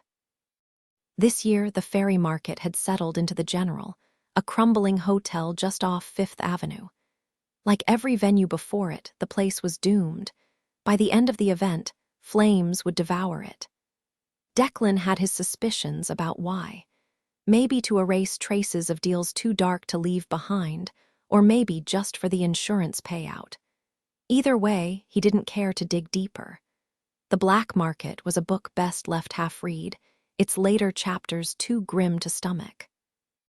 At the last market, the one before he dragged Ronan along Bad Call, everything felt like a bad call lately. An old-timer had muttered something cryptic about nostalgia and lost homelands. Declan hadn't asked for the wisdom. The Ferry Market wasn't his past. He wasn't his father. Hell, he wasn't even part of a family anymore. Matthew was gone, really gone. No more school runs, no more burnt coffee in the morning. Just nothing. Inside the General, the lobby was a time capsule of faded grandeur. Peeling paisley wallpaper, scuffed floors, dusty chandeliers full of dead moths. The only modern touches were the guards, decked out in full tactical gear like they'd wandered in from a SWAT raid. One of them demanded his invitation, scanning it with a device that beeped obnoxiously. Declan scowled. Since when did the Ferry Market need barcode checks? It stripped away the mystique, reducing the whole thing to just another shady trade show. Jordan would have hated it. Not that he wanted her here, she belonged in a gallery, not this mess. The thought twisted in his chest, sharp and unexpected. The second guard gave Declan a skeptical look. "You carrying anything?" he asked, already running his hands over Declan's jacket. Declan smirked. "You think I'd walk in here clueless? No weapons, market rules." The market had always been a neutral zone, a place where power stayed balanced. Weapons ruined that. The first guard pulled out the silver flask tucked in Declan's pocket, the one he'd gone out of his way to grab before arriving. "And this?" the guard asked, holding it up. Declan's gut twisted, but his voice stayed flat. "You know exactly what it is." The guard shook it, listening to the liquid inside. Alcohol wasn't banned. Neither were sweet metals, and this flask was one, barely potent but still. Just let it go, Declan thought. The guard slid it back into his pocket. "Through there." "Vips take the elevator, 10th floor." Declan stepped through the heavy door into a cramped hallway with low ceilings. The walls were lined with cheap black and white photos of New York, so tacky they almost circled back to being interesting. Then he spotted the rat, huge, scruffy, darting along the baseboard before vanishing into a crack. It reminded him of an old argument with Matthew, back when they'd shared that townhouse in D.C. Matthew had wanted a pet rat. Declan had laughed. City rats weren't pets. Matthew had insisted the only difference was that nobody loved them. This one, it had the cold, calculating look of something that had survived too long on the streets. But Matthew wasn't here to see it. He wasn't anywhere. Then Declan noticed the people. Dozens of them lined up along the hall, sitting stiffly, each with a duct-taped mouth and a handwritten sign in front of them. Mostly women. Boudica's work, he thought grimly. This wasn't just another market quirk, it was a statement. A line crossed. Violence always lurked around the edges of the market.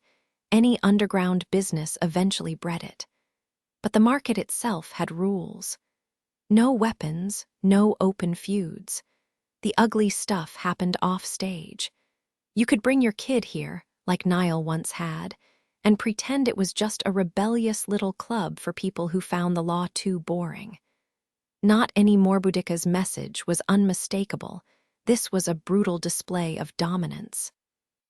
The balance of power had shifted, and the first prisoners Declan passed made that painfully clear. Their wrists were bound with zip ties, their ears crudely removed, the wounds still fresh. Signs around their necks declared, "I heard what wasn't mine to hear." Declan forced himself to keep moving, refusing to linger on their suffering, though he knew that was the whole point, to make him look, to make him acknowledge the cruelty. The next group was worse. Hands gone, stumps wrapped in bloody bandages. I took what wasn't mine to take. Among them was Angie Oppie, a far cry from the sharp, confident woman he remembered.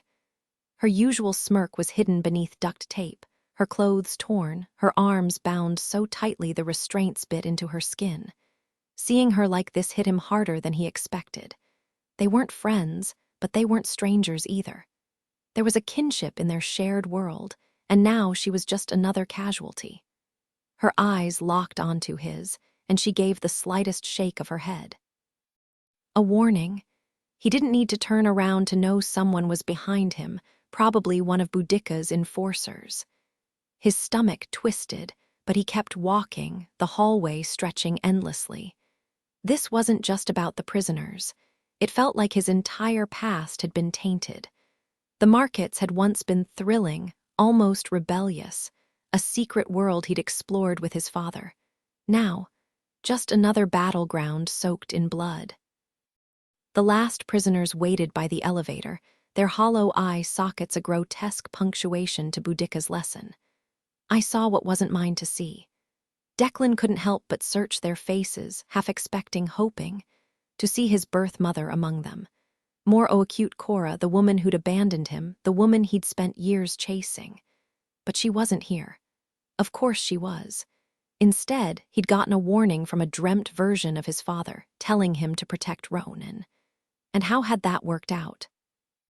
Not great. The elevator shuddered open, revealing one last captive slumped against the back wall, a lanky young woman, unconscious but unrestrained. No ropes, no gag, she didn't need them. A handwritten sign propped against her leg read, "I forgot I was helpless." Declan forced himself inside, his breath loud and shallow like he was suffocating. The doors sealed shut with a hiss. He jabbed the button for the 10th floor, his stomach twisting. Every second in this place felt wrong, like reality had warped around him. The elevator groaned as it climbed, its flickering display ticking upward. 8, 9, then, just before the 10th floor, the girl's eyelids twitched, not fully awake but aware. The moment the elevator dinged, her lips parted in a whisper. Sweet metals. Declan's pulse spiked. Whatever was on this floor had enough power to stir her from whatever nightmare held her captive. Not enough to free her, just enough to make her suffer. A cruel cycle up into awareness, down into oblivion, repeated endlessly until the fairy market burned to the ground. Was she part of the auction too? "Lot 531, she murmured, voice frayed. "That's me. Bid high." Declan stumbled backward into a gallery of treasures. The penthouse suite had been gutted, transformed into a museum of stolen beauty. Glass cases glittered with jewelry, fragments of statues, delicate silverwork. Paintings hung like trophies behind velvet ropes, sculptures perched on pedestals. Even the bed was a masterpiece, carved wood draped in embroidered quilts. Guards loomed in every doorway, hands resting on holstered weapons. The stakes here weren't just high, they were deadly.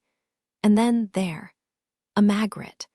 The son of man, though most people knew it as Man in the Bowler Hat, which, for the record, was a different painting, one with a pigeon, but nobody cared about accuracy. A businessman in a dark suit, bowler hat, red tie, face obscured by a floating green apple. One elbow bent just wrong enough to unsettle. Declan froze. He'd obsessed over this painting in high school, dissecting its eerie perfection. Seeing it here, among stolen art and trapped souls, made his skin crawl. The apple wasn't just hiding the man's face, it was mocking him. Just like this whole damn place, Declan couldn't shake Magritte's words about the painting, how people always crave what's hidden, not because it's better, but because it's just out of reach. He'd scribbled the quote at the top of his English notebook like some sacred text, and it still echoed in his head. Barbara Shutt sidled up beside him, her tacky rooster pin crooked on her frumpy blouse, a fizzy drink in hand. "Quite the masterpiece, huh?" she said, bubbles clinging to the rim of her glass. First glance, you think, wow, that's something. Then, bam, realization hits. You've seen this before, it's that painting. She stood so close he could hear the faint wheeze in her breath, her perfume sharp and floral. Declan murmured, "Everything we see hides another thing. We always want to see what's hidden by what we see." Barbara blinked. "What's that?" "Magritte." "Oh, you're one of those," she said, grinning. "Quotes go right over my head. But jokes, now those stick. Here's one, why can't a nose be 12 inches? Declan waited, then played along. "Why?" "Because then it'd be a foot," she cackled, nearly sloshing her drink. "Classic. So where's your pal Jordan, eyeing the jewelry? Or a hum, maybe something shinier, if you catch my drift." "She didn't come," Declan said, then caught himself. Of course Barbara already knew. His estimation of her shifted. Maybe she wasn't just the ditzy act she put on. "Oh, honey," she sighed, patting his arm. "We wanted her here." "Not that we don't adore you, handsome, but—" Joe Fisher cut in, her hair yanked into a severe bun, eyes icy. "When we ask for something and you agree, we expect follow-through. The deal was you and Jordan Hennessy, plus the details on your father's property." "There is no deal yet," Declan said, keeping his voice steady. "This was just a discussion." Barbara gasped, turning to Joe. "Did you get that memo? Because I sure did." Joe shook her head. Barbara sighed. "Well, shoot. Sorry you wasted the trip, but we can't help you." Declan clenched his jaw. "The Barnes has plenty to offer. Jordan's choices are hers separate from this." Without another word, the two women turned and walked off, chatting like he'd never been there. A test, maybe, waiting for him to chase after them, desperate. But Declan stayed put, watching them go, the weight of the moment settling in. Declan raised his voice sharply. "That's how you say goodbye to everyone." Barbara shut and Joe Fisher turned back, their expressions cold. Barbara smirked. "Honey, your family's gone. You're nice to look at, sure, but what else do you bring to the table?" Joe motioned to the guards. "Get him out of here." They grabbed him, marching him past the elevator where the dazed girl muttered, "Lot 531, until a boot silenced her. The hum of sweet metals faded as the elevator descended.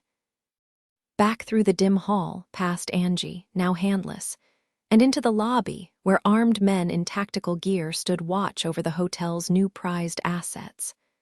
Outside, the city pulsed with its usual chaos, honking cabs, distant sirens, the occasional drunken shout.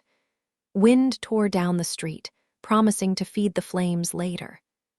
Declan stood frozen, the cold biting through his jacket. He'd been so close to the sweet metals. The very things that could have saved Matthew, stopped their fight, kept him. He's gone. And if he'd had that legendary piece, maybe he could have brought Ronan back. And if Ronan woke up, then gone for a second, he wondered if he'd just stay there, rooted to the pavement until his heart gave out. But he straightened, exhaled, and texted Jordan. "You were the story I chose." Then he turned back inside. "Need something?" a guard asked. "Forgot my manners," Declan said, pulling out his phone. "Mind telling me what this means?" As the guard leaned in, Declan snatched his gun and fired once, twice. He grabbed a knife from one body, a spare pistol from the other, and kicked open the fire doors. The prisoners stared. Without a word, he cut their restraints. The elevator dinged. Another guard stood over lot 531. A bullet dropped him. Declan hauled the girl out. "Move," he snapped at the prisoners. "They're done." "Take her and go." Shouts echoed as more guards rushed in. Gunfire erupted, but Declan was already in the elevator, hitting the button for the 10th floor. Blood streaked his hands, his shoes. Up this wasn't his fight, but it was his now. The elevator hummed as it climbed, each floor punctuated by muffled shouts and the distant echo of boots. 7, wrong floor. Security swarmed in. He squeezed off a few rounds, slamming the close button with his free hand. The doors slid shut almost. 9. More guards already on him. No time to react. Blade first, then gunfire, then he was out, rolling as bullets chewed up the space where he'd stood. The hallway stretched ahead, bodies dropping in his wake. Doors cracked open, curious eyes darting out before slamming shut again. Up the stairs, always up. 10. Sweet metals and armed men surrounded him. Empty magazine. The Son of Man watched from behind the apple, cold and silent. Dead. Everyone's dead. Declan's fingers found the flask in his jacket. The lid twisted free just as the first bullets flew. Then chaos. The hounds poured out, smoke and shadow given form, their howls splitting the air with bursts of searing light. They weren't just hungry, they were ravenous. Bullets vanished into their gaping maws. Guards fell, torn apart messily, efficiently. These were Ronan's creations, dreamt to protect, but just as willing to destroy. He barely made it into a supply closet before the screaming started. The darkness swallowed him whole, his own ragged breaths louder than the carnage outside. 60 seconds of silence. Then he stepped back into hell. The sundogs circled the fallen, their mouths glowing like miniature suns. No blood, just scorched carpet and the stench of burnt metal. "Enough," Declan said. For a heartbeat, they turned on him, a pack of starved beasts, all fire and teeth. Then, like a nightmare rewinding, they funneled back into the flask. He sealed it tight. The Son of Man waited. Declan stepped over the wreckage, mind racing. Could he really take this thing back to Massachusetts? Hand it to Ronan in that endless dark. See Jordan again. The fantasy shattered as Barbara Shutt's voice cut through. Don't. New detail. The scent of ozone clung to the air, sharp and electric, as if the sundogs had burned away more than just flesh. Tone shift. From relentless action to grim resolve, this wasn't victory. Just survival. Barbara Shutt stepped out of the elevator, her face streaked with blood, none of it hers. "This is already over," Declan said flatly. She arched an eyebrow, her gaze sliding past him. Maybe it was a trick, but Declan turned anyway, following her line of sight. There, standing with a gun leveled at him, was his mother, more acute Cora. The shot rang out before he could react. Later, Niall stood in the dim light of the barn, rubbing his hands together against the chill. "What do you think the forest actually wants from us?" he asked. He called it the forest because Moore did, a name for something far older and stranger than trees. It wasn't a place so much as a presence, sprawling across worlds, roots tangled in one reality while its branches stretched into another. The unsettling part, they had no idea if they were standing in the sunlight or buried deep in the dark. Moore exhaled sharply. "You're asking the wrong question," she said. "It's not what it wants from us. It's what it wants for us." Niall frowned. "What's the difference?" "Why is it here at all?" Moore countered. "Why bother with us when it could be doing whatever it does in its own world?" Niall hesitated. "You think it's a demon?" Moore shot him a look that said really. She'd long since given up on religion, but Niall still found comfort in the idea of something bigger, even if that something was currently poking around in their dreams. "More like a god if you insist on labels," she muttered. "But honestly, I think it's just curious, like it wishes it had hands instead of roots." Niall forced a laugh. "Well, it's not getting mine, I've got cows to feed." But the joke fell flat. The longer they spent tangled in the forest's whispers, the more real the idea of losing pieces of themselves became. He called for Declan, shoved a pair of work gloves into his hands. "Come on, boy, let your mother breathe." He needed to give more space, because lately, if he didn't, she'd take it anyway. Ever since she'd made contact with Boudica, that shadowy group from the cards she'd been slipping away more often. First for an hour, then a day, then whole stretches of time where the barn felt too quiet. And now, with the gunshot still ringing in his memory, Niall wondered if he'd waited too long to ask the right questions. She vanished without a word, and reappeared just as suddenly, slipping back into their lives like a stray cat returning from its nightly prowl. No explanations, no apologies, just that wild, restless gleam in her eyes that made Niall bite back any protest. Whatever called her away, She needed it more than she needed stability, and who was he to cage her? The open road was her forest, and she needed to run. Declan, though, took it harder. He was becoming a boy of schedules and expectations, and Moore's unpredictability frayed his carefully laid plans. By the time he'd mapped out a future with her in it, she might already be gone. One night when she crept into bed long after midnight, Niall turned to her. "Marie," he murmured, "ever think about taking Declan with you next time? Might do him good." "Moore," she corrected. Marie Curry was her birth name, Marie Lynch after marriage, just like Niall's mother, a fact that had always grated on her. He'd misheard at first, thinking she'd said Moore, not Moore, the Irish word for big. "I'm changing it," she declared. "More acute Cora. Sounds better, doesn't it? Marie Moore for me, Marie Beeg for your mum. I win. You don't want to be a Lynch anymore. Not Marie Lynch, no." The shift felt like one of her strange, unsettling dream things slipping into reality, but Niall just nodded. "All right, then." He wouldn't call her something she hated. That would be a wound every time. "You're not mad at me." Those two things weren't opposites. Softly, he admitted, "I want you happy. Your happiness makes me happy." Outside, the Virginia night hummed, crickets chirping, leaves rustling, a distant fox yipping a sharp warning. Moore propped herself up on an elbow, studying him. "You actually mean that, don't you? You're so full of feelings." She hesitated, then added, "Can I tell you something I've never told anyone?" He kissed her cheek. Her gaze stayed fixed on him, unblinking. "I don't think I have any," she said. Niall frowned, half smiling, unsure if she was playing with words. But she pressed on. "No, really. When you say my happiness makes you happy, you feel it. It's not just words, it does something inside you."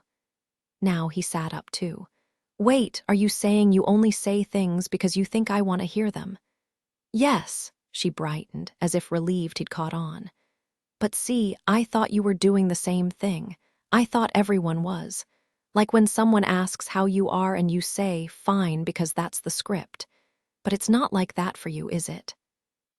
The realization hung between them, sharp as the fox's cry in the dark. Niall's fingers brushed against hers, needing the touch to ground him, to prove she was really there, that this wasn't some twisted dream. His pulse raced like it had the night they'd packed up and left Ireland in a hurry. "You don't feel it?" he asked, voice tight. She tilted her head, considering. "Not the way others seem to. For most people, love is this overwhelming thing, painful or euphoric. I just studied how they acted and copied it. Like following a script. I don't think I love things, Niall. I think I'm fascinated by them. It's hard to explain, but that's the closest I get." His grip tightened. "So you're telling me you're a psychopath?" A bright laugh escaped her.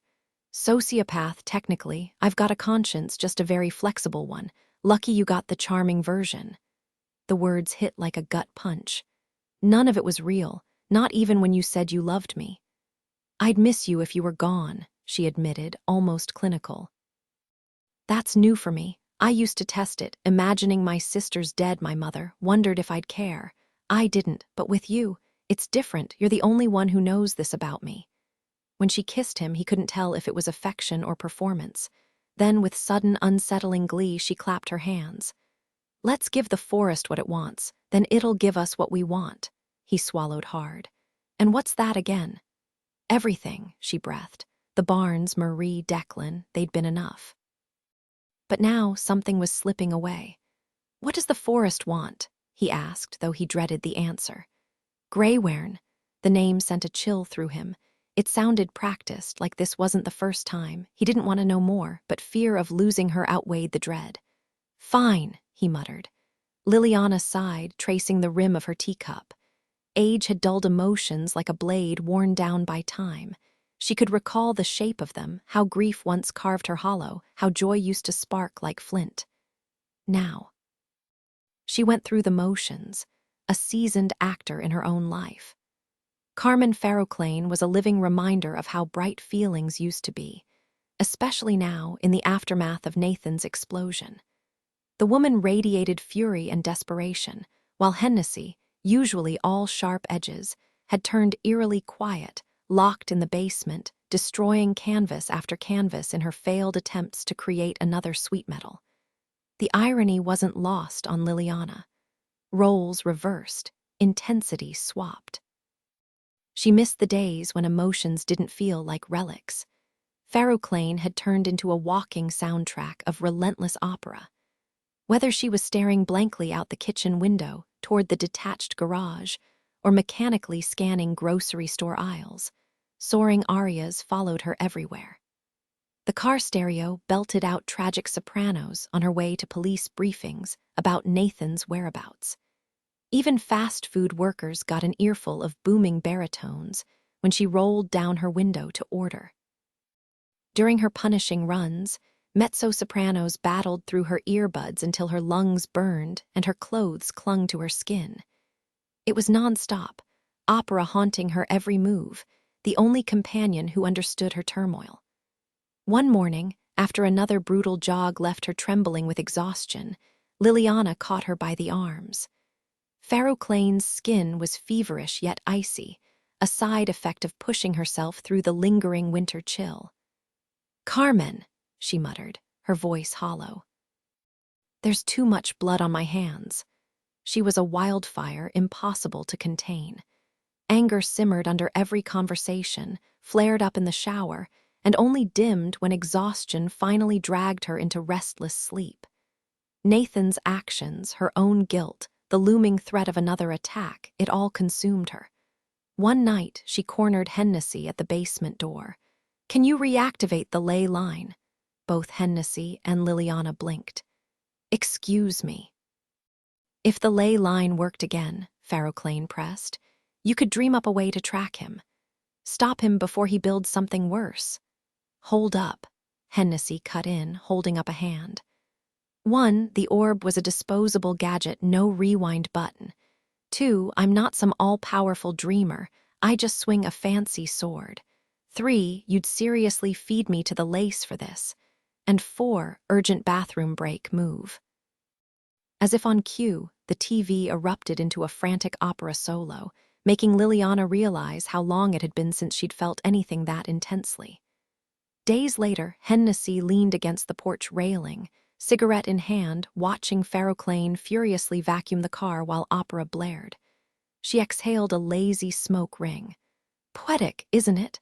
Like watching a natural disaster in slow motion." Liliana sighed. "She's drowning in guilt." Hennessy smirked. "About damn time."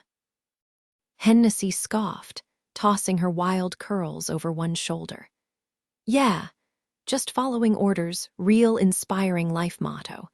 Bet that's embroidered on pillows at military academies." She spun around, propping herself up on the cottage's worn wooden table, her leather pants creaking.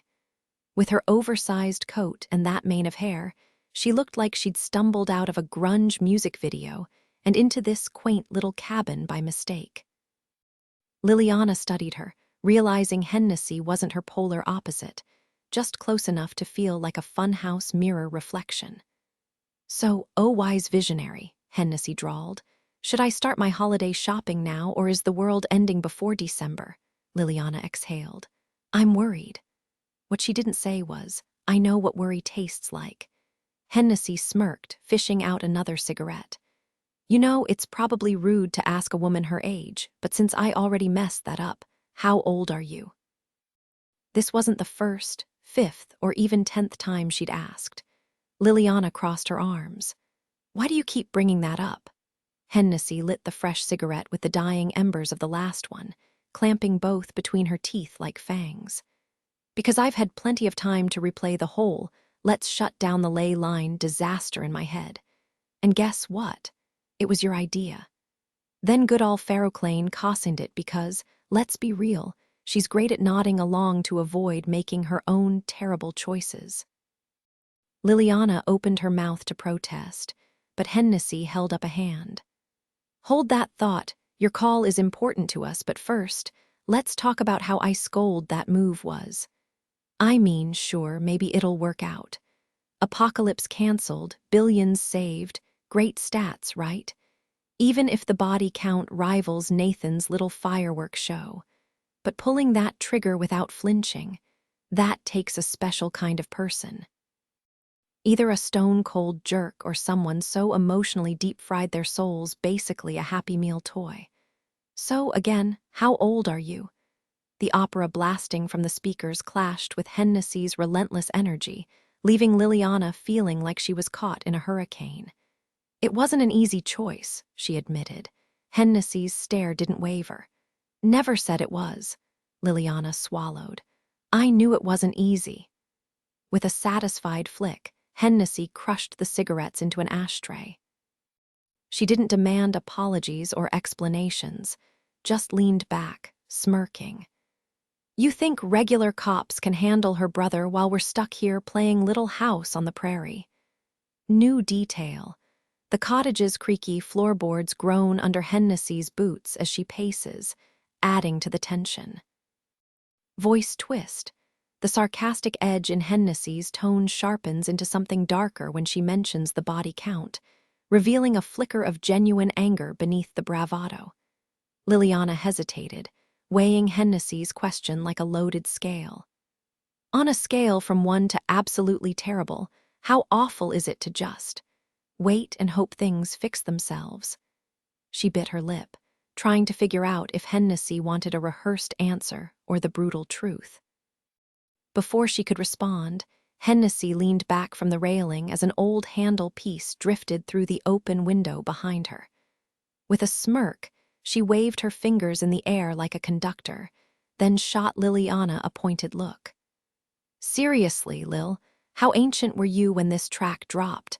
When are you gonna stop dodging responsibility? Liliana crossed her arms. What exactly do you want from me? Hennessy rolled her eyes and brushed past her into the cottage, tossing over her shoulder.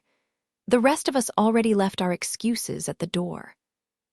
Meanwhile, Matthew Lynch was discovering that hiding inside furniture was way less fun as an adult.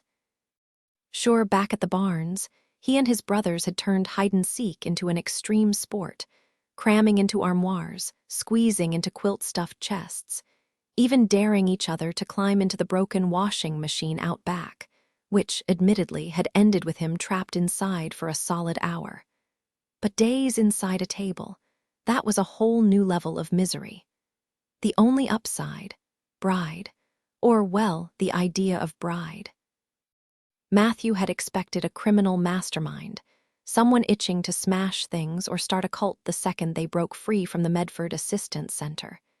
Instead, Bride just sat there, 3 feet away in the dim light, staring like Matthew was a particularly confusing math problem.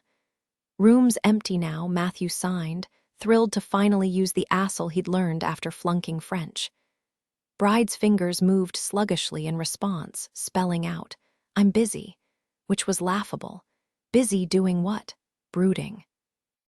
Judging Matthew's life choices, the table wasn't exactly a hotspot for productivity. Still, Bride's refusal to live up to his bad boy reputation was almost disappointing. Where was the chaos? The destruction? The fun? All Matthew got was silent disapproval and the faint smell of old carpet. Some rebellion this turned out to be. Bride dug through the console for Matthew's spare change and flagged down a cab, heading into the city to track down Ronan's mythical car, Burrito. Hours of searching turned up nothing, and Bride's frustration boiled over. He lashed out at a parked Mercedes, leaving dents but no apology. Hardly the criminal mastermind Declan had warned about. If anything, Bride was more of a moody philosopher than a threat. He had that effortless, windswept look, hands shoved deep in his jacket pockets, but his conversations took wild detours into existential rambles that left Matthew blinking. One minute they'd be debating pizza toppings, the next Bride would drop something like, memory is just a compass pointing to places we've already abandoned. And Matthew would squint and ask, dude, have you considered therapy? Surprisingly, Bride didn't seem fixated on Ronan, despite Declan's warnings. Mentioning Ronan made him tense, like he'd bitten into something sour, except once, when Bride ducked into a dive bar and emerged with a fistful of cash, muttering, Ronan Lynch, You chaotic ATM. Now they were killing time in a museum, of all places. Matthew had never been a fan. Field trips usually meant composing mental jingles about random words. Chiropractor, crack my back, doc. But this beat the Medford Assistance Center. Their escape had been weirdly smooth. Bride turned his windbreaker into a makeshift uniform, piled chairs and fake plants onto a cot, and rolled the whole thing out like they were janitors on a mission. They ditched the furniture by the dumpsters, and when Matthew reached for the car keys, Bride scoffed. Cops'll spot that thing faster than you can say Grand Theft Auto. The swan pendant didn't survive the chaos, but hey, at least they weren't in handcuffs. Yet, Bride and Matthew had just left a corner store with a burner phone when Bride suddenly tensed, his expression tightening like he'd bitten into something sour. The noise in this place is endless, he muttered, rubbing his temples. I regret ever coming. I regret everything. Matthew blinked, then woke up beneath a display table outside the Klimt exhibit at the Boston Museum of Fine Arts. 3 strangers had dragged them there, Hannah, Musa, and Claire. One worked at the museum, another was an art student, but Matthew couldn't recall who was who. Apparently, Bride had visited them in their dreams, and in exchange, they smuggled in sandwiches while Bride tried to sort things out. So far, nothing had been sorted. Bride had given Matthew a small notebook, bought with cash from a bar Musa frequented. Write your thoughts instead of saying them, Bride had suggested, and Matthew agreed. Now he filled the pages with whispers from the voice, the one that had haunted him for months, ever since the ley lines got weird and Ronan's dreams started bleeding into reality. It murmured the same things over and over. Matthew, are you listening? Matthew, there's a better way. Matthew, come find me. Matthew, don't you want more? At night in the museum, with nothing else to do, the voice grew louder. They couldn't wander, security cameras and guards made sure of that, so Bride slept while Matthew scribbled in the dim light. Bride glanced over. What are you writing? What the voice says. Don't be afraid, it's simpler than you think. Bride scoffed. You call it the voice, pathetic. This world isn't dead, but it's close, just shuffling between coffee shops and concerts, too numb to do anything but stay awake. Matthew tore out a blank page. Hey, don't stress. Hannah left an extra pen, wanna doodle, Bride glared. The world's about to ignite and we're doodling in the dark like rats in a cage. But he took the paper anyway, sketching something that looked like a storm or a furious scribble. See, fun times, Matthew said cheerfully. Bride's voice dropped. I wasn't made for fun times. He held up the drawing, a swirling mess of ink. This world is half of what it should be. The rest is on the other side of the mirror. Like loving the night but never knowing daylight. It's like reading the first line of a story that never finishes, a half-formed thought hanging in the air. Being awake and being asleep feel like 2 separate worlds now, but what if there's a place where they twist together, seamless and whole? That nagging whisper in your ear, don't you ever feel like something's just missing? Yeah, for sure, Matthew chimed in. At first, I thought it was just my stomach growling for a granola bar. But go on, what's the deal with this voice? Bride's voice dropped lower.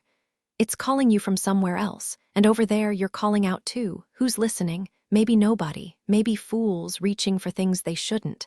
He rubbed his temples. Hell, I don't even know if any of this is real. Let's roll with it anyway, Matthew said, nudging him. Just throw ideas out there. Declan calls it brainstorming, no pressure. Bride didn't seem to grasp the concept. Instead, he muttered, am I ancient or just some kid? Are my memories even mine? Does it matter if I'm not really thousands of years old if I was dreamed up that way? Matthew had wrestled with that too, ever since he found out he was. Well, born the usual way.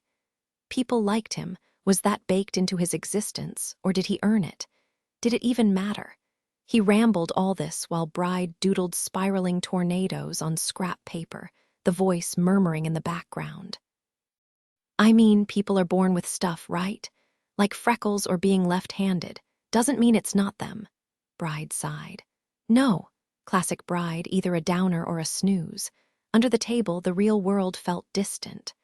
Hard to picture Declan fuming about his stolen car or Ronan lost in whatever weird sleep he was in. "Matthew, are you listening?" The voice buzzed in his skull as he scribbled, switching between cursive and print just to stay awake. Then Bride's tone sharpened. "You're not scared." "Not even a little." "Wait, it's asking me to do something." "Yes." Did not catch that. Bride's eyes darkened. "It'll remake you, permanently." Matthew tilted his head. "What about you?" "The voice doesn't bother with me." "Why not?" "Probably because I'd tell it to get lost. I don't care about staying awake, I care about waking up the world. Not just me, all of us. Imagine not having to beg scraps from some painted god just to exist." "Dude," Matthew groaned, "you're like the human version of a soggy sandwich. If I had to learn to be sad, you gotta learn to chill. Draw a chinchilla or something. This tornado's depressing." New detail. Matthew absent-mindedly doodles a tiny skateboard in the corner of the page, something he'd seen kids riding outside earlier. Bride doesn't notice. Tone shift. The conversation pivots from existential dread to Matthew's blunt, almost comical refusal to take things too seriously, undercutting Bride's gloom. Matthew frowned. "It's not bad, but what even is a chinchilla?" Matthew smirked. "You're weird, you know that. Smart in some ways, totally clueless in others." For the first time, Bride cracked a hint of a smile, one that reminded Matthew painfully of Ronan. It was the kind of grin that made Bride seem lighter while weighing Matthew down. "You can't run forever," the thought nagged. "Bride, you know this won't last." Bride's expression sharpened. "It's talking to you," Matthew blurted. "Why now?" "Matthew, are you paying attention?" "Bride, can you hear me?" The voice pressed in, relentless. "There's another way. No, this is the only way. Find me, you already know how. Don't you want more? Don't you want to be free?" The words tumbled too fast for Matthew to process. "Why won't it shut up?" Bride leaned in, dragging his thumb under Matthew's ear. He exhaled, examining the dark streaks staining his fingers, the same inky liquid pooling at the edge of Bride's own eye. "Because," he murmured, "it finally realizes we're paying attention." Pharaoh Clane was a wreck, her mind a battleground of guilt and desperation. Last time, after Nathan murdered their parents, she had a clear path.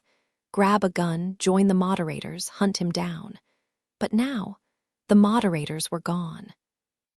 Local cops had Nathan on their radar, sure. They'd even acknowledged the mistaken id in Ireland. But their response was all bureaucratic shrugs. "Call us if he reaches out." "No, you can't help. Sit tight," as if she could just sit. Her instincts had failed her before, but she clung to two truths. Nathan would strike again, and this was personal. The Medford explosion had detonated minutes after she left the storage unit, minutes after Locke's confession about a puppet master pulling strings. Coincidence? Unlikely. The chilling thought gnawed at her. Had Nathan been lurking in that dark storage room the whole time, watching her? Days passed before it hit her in a midnight epiphany. Hennessy had been there too. Of course she had. Was she involved? At this point, anything was possible. Anything. Pharaoh Clane knew it was a flimsy lead, but she couldn't stop. She needed a target, a next step, something, anything, to punch, chase, or put a bullet in the tension coiled inside Pharaoh Clane like a spring. If she didn't act now, she'd explode. So she threw off the covers and stormed downstairs, ready for a fight. But the basement wasn't the chaotic wreck she expected. Instead, Hennessy had transformed it into a cluttered artist's den, half studio, half nest, with canvases stacked against the walls, paint-smeared pallets wrapped in plastic, and couch cushions piled into a makeshift bed. The mess had a strange kind of order to it, like controlled chaos. Under the glow of studio lights, Hennessy was absorbed in a self-portrait, her brushstrokes wild and exaggerated. The piece was playful, almost cartoonish, with elongated features and tangled lines, nothing like the sharp-edged, brooding version of herself she often projected. Nearby, the dreamt mouse sprinted on its wheel in a hamster cage, its golden tail tapping a steady rhythm against the plastic. The whole room buzzed with an odd electric energy, keeping the tiny creature awake. Pharaoh Clane cut straight to the chase. How did Nathan know we were at the storage unit? It was just us. Hennessy didn't even glance up. And the moderators, they were unconscious. Locke was distracted. That leaves you.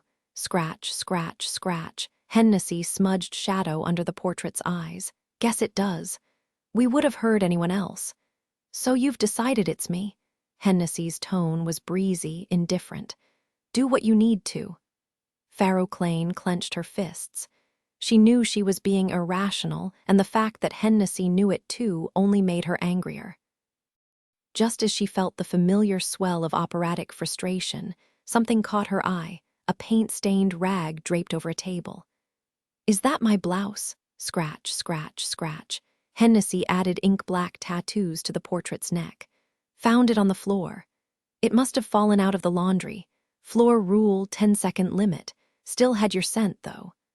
The blouse was ruined, but Pharaoh Clane grabbed it anyway, refusing to let Hennessy have the last word. As she turned, her steps faltered. There, looming from the shadows, was the finished portrait of her. It was breathtaking. The eyes were alive, shimmering with depth, the hair so real she could almost run her fingers through it. But it was the expression that stunned her. This version of herself wasn't just fierce. She was unstoppable, a force of justice, burning with conviction. For a moment, Pharaoh Clane forgot why she'd come down here at all. Pharaoh Clane had never been the kind of woman who wielded power, not in the way that mattered. Across the room, Hennessy kept scribbling on her paper, her voice casual but edged with something sharper. That Zed you all took down in Pennsylvania, Rhiannon Martin, all she ever dreamed about were mirrors, just mirrors. Nothing apocalyptic, not that it stopped the mods from coming for her. But these weren't ordinary reflections. They were kind. Imagine that. Mirrors that didn't just show you the truth, they showed you the best version of it. Every flaw softened, every strength glowing. Like they were rooting for you. Pharaoh Clane knew Hennessy wasn't really talking about mirrors. She was talking about the portrait, the one Pharaoh Clane couldn't stop staring at.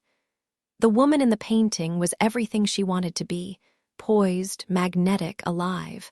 But it wasn't just admiration. The brush strokes pulsed with something deeper, something hungry. The painted skin looked warm, almost breathing. Without thinking, Pharaoh Clane reached out, fingertips hovering just above the canvas, aching to trace the curve of the jaw, the dip of the collarbone. Hennessy's hand clamped around her wrist, yanking her close before she even realized Hennessy had moved. The kiss wasn't gentle. It wasn't sweet. It was a wildfire, all teeth and heat and no apologies. Opera swelled from the speakers, violins racing, a voice soaring like sunlight. Pharaoh Clane's entire body burned, every nerve alight. She stumbled back, breathless. What the hell, since when do you just? You dropped your shirt, Hennessy said, smirking. Pharaoh Clane's mind blanked. The only word she could claw back was Liliana. Hennessy just shrugged. Pharaoh Clane fled up the stairs, 2 at a time, her skin still humming. Anger coiled in her chest, not at Hennessy, but at herself. She was supposed to be better than this, controlled, disciplined. But the truth was, she liked the way she felt right now, reckless, alive, burning. And that terrified her. At the top of the stairs, Liliana stood waiting. She took Pharaoh Clane's wrist, the same one Hennessy had gripped, and studied her flushed face, her trembling lips. Liliana, Pharaoh Clane whispered, guilt and desire tangling in her throat. The aria still chased her, relentless. Liliana cut him off before he could speak. We need to talk. They drove in silence to Red Rock Park, a quiet stretch of land curling into the ocean. By daylight, it was picturesque, vibrant grass clinging to life even in winter, the skeletal branches of ornamental trees stark against the sky. But now, under the cover of night, The place felt desolate, the wind sharp and relentless as it swept in from the open water. Most people wouldn't choose to wander here in the cold, but Liliana didn't hesitate. She marched straight to the edge, her hands buried in the pockets of that oversized, battered coat, a gift from some trucker months back, and stared out at the restless waves. The ocean never truly darkened here, not with Boston's glow bleeding into the horizon. Pharaoh Clane hugged herself, shifting from foot to foot. She knew what was coming. Hennessy kissed me. But that wasn't the problem. The problem was how it had made her feel, alive, reckless, like she'd stumbled into something she wasn't supposed to want. Liliana's voice cut through the wind. It started with a voice. She spoke slowly, as if weighing each word. Not human, not anything I'd ever heard before. It spoke to me in a language that didn't belong to this world. Maybe no one else could have heard it. It only came when I was alone. And even if they had, they wouldn't have understood. It was the kind of language that only makes sense in dreams. Pharaoh Clane blinked, thrown, but Liliana wasn't done. I was scared when it first spoke to me, she admitted, her gaze fixed on the water. The dreamer, the one I told you about, was getting worse. I knew he'd die soon, they all did, and part of me wanted it, but not really. I didn't know how to exist without him. She exhaled sharply. But the voice offered me another way. It said it could keep me awake. Forever. All it needed in return was one thing. Liliana, she shook her head. It wanted me to hold its nightmares. The visions. Pharaoh Clane's stomach twisted. Nightmares. But I know what you're thinking, Liliana said, her voice edged with something bitter. That nightmares aren't real, and usually you'd be right. But they're not just fiction. They take pieces of your life, people, places, moments, and twist them into something worse. The fear comes from the truth buried inside. She let out a slow breath. That's why the visions are almost always right. They're not human. They don't care about hope. They just show you the worst possible outcome, and most of the time, that's exactly what happens. Pharaoh Clane swallowed. Why are you telling me this? Liliana's words hung in the air, heavy with finality. Pharaoh Clane's breath hitched as the weight of it all crashed down. Liliana had never planned to discuss Hennessy. Instead, she'd been biding her time, waiting for this moment. The realization twisted in Pharaoh Clane's chest. How many others had been pulled into this life as visionaries? Parsifal, just a child. And Liliana, how old had she been? Were the others ever as old as me? Liliana asked, though the answer was already clear. Pharaoh Clane shook her head in the dim light. She didn't need to say it, Liliana already knew. Visionaries didn't last. Sooner or later, they all reached the same breaking point, choosing to turn their visions inward rather than unleash destruction. I never did, Liliana admitted, her voice steady. I chose survival every single time, for years. Pharaoh Clane swallowed hard. I don't blame you. Liliana's smile was faint but knowing. I understand why I did it, not right, not wrong, but now it's time to stop. Pharaoh Clane's stomach dropped. What? If the world ends, my selfishness won't matter anyway. Liliana shrugged off her coat, standing tall against the night sky, her posture unshaken by the wind. From her pocket, she pulled a crumpled sketch, one of Hennessy's eerie, smudged self-portraits. I stole this, she said, almost amused. She'd probably be flattered. It's just enough of a sweet metal to trigger a vision, if I focus it inward. Pharaoh Clane's pulse roared in her ears. You don't have to do this. You know it's your brother's doing, Liliana said softly, and you know you're the only one who can stop him. Tears spilled before Pharaoh Clane could stop them, hot and unstoppable. There has to be another way. I need you to see it, Liliana insisted. And that only happens if I turn it inward. This is how it has to be. Pharaoh Clane's hands clenched. No, it does. The anger flared, sharp and defensive, easier than grief. You just want it this way. Liliana's smile deepened, serene. You've given me more than I expected, reminded me what it was like to feel alive. No regrets. Pharaoh Clane didn't argue as Liliana pulled her close, whispering against her ear, Watch closely. Then the vision erupted, raw, vivid, and inescapable, flooding both of them in a single, searing moment. Clane stood alone, cradling the lifeless weight of a dream that had withered with time, her body trembling from the shock of what had just unfolded and the uncertainty of what still loomed ahead. Meanwhile, Hennessy found herself tangled in the grip of the lace once more. This wasn't some half-formed nightmare. This was the real thing, slithering into her mind because she'd painted a sweet metal and now slept just inches from it. The door creaked slightly ajar, and as the dream sharpened, the jagged silhouette of the entity emerged, sending a wave of instinctive terror through her. It wasn't just fear. It was the raw, gut-deep horror of being observed by something that despised her. The lace hissed its venom, dredging up every insecurity. You're worthless. You ruin everything. You drove Clane away, just like Jordan. You're no better than your mother. But this time, the words didn't land like they used to.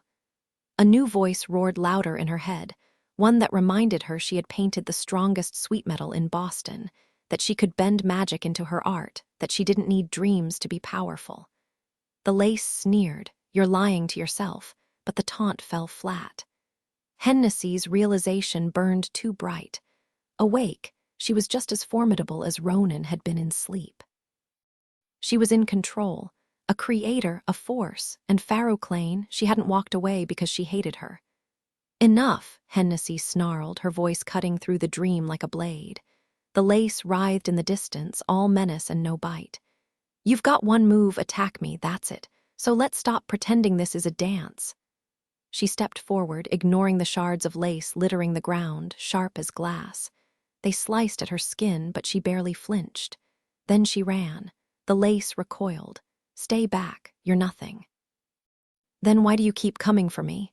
Hennessy shot back, closing the distance. "Who's really afraid here?" The lace thrashed, its edges quivering with fury. "I'll destroy what you love. I have it now. I'm ready." She stopped just before it, chest heaving. It could hurt her, sure, 1,000 cuts, agony exploding through her body.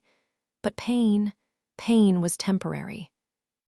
And if the lace couldn't break her mind anymore, then all it had left was empty threats.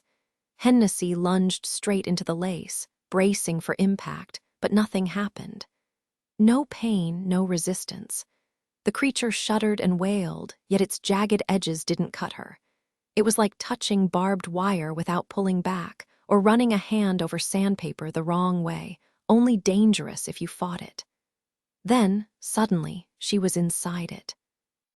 Delicate, lacy tendrils draped over her, shifting like the shadows cast by the old studio lights back in her mom's London loft. From this angle, the lace's whispers sounded eerily familiar, her own voice thrown back at her. Every weapon it had was just a twisted version of the ones she'd used against herself for years. And then, through the blinding glow piercing the lace, she spotted someone else. Squinting against the light, she saw him, hunched over, arms twisted behind him, fingers gripping his tattooed neck like he could fold himself into nothing. His back was turned, but she'd know that silhouette anywhere. The question burned in her mind, looping like a broken record. Was he even awake, or was this just another layer of the nightmare? The uncertainty gnawed at her, sharp as the lace's edges should have been. And then, a flicker, a breath, a shift in the light. Something new, something the original moment hadn't shown her. A whisper, barely audible beneath the lace's murmurs. "You always knew it was you holding the knife." Her stomach dropped. The realization hit harder than any physical blow. The lace wasn't the enemy, she was. And now, trapped in this surreal, glowing prison with him, she had to decide. Keep fighting shadows or finally drop the blade. Ronan Lynch hovered between consciousness and dreams when Hennessy's voice cut through the haze. "We need to talk," she said, her tone sharp enough to snap him back to reality, or whatever this was. Hennessy wasn't just watching a memory, she was inside it. The scene before her was too vivid to be real, a bedroom bathed in stark contrasts of white and deep brown, sunlight streaming through sheer curtains. A younger version of Ronan, his dark curls tangled against the pillow, lay sprawled across a bed smeared with blood and scattered with delicate blue flowers. The petals, stained crimson, littered the floor like fallen stars. It should have been a nightmare, but the morning light made it feel exposed, almost sacred. Standing in a patch of sunlight, Ronan, younger, softer, his hair longer, watched the sleeping man with an intensity that made Hennessy's chest tighten. Then the man Niall opened his eyes, his skin glowing like he was made of light itself. The resemblance between them was uncanny, two angels caught in a moment too tender for Hennessy to bear. "I was dreaming of the day you were born," Niall murmured, wiping blood from his brow to reveal unmarked skin, no ring on his finger. Ronan hesitated, then spoke words that carried weight Hennessy didn't understand. "I know where the money comes from." Niall's expression twisted something inside her, love, raw and unguarded. "Don't tell anyone," he said, and Hennessy had to look away. Outside, the lace shifted, restless. That's when she noticed the other Ronan, the one she knew curled on the floor in the shadows, his form fractured by the lace's eerie patterns. This wasn't a memory. It was a dream. Her dream.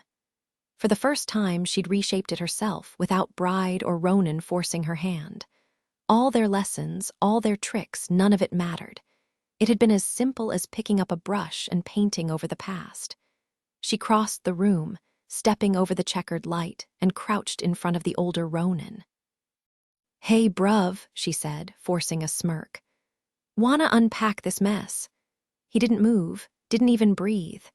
The longer she stared, the less he looked like Ronan at all, just a shadow, something hollow and wrong. Her pulse hammered as she reached out, fingers brushing his shoulder. He screamed. The sound tore through her, violent and sudden. She stumbled back, heart in her throat, as the screaming didn't stop. It just kept going, raw and endless, like he'd been waiting years to let it out. Ronan threw his head back, his scream tearing through the dream space like a storm. His voice was shredded, his face wet with tears, but the sound didn't stop. It only grew louder, vibrating through the air until the light itself flickered in time with his agony. The lace twisted and thickened, feeding off his pain, its jagged tendrils digging deeper.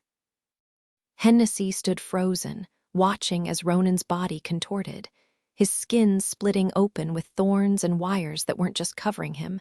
They were part of him now. She could leave. That was the logical choice. No ley line meant no risk of dragging this nightmare back to the real world. But the sight of him, raw, unraveling, hit too close to home. It reminded her of Bride, trapped in that server farm, silently screaming as the system collapsed around him. Funny how history had a way of repeating itself. Ronan had been screaming since the day they met. She just hadn't noticed because she'd been too busy screaming herself.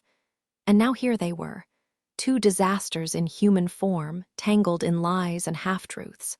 He'd lied about Bride. She'd tricked him with the ley line. Neither of them was who they were supposed to be. Then, without thinking, she wrapped her arms around him. It was a stupid move. Hennessy wasn't the hugging type. She'd learned early that affection was just another kind of leverage. And Ronan. He was more nightmare than man at this point, all claws and fury, barely recognizable. But she held on anyway, gritting her teeth as the lace prickled against her skin. For a long moment, nothing changed. He kept screaming. She kept holding on. Then, just faintly, she felt it, the slightest shift, like a storm losing its edge. "Ronan Lynch, you absolute disaster," she muttered, tightening her grip. Because once, when she'd been the one falling apart, he'd done the same for her. And damn it all, it had worked. The scream faded into silence, leaving only the trembling of his body against hers. His misery was etched in every small movement, like a rough charcoal sketch, raw and unfinished. Then, suddenly, he pulled her into a tight embrace, his arms locking around her as if she were the only thing keeping him from falling apart. There was something almost mystical about being held after so long without touch. and even stranger was the realization that she'd been using words and silence all wrong. Ronan's voice was rough when he finally spoke. "You're not dreaming the lace anymore."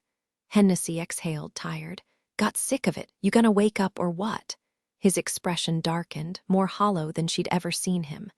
"I can't, not alone." "Why, you a ghost or something?" "Hell if I know what I am anymore." No sharp edges, no defenses, just the brutal truth laid bare. Neither of them apologized. They didn't need to. After a beat, Ronan's voice dropped lower. "They're gone. Nathan's gonna finish the rest. I can't wake up. There's nothing left in me."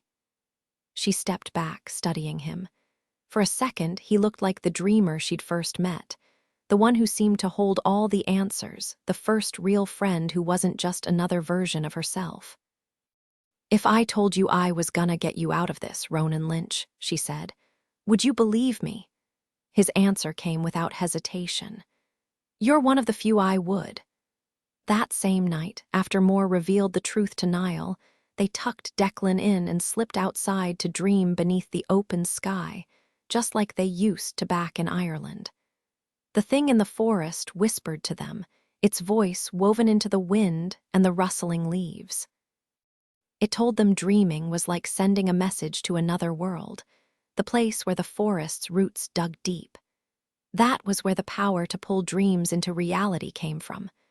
The more a dreamer reached toward that other place, the easier it was to bring something back. It was like stitching two worlds together, a tree with roots clawing toward the sky and branches plunging into the earth. Moore understood before Niall did. "I know what you want," she murmured to the forest. Niall felt the reply in his bones, images, sensations, things beyond words. A tree restless, its roots aching to touch the sun, its branches desperate to dig into the dark. Moore was like that. So was the thing in the forest, always hungry, always searching. But Niall, he just wanted to be human, to keep things simple. "Why would you ever want to leave where you came from?" he asked, though he already saw the answer in Moore's eyes. And so they dreamed, Moore, Niall, and the thing in the forest, all tangled together. What did they dream of? Greywaren. The name forest barely scratched the surface of what it truly was, something vast, unknowable. The figure standing there looked almost like a child, just a bit younger than Declan. Moore had shaped it with her usual precision, crafting every detail from memory.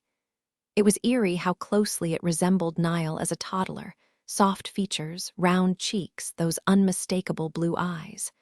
But something was off. The brightness in its gaze was too sharp, too unnatural. It reminded Niall of Moore's confession the night before, how she didn't feel things the way others did. That realization sent a chill through him. Giving this thing a form without emotions, that was dangerous. So Niall did the opposite. He flooded it with everything he could, love, rage, terror, joy, pouring them in until they overflowed. And then the forest answered. The entity that had hidden there, far from whatever nightmare it had escaped, slithered into the child's form. It stretched like roots digging into soil, like claws sinking into flesh, and for the first time it shuddered. Fear. Real human fear. Its vast, ancient mind was crammed into something small, fragile. Memories too vast for a toddler's brain slipped away, replaced by raw, overwhelming sensation. None of them, not Niall, not Moore, not even the thing itself, realized they weren't the first to try this. They didn't question why the word Greywaren already existed. When they woke, the field was a nightmare. Ravens perched in the blood-soaked grass, blue petals scattered like broken promises. The air reeked of iron. Niall staggered to his feet, mud and blood sucking at his boots. Across from him, Moore stood frozen. Clinging to her leg was the toddler, smeared in gore and petals, its once knowing eyes now blank with confusion. It whimpered, then wailed. Moore just stared. Niall's pulse roared in his ears, but he dropped to his knees anyway, arms outstretched. The child hesitated before lurching forward, collapsing against him. They were both drenched in blood, in flowers, in something neither of them could name. The trees rustled with the chaotic symphony of birds, some cawing, others chirping like they were sharing a joke only they understood. To Niall and Moore, the air hummed with something beyond ordinary. Magic had always been part of their lives, but this was different. It wasn't just power, it was transformation. A shift in the fabric of everything for them, for this world, even for the hidden one beyond. Moore's voice was quiet but firm. Greywaren. Niall studied the figure before him, the piercing blue eyes, the tension in its expression. This wasn't just a remnant of the forest anymore. It needed to feel human, needed to belong. His grip tightened, not out of fear, but something deeper. "No," he murmured, voice steady. "Ronan." Because more than anything, it needed to feel loved. Meanwhile, Declan Lynch was alive, though he wasn't exactly thrilled about it. Every inch of him ached. His skull pulsed like a drum. His shoulders were knotted with tension, and his stomach twisted with hunger.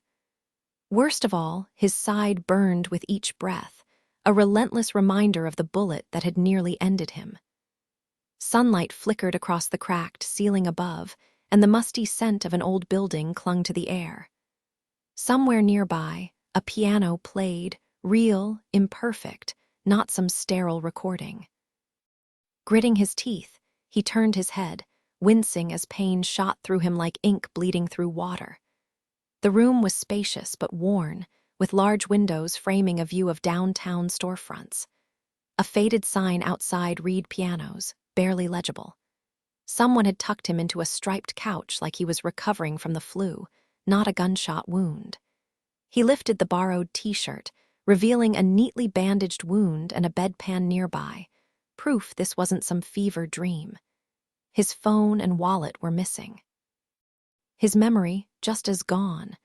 The last clear thing was Ronan's sundogs bursting free in a flash of light.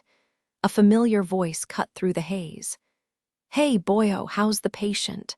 Soft, lilting, achingly familiar. It sent a different kind of pain through him. Declan opened his eyes to see a face that mirrored Ronan's, but framed by long hair, youthful like their father S, yet untouched by time. The new Fenian. "You're healing up nicely," he said, smirking. "Considering." Declan's lips were parched, his body refusing to cooperate when he tried to sit up. Not even an inch. He exhaled sharply. This was going to be a long recovery. Declan winced as pain shot through his side, sharp and unrelenting. The man who called himself the new Fenian smirked, shaking his head. "Your mom did you a favor, clean shot, no organs hit. Could have been way worse. But damn, you look like you're about to pass out from the pain. You need meds, kid." A loud growl from Declan's stomach cut through the tension. "Or a burger," he muttered. "No drugs," Declan snapped, gritting his teeth. "I need my head clear." The new Fenian barked a laugh, the sound eerily familiar, just like Niall's surprised chuckle. "You've been doped up for days, and now you want to play hero. What's the point?" The piano in the background droned on, some melancholy sonata that only made the room feel heavier. Declan dragged his hands over his face, blocking out the light. Normally, he'd already be scheming, finding some half-baked way to push forward. But this time, nothing. Even the thought of Jordan, the one good thing in his life, didn't spark the usual stubborn fire. Instead, it just made the weight worse, like happiness had made him weaker, not stronger. Maybe it was the drugs, the wound, the grief over Matthew, or the crushing certainty that Ronan was lost to the night wash. Whatever it was, it had him pinned. He didn't want to move. He wanted to disappear. "Come on, kid," the new Fenian sighed, his voice softer now. "Let me help. Can't stand seeing you like this. How about some fresh air?" He hauled Declan upright, shoving a pillow behind him, a gesture that sent white-hot agony ripping through his body. A strangled groan escaped before Declan could stop it. The new Fenian winced. "Sorry, kid," he murmured, resting a hand on Declan's temple just like Niall used to. For a second, Declan let himself pretend. But no, this wasn't his father. Just a copy, a man built from the same blueprint but living a different story. The last time Declan had seen him, he'd been hunting down more acute Cora, desperate for some shred of family. Back then, the new Fenian had carried that same worn bag, never letting it out of reach. Now it sat right by his chair. Weapons, cash. Declan couldn't imagine anything else mattering enough to guard so closely. "You got a real name?" Declan asked, voice rough. "Not just the new Fenian. Something actual." The man grinned. "I've got plenty. Wanna pick one for me?" A voice cut in from the doorway. "I know his name, but it's not yours to have." More acute Cora stood there, real and solid, nothing like the fleeting glimpses Declan had caught before. She moved like a fighter, all coiled strength, Aurora's body, but none of her softness. This was a woman forged in a different fire. Aurora had always been soft-spoken, the kind of woman who soothed scraped knees with warm tea and quiet lullabies. So the sharp, calculating gleam in Moore's eyes caught Declan off guard. She didn't carry the same lilting Irish cadence as Aurora, but then again, Moore had spent years out in the real world, not trapped in the fabricated fantasy his father had clung to. She pushed a glass of water toward him, her gaze unreadable. "Do you recognize me?" He drained the glass in one go, his throat still raw from smoke and adrenaline. The new Fenian hovering nearby clearly wasn't trained for patching up bullet wounds, and Declan wasn't sure if that was comforting or terrifying. "More acute Cora," he said flatly. "My mother." "Good," she replied, though he couldn't tell if she meant the answer or the fact that he was still breathing. She tilted her head, studying him like a specimen under glass. "Declan Lynch, Niall's son." "I have to admit, watching you shoot your way through that hotel was unexpected, didn't peg you for the type. Is that why you pulled me out?" His voice came out harsher than he intended, bitter at the edges. He wasn't the one who should have survived. Matthew, Ronan, they were the ones who deserved a second chance. "Did the place burn down, the prisoners?" "Obviously," she cut in, waving a hand. "But thanks to you, the hostages made it out alive." Declan scoffed. Heroics hadn't been the plan. "Why not just let me die? Would have saved you the trouble. And this," he gestured at the makeshift hideout. "This can't be cheap, you're risking something." "Not yet," she said coolly. "As far as Boudica's concerned, you're already dead, and you'll stay that way until I settle things with him. They're not exactly thrilled with me right now, useless, you see, looking for any excuse to strip the new Fenian's sweet metal. Of course. A sweet metal, the perfect leash. His father was gone, but the control remained.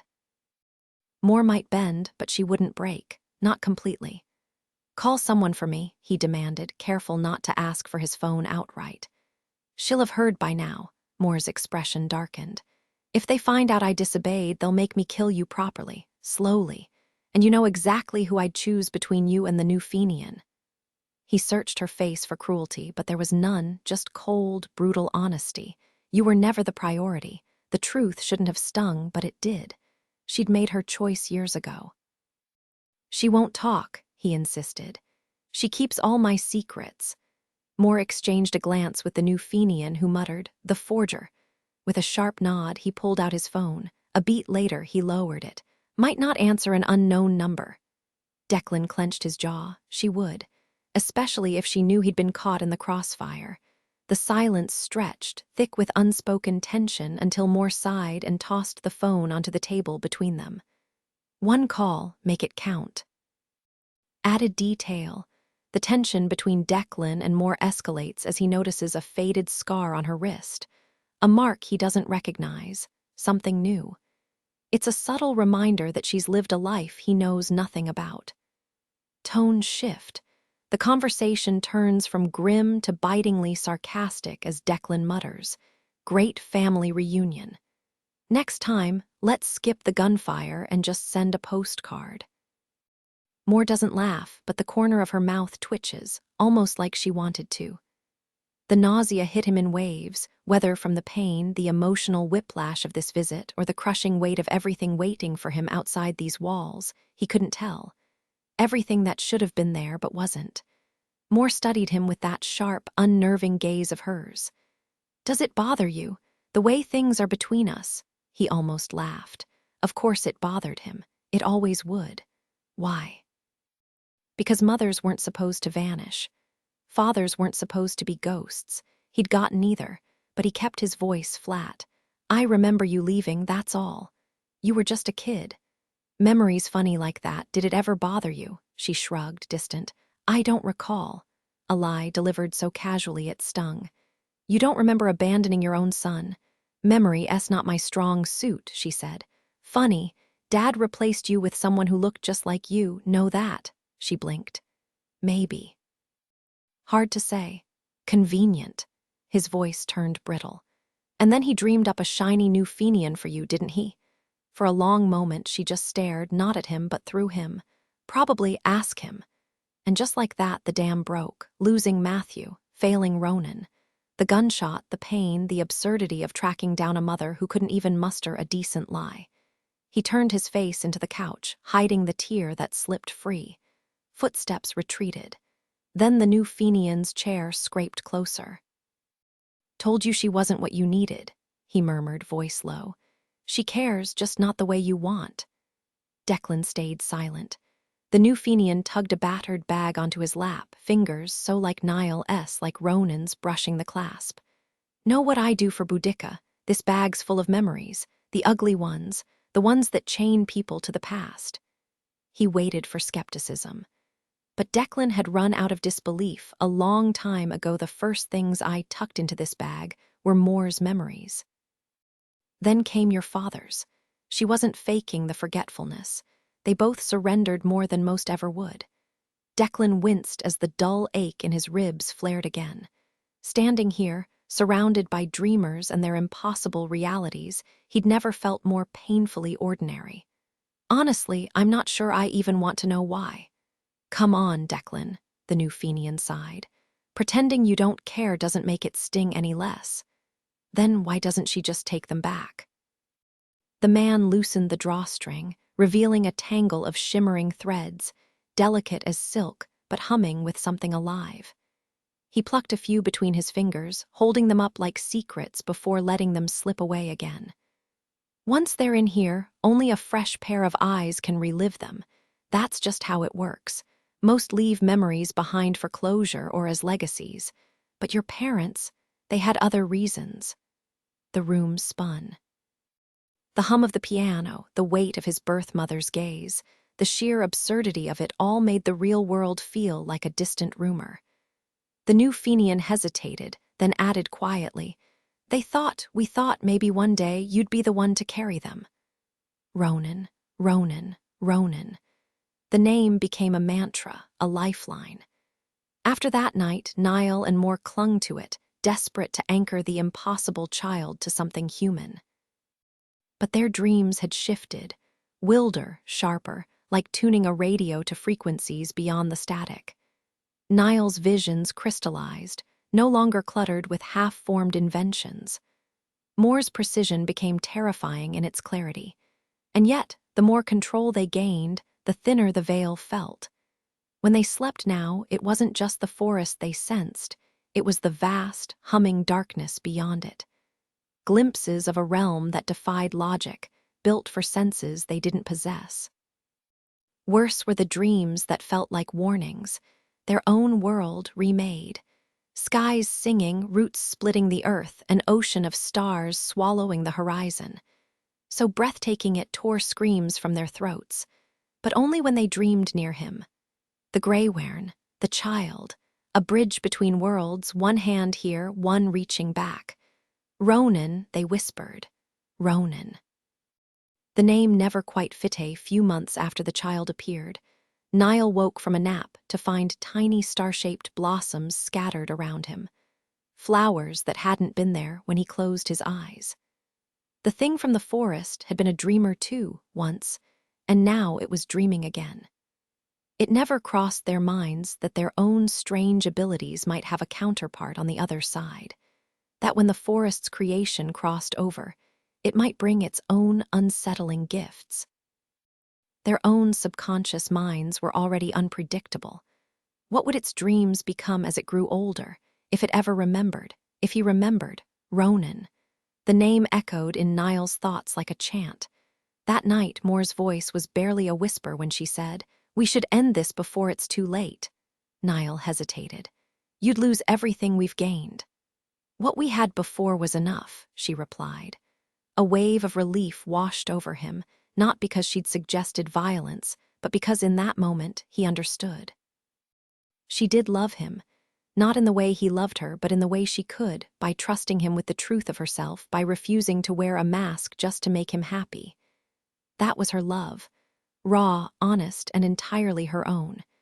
"Do we have to kill him?" Niall asked. "Couldn't we just send him away?" Moore's expression darkened. "It's too dangerous. What if someone else found him, someone who wanted to dream up destruction? What if he does?" The weight of it settled over Niall. His own dreams were chaotic, harmless. But in the wrong hands or the wrong mind, such power could be catastrophic. Ronan wasn't just a child, he was a potential weapon. But when they crept into the nursery, they found Declan curled beside Ronan, one arm draped protectively over him. At the creak of the floorboard, Declan's eyes snapped open, sharp and accusing, though of course he couldn't know. That was just how he looked, even as a boy. "He was lonely," Declan said. Niall forced a laugh, ruffling his son's hair. "I didn't hear a thing." Declan's voice was matter-of-fact. "He was quiet about it." Niall and Moore exchanged a glance, their resolve crumbling under the weight of an unexpected detail. Ronan wasn't just their secret. He was already part of the family. Declan was finally sent back to his room, leaving the others in heavy silence. The weight of love had shifted everything. Niall didn't yet feel affection for the unsettling child, but he loved Declan and Declan loved Ronan. That was enough. Ronan stayed. And with that, the Barnes flourished.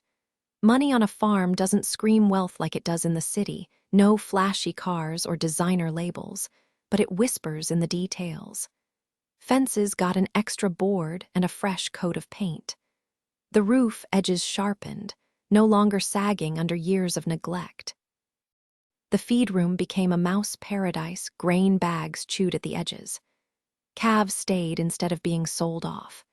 Useless, beautiful things appeared: ornamental ducks, lazy pot-bellied pigs, dogs that existed just to be loved. Inside the farmhouse, the furniture softened, the appliances hummed newer, and the tiles on the floor came from places with unpronounceable names, chosen for beauty, not bargain. Most farms, when they get rich, fill with hired hands so the owners can escape. But the Barnes wasn't like most farms. It was a secret, stuffed with things that shouldn't exist. At first, it swelled with Niall's dreams of prosperity, then shrank again as they replaced real animals with dreamt ones that didn't need tending. Travel became necessary, if only to keep the family from unraveling. Moore was always leaving, claiming it was for work, researching exotic trinkets to inspire new dreams for Boudica. A lie.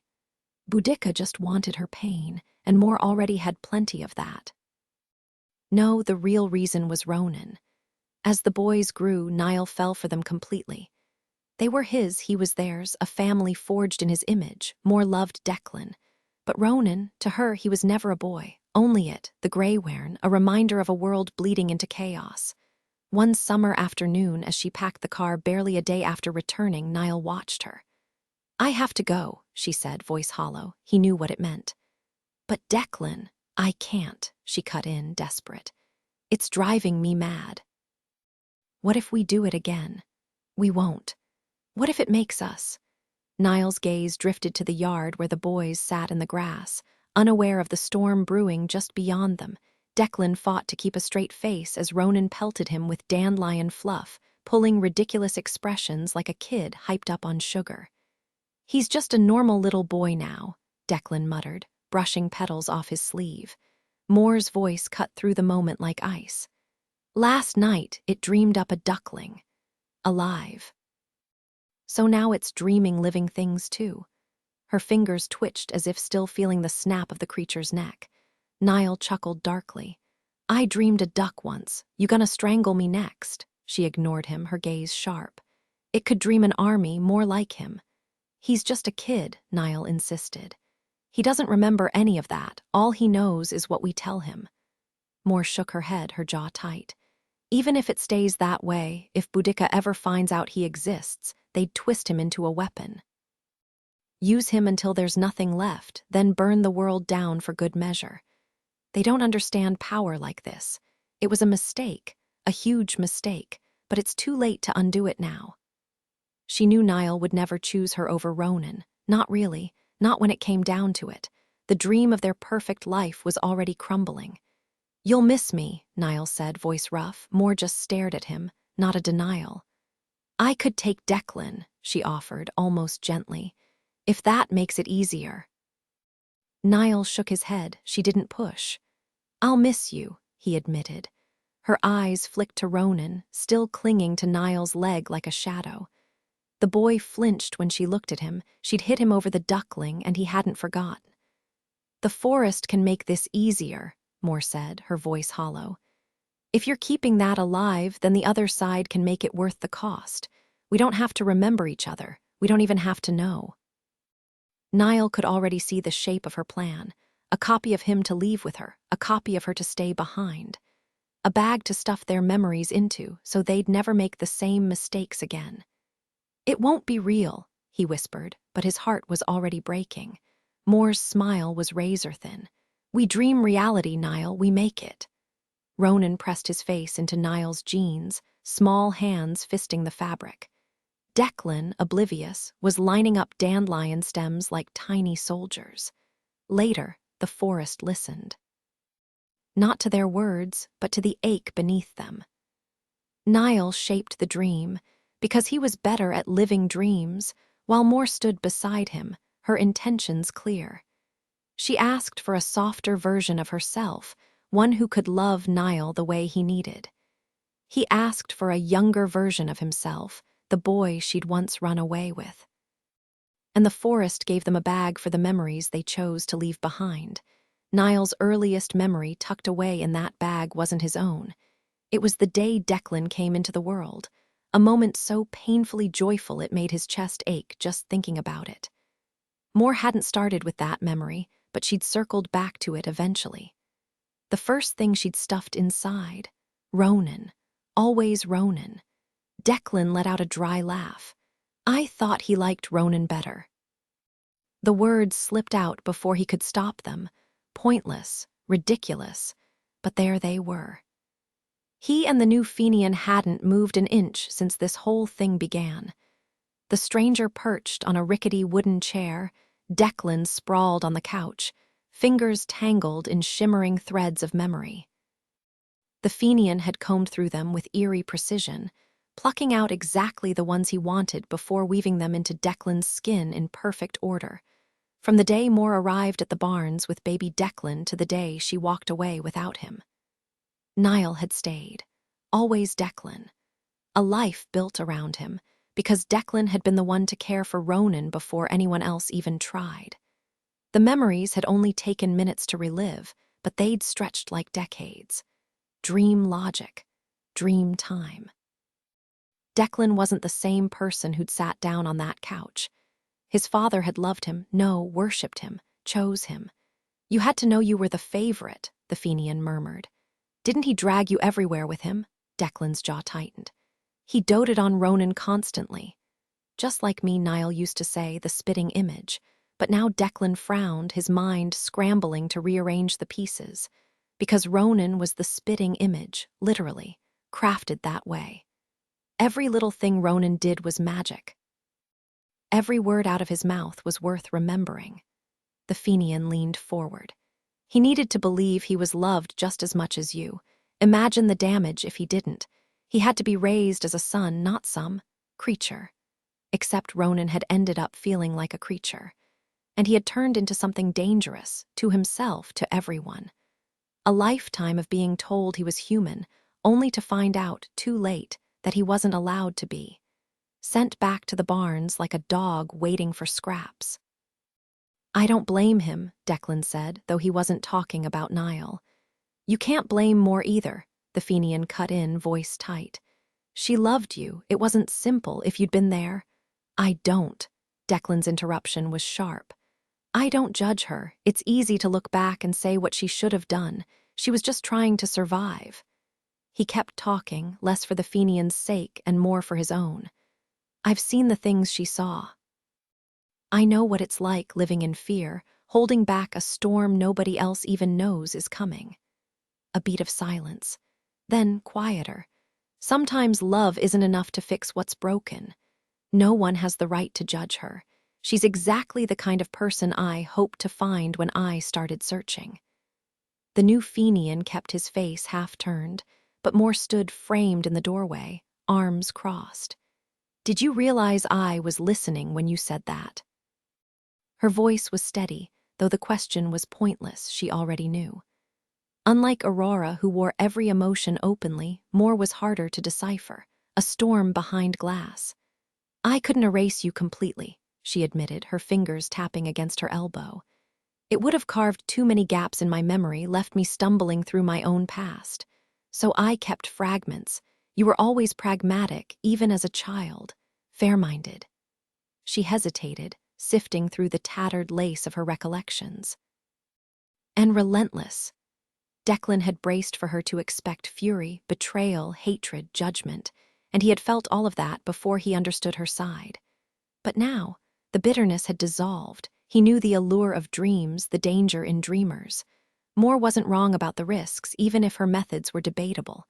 The world had always been split between dreamers and the rest, and survival wasn't one-size-fits-all. Where's the Greywaren now? Moore asked. Dying, Declan replied flatly. Ronan needs a sweet metal. I was trying to secure one. Moore turned toward the window, and in that moment she was the spitting image of Niall's dreamt portrait, the Dark Lady. Chin lifted, hands on hips, defiance etched into her stance. The kind of woman Declan would have chosen for his father. The truth hit him like a punch, all those years telling himself he hated Niall. What he'd really meant was I miss him. Moore jerked her chin toward Declan. Pack him up light, fast.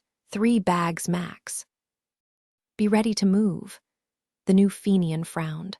What's the plan? Stole Boudicca's ink during the shootout, Moore said, a smirk tugging at her lips. Meant it for you, but you'll have to wait. Test the untested blade. Will it cut? That's all that matters. Can it be forced to cut? If it slices me open, maybe I'll reform cleaner, sharper, less tangled. Less decay. I rot as I age, or maybe the world rots around me. Either way, I need to start over. Hate this. Will she learn to cut? Or will she stay in the drawer? Doesn't matter. This blade will be reforged again and again. The drawer's overturned now. Only the sharp survive. I think she can do it. I don't want illegible. Nathan Farrow Clane, the open edge of the blade, final page Hennessy woke in the basement's suffocating dark. Of course it was night. Her skull throbbed as if her thoughts had sprinted across continents to find Ronan Lynch and collapsed on the return trip. The memory of the kiss lingered, then the lace. Before that, nothing but the restless scratching of the dreamt mouse in its cage, claws scraping against wood shavings. Like her, it thrived in darkness, though it shouldn't have been dark at all. That realization settled in slowly. She'd fallen asleep with the work lights still blazing, the ones that didn't respond to the switches upstairs or downstairs. Someone had turned them off. But who? Farrow Clane wouldn't bother. Liliana wouldn't care. And now, the silence. No hum of electricity, no mechanical buzz, just the faint clink of the mouse's tail against metal. Bride would have loved this, she mused bitterly. The absence of noise, like the world had finally given up. For a long moment she lay still, thoughts spiraling. Bride's face, the reckless freedom of hovering hundreds of feet above the ground with him, and Ronan, the brutal finality of his death. Poor bastard. The world always won. Then, a door shutting upstairs. A soft, deliberate sound that sent a chill down her spine. Too careful, too quiet. Maybe it was nothing. Maybe the power had been cut, the rental company delinquent on the bill. Maybe Farrow Clane was outside, whispering into her phone. Or maybe the moderators had clawed their way back to consciousness, hungry for the Hennesses they'd missed the first time. Hennessy was on her feet in an instant, silent as shadow. She snatched her sword from the work table, moving with practiced stealth up the stairs, pressing her weight to the edges to avoid creaks. At the top, she froze, listened, adjusted her grip on the hilt. Nothing. The house was wrong, not just dark dead. No glow from the microwave clock, no faint hum of the nightlight, no sign of Pharaoh Clane or Liliana. Their coats were missing, but their bags remained. Hennessy wasn't afraid, fear didn't come naturally to her, but unease coiled in her gut. The pieces didn't fit, and the ones she could see spelled trouble. Calling out felt reckless. Better to check the driveway first. 3 quick strides down the hall. Her fingers brushed the doorknob, then stopped. It was already open. Not good. Neither of them would have left it like that, clutching the sword's hilt with white-knuckled force. Hennessy pressed herself against the doorframe, barely daring to breathe as she nudged it open. A glint of metal caught her eye, open scissors, blades aimed straight at her chest. Well, that's not ominous at all, she thought, just as the world erupted in chaos. The first blast wasn't fire and shrapnel. It was pure, deafening sound. It ripped through Boston's Museum of Fine Arts like a sonic tidal wave, shattering glass displays and hurling priceless Klimt paintings off the walls. The noise wasn't just loud. It was alive, a monstrous roar that liquefied the insides of every pigeon, rat, and unlucky squirrel within a mile. Somewhere in the wreckage, a single witness stood frozen, staring at something no one else could see. Meanwhile, in a rundown rental house in Lynn, the second explosion tore through the kitchen with the subtlety of a wrecking ball. The oven door rocketed through the wall like a missile, taking the table and half the house with it. Tiles, light fixtures, and splintered wood rained down in a fiery hailstorm. And yet, in the middle of it all, Hennessy was still standing. Sword blazing in eerie blue, she spun like a dancer in the heart of the inferno, the blade carving through flames and debris with impossible precision. The firelight flickered against her smirk, like she knew something the explosion didn't. Around her, the air shimmered with an unnatural darkness, swallowing the blast's fury. The house collapsed, but she just kept swinging, the sword's glow painting the smoke in ghostly silver. Then, like a nightmare on fast-forward, the vision shifted. Every bystander for blocks saw it, a city in flames, choking on its own smoke. Hungry fire licking at the sky, whispering promises of ruin. And at the center of it all, Hennessy, still grinning, still spinning, like the world's most terrifying merry-go-round. The vision faded, leaving the street outside the MFA eerily silent. The Lynn house was nothing but rubble now. Hennessy sifted through the wreckage until she spotted the crushed remains of a hamster cage. She set her sword aside just long enough to pry the twisted metal back into shape, peering inside. Against all odds, the dreamt mouse was still alive, its metal-plated tail coiled protectively around its body like makeshift armor. It was fast asleep, though unlike Hennessy's other creations, which had all burned to nothing. She scooped up the mangled cage and headed to her car, only to find a doorknob lodged in the passenger door. "Perfect," she muttered. After tossing the sword onto the back seat, she carefully placed the cage beside her, then dialed Pharaoh Clane. Declan had grown up with the weight of secrecy pressing down on him. The Barnes was full of unspoken rules, no talking about the dreams, not Ronan S., not their father Niall S. No questions about the money or where Matthew had come from.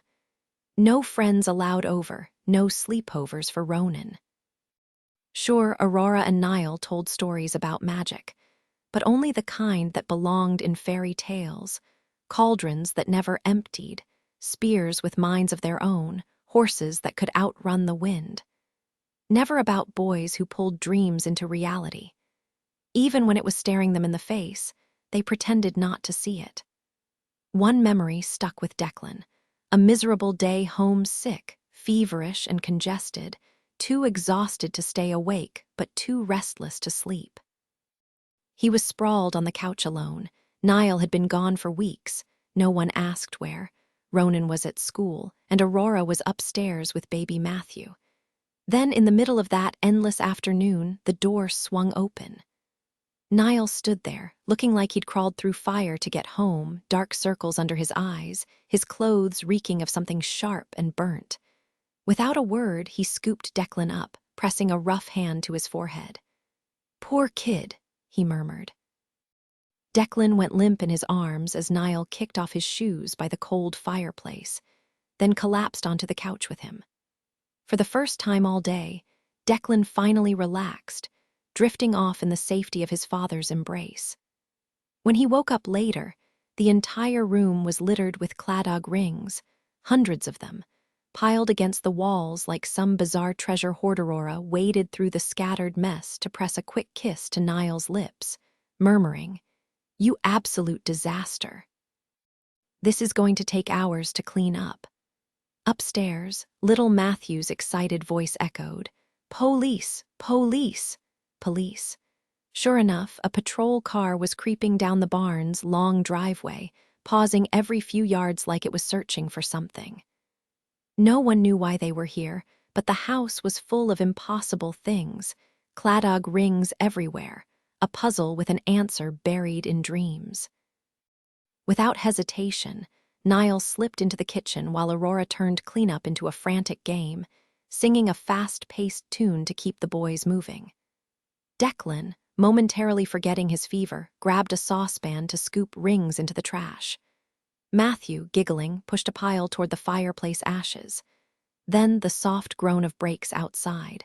Aurora froze. The living room still glittered with scattered metal. Niall reappeared, clutching a strange velvet bag. "Move, boys, move," he ordered, shaking it open. The bag gaped like a hungry beast, swallowing rings in heaps, first the pile by the couch, then the ones in the fireplace, even the ones wedged under the table. It devoured everything without growing fuller. "Watch the lamp," Aurora warned, but it was too late. The bag inhaled that too. Declan realized his father had dreamed the bag into existence just in time, a secret fix for a secret problem. When the knock came, it was just animal control searching for a missing dog. Nothing suspicious remained. Later, Niall left on another trip, taking the bag with him. Probably sold it to some shady buyer, maybe mobsters who needed things to disappear. Either way, it had done its job. Years later, in the pitch black of a deserted state park, Carmen Farroclane leaned into the car window, her voice tight with concern. "What happened to him?" Moore, gripping the wheel, answered flatly, "I shot him, and I'll do the same to you if you don't answer the question." Farroclane recoiled. "Is he hurt?" The new Fenian scoffed. "Obviously." Declan slumped against the car seat, his body a live wire of pain. Every breath sent fire through his ribs, his fingers tingling like they'd been dipped in molten metal. The Fenian in the front seat had promised him something to knock him out, but sleep wasn't an option, not until this was over. Trust was exactly his strong suit, and yet here he was, bleeding in the back of a car with people he barely knew. Farroclane exhaled sharply. "This complicates everything." Moore shot her a look. "Did you expect him to walk it off? He just got shot." Farroclane's jaw tightened. Boudica's crew thought Declan was dead. They knew a sweet metal was missing. If they connected the dots, if they spotted any of them now, this whole thing would unravel faster than a cheap sweater. Declan's vision blurred. The pain was a living thing, gnawing at his edges. He caught fragments of conversation, something about leading pursuers on a wild goose chase, something about trust. Funny how life worked. Here he was, bleeding out in a car with the woman who'd pulled the trigger, handing over the one thing that could either save or doom his brother. He'd rather have given it to Ronan himself, or Jordan, but she hadn't answered her phone, and dragging her into this mess wasn't an option. Not after what he'd seen at the hotel. Moore leaned forward, voice sharp. "So, Farroclane, are you with us, or just playing another angle?" Farroclane's grip on the wheel tightened. "I switched sides when I realized I was wrong." We need dreamers to end this. Declan closed his eyes. The car hummed beneath him, the road stretching into the dark. Trust was a gamble, so was survival. Right now, he was fresh out of options. Ferroclane leaned into the car window, her face inches from Declan S. The woman he remembered, polished, unshaken, was gone. Now her eyes were red-rimmed, her hair tangled, like she'd been wrestling with something far worse than exhaustion. He recognized that look. It was the same one he saw in the mirror. "You don't look so hot either," she muttered, as if reading his mind. The new Fenian, some guy who sounded way too much like Niall, rolled his eyes. Great! A therapy session in the middle of a war zone. Ferroclane shot him a glare sharp enough to cut glass. "Shut it! This isn't a joke." Declan exhaled, the weight of the moment pressing down on him. She wasn't wrong. They were the only two people in this mess who actually understood the stakes. Everyone else was just playing roles, his parents' faces, their voices, but none of the heart. "I can't walk away," he said, voice rough. "Not from them." She didn't argue, just nodded like she'd already known. Then the Fenian shoved a pill into his hand, Moore's name etched into it. "Take it," he snapped. "You're no use to anyone like this." Declan hesitated. For a second, he let himself imagine what it would be like to just stop, to let someone else handle the fallout. To be the kid again instead of the one holding everything together. Moore's voice cut through the thought. "It's over, Declan, let go." The pill hit his tongue, bitter and cold, and then not relief. A tidal wave of pain, sharp and sudden like his skull had cracked open. The world dissolved into salt and wind, the screech of gulls overhead, the taste of sand in his mouth. He was drowning, but not in water. In memories. In loss. Somewhere very far away, someone was screaming. And for the first time, he realized it was him. The car door slammed shut, and the throbbing in his side dulled as exhaustion crept in. Moore's sharp stare held him in place, unyielding. His eyelids grew heavy, the pull of unconsciousness almost too strong to resist. "Is he going to make it?" Ferroclane's voice cut through the haze. Moore's reply was ice. "Focus on your task. We'll handle ours." Outside, the impatient growl of another engine rumbled in the dark. The new Fenian shifted in his seat. "She's got a point." "We've got roads to burn." Ferroclane stepped back, clutching the ink-stained pages like a sacred offering. "I won't let you down." Just as the car lurched forward, Declan leaned out the window, his voice rough. "Tell Jordan I'm not done yet." The flash of red taillights caught her fleeting frown before sleep swallowed him whole, dragging him under before he could feel the pain anymore. Ronan Lynch hovered between worlds, pain licking at his skin like a slow-burning fire, not unbearable, but relentless. Half-conscious, he knew this was the moment of choice. Ronan Lynch. Greywaren. The heat seared, but beneath it, a coolness spread across his chest, his palms, something achingly familiar. The scent of hickory and boxwood wrapped around him, a bittersweet nostalgia for a happiness just out of reach. This was the world he'd built with Ronan, a place of wild contradictions. Rolling green hills and jagged peaks, nights drenched in gasoline fumes and days spent chasing adventure. Love that cut deep, grudges that burned bright. Gravestones and stolen kisses, rain on bare skin, sunlight blinding and warm. Pain that came easy, wonder that had to be fought for. And then there was the other side, the world of Greywaren.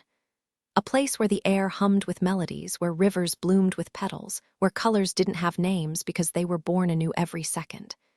No human language could cage it. The pain flared hotter, reminding him he still had a body, still had a choice. He could stay, Ronan Lynch, bound by flesh and memory. Or he could let go, shed the experiment of humanity and return to what he'd been before. There, he wouldn't just exist. He'd expand, unshackled, leaping through time and space without pause. Greywaren, they'd call him, though the word was too small, too human for what he'd become. Greywaren, welcome back. He was like them and yet not, caught between two worlds, belonging to both, belonging to neither. Somewhere distant, a voice muttered, "Why isn't he waking up?" But Ronan was already gone. Some of them caught glimpses of the human world and ached for a home they'd never known. A rare few pushed beyond dreams, reaching for something greater while still tethered to the memories of this place. And then there was Greywaren, the only one who'd ever cared equally about both worlds for as long as they'd existed. Why, maybe a glitch in the making. The last time I saw him, he was, let's just say, not exactly present. Ronan Lynch, you better not be ghosting us now. He could have walked away from Greywaren, returned to the human side, holed up somewhere comfortable, and pretended the ley line didn't matter to anyone else. Live like a tourist in his own life, grabbing whatever scraps of happiness he could before the world wore him down. Funny how decades feel endless when you're the one living them. But the voices were getting louder, harder to ignore. Get your act together, Lynch. I crawled through hell for you. Least you could do is show up. Greywaren, they whispered from the other side, come back before it's too late. And just like that, Ronan was pissed at the voices, at himself, at the whole mess of being told who he was instead of figuring it out. How long had he waited for someone else to define him? Maybe it was time to stop asking and start deciding. Then, snap, he was awake. The space heater droned in the background. The air smelled like motor oil, stale fast food, and something metallic. His face was numb from pressing against a workbench, his shoulder burning like someone had taken a blowtorch to it. For a second, he forgot how to be in his own skin. He pushed himself up, wincing at the flood of sensation, and twisted to see the damage. Chill out, dumbass, I'm not done, Hennessy muttered, appearing with a roll of plastic wrap and a towel. Behind her, her sword, a tattoo gun, and a tiny glass figurine shaped like a woman sat on the bench. Say hi to your new sweet metal souvenir. Oh, that pain. The same deep, familiar sting as when he'd gotten his back inked, only this time fresh ink and blood streaked from his shoulder to his wrist. He almost touched it but stopped. His fingers were coated in grime like he'd spent weeks elbow-deep in an engine. His torso was clean, but his jeans and boots were filthy. His buzz cut, dusty. Show me, he rasped. His voice sounded like gravel, like he hadn't used it in years. Hennessy dabbed at the blood with careful fingers, revealing the intricate tattoo beneath. The reality of it hit Ronan hard. This wasn't some temporary mark. His entire left arm, from shoulder to wrist, was covered in a pattern so detailed it looked alive. Not chain mail, but something wilder, like the scales of a snake. Each dark green segment left just a sliver of bare skin between them, as if his arm had been wrapped in something otherworldly. He remembered that day in the abandoned museum, Bride forcing them to study the serpent coiled in the dim light. Dream it later, he'd said. But Hennessy hadn't been dreaming when she inked this into his skin. She'd been wide awake, deliberate. You're a real bastard, Ronan muttered, but there was no heat in it. This is incredible. Hennessy's smirk was faint, almost tired. Welcome back, Lynch. Being Ronan Lynch again was like stepping into a too-tight jacket. Time didn't stretch here the way it had before. It rushed, urgent, demanding. Lives weren't endless here. They were short, desperate things. Where's Adam? The question tore out of him before he could stop it. Hennessy frowned. What? Adam, my Adam. He was already moving, vaulting off the work table before his mind caught up with his body. The corridor was dark, thick with dust, more like a crypt than a hiding place. The mural on the wall was faded, the scrying bowl overturned. No body, no Adam. He was here, Ronan insisted, voice rough. Ronan, Declan, maybe he moved him. But Declan had been shot.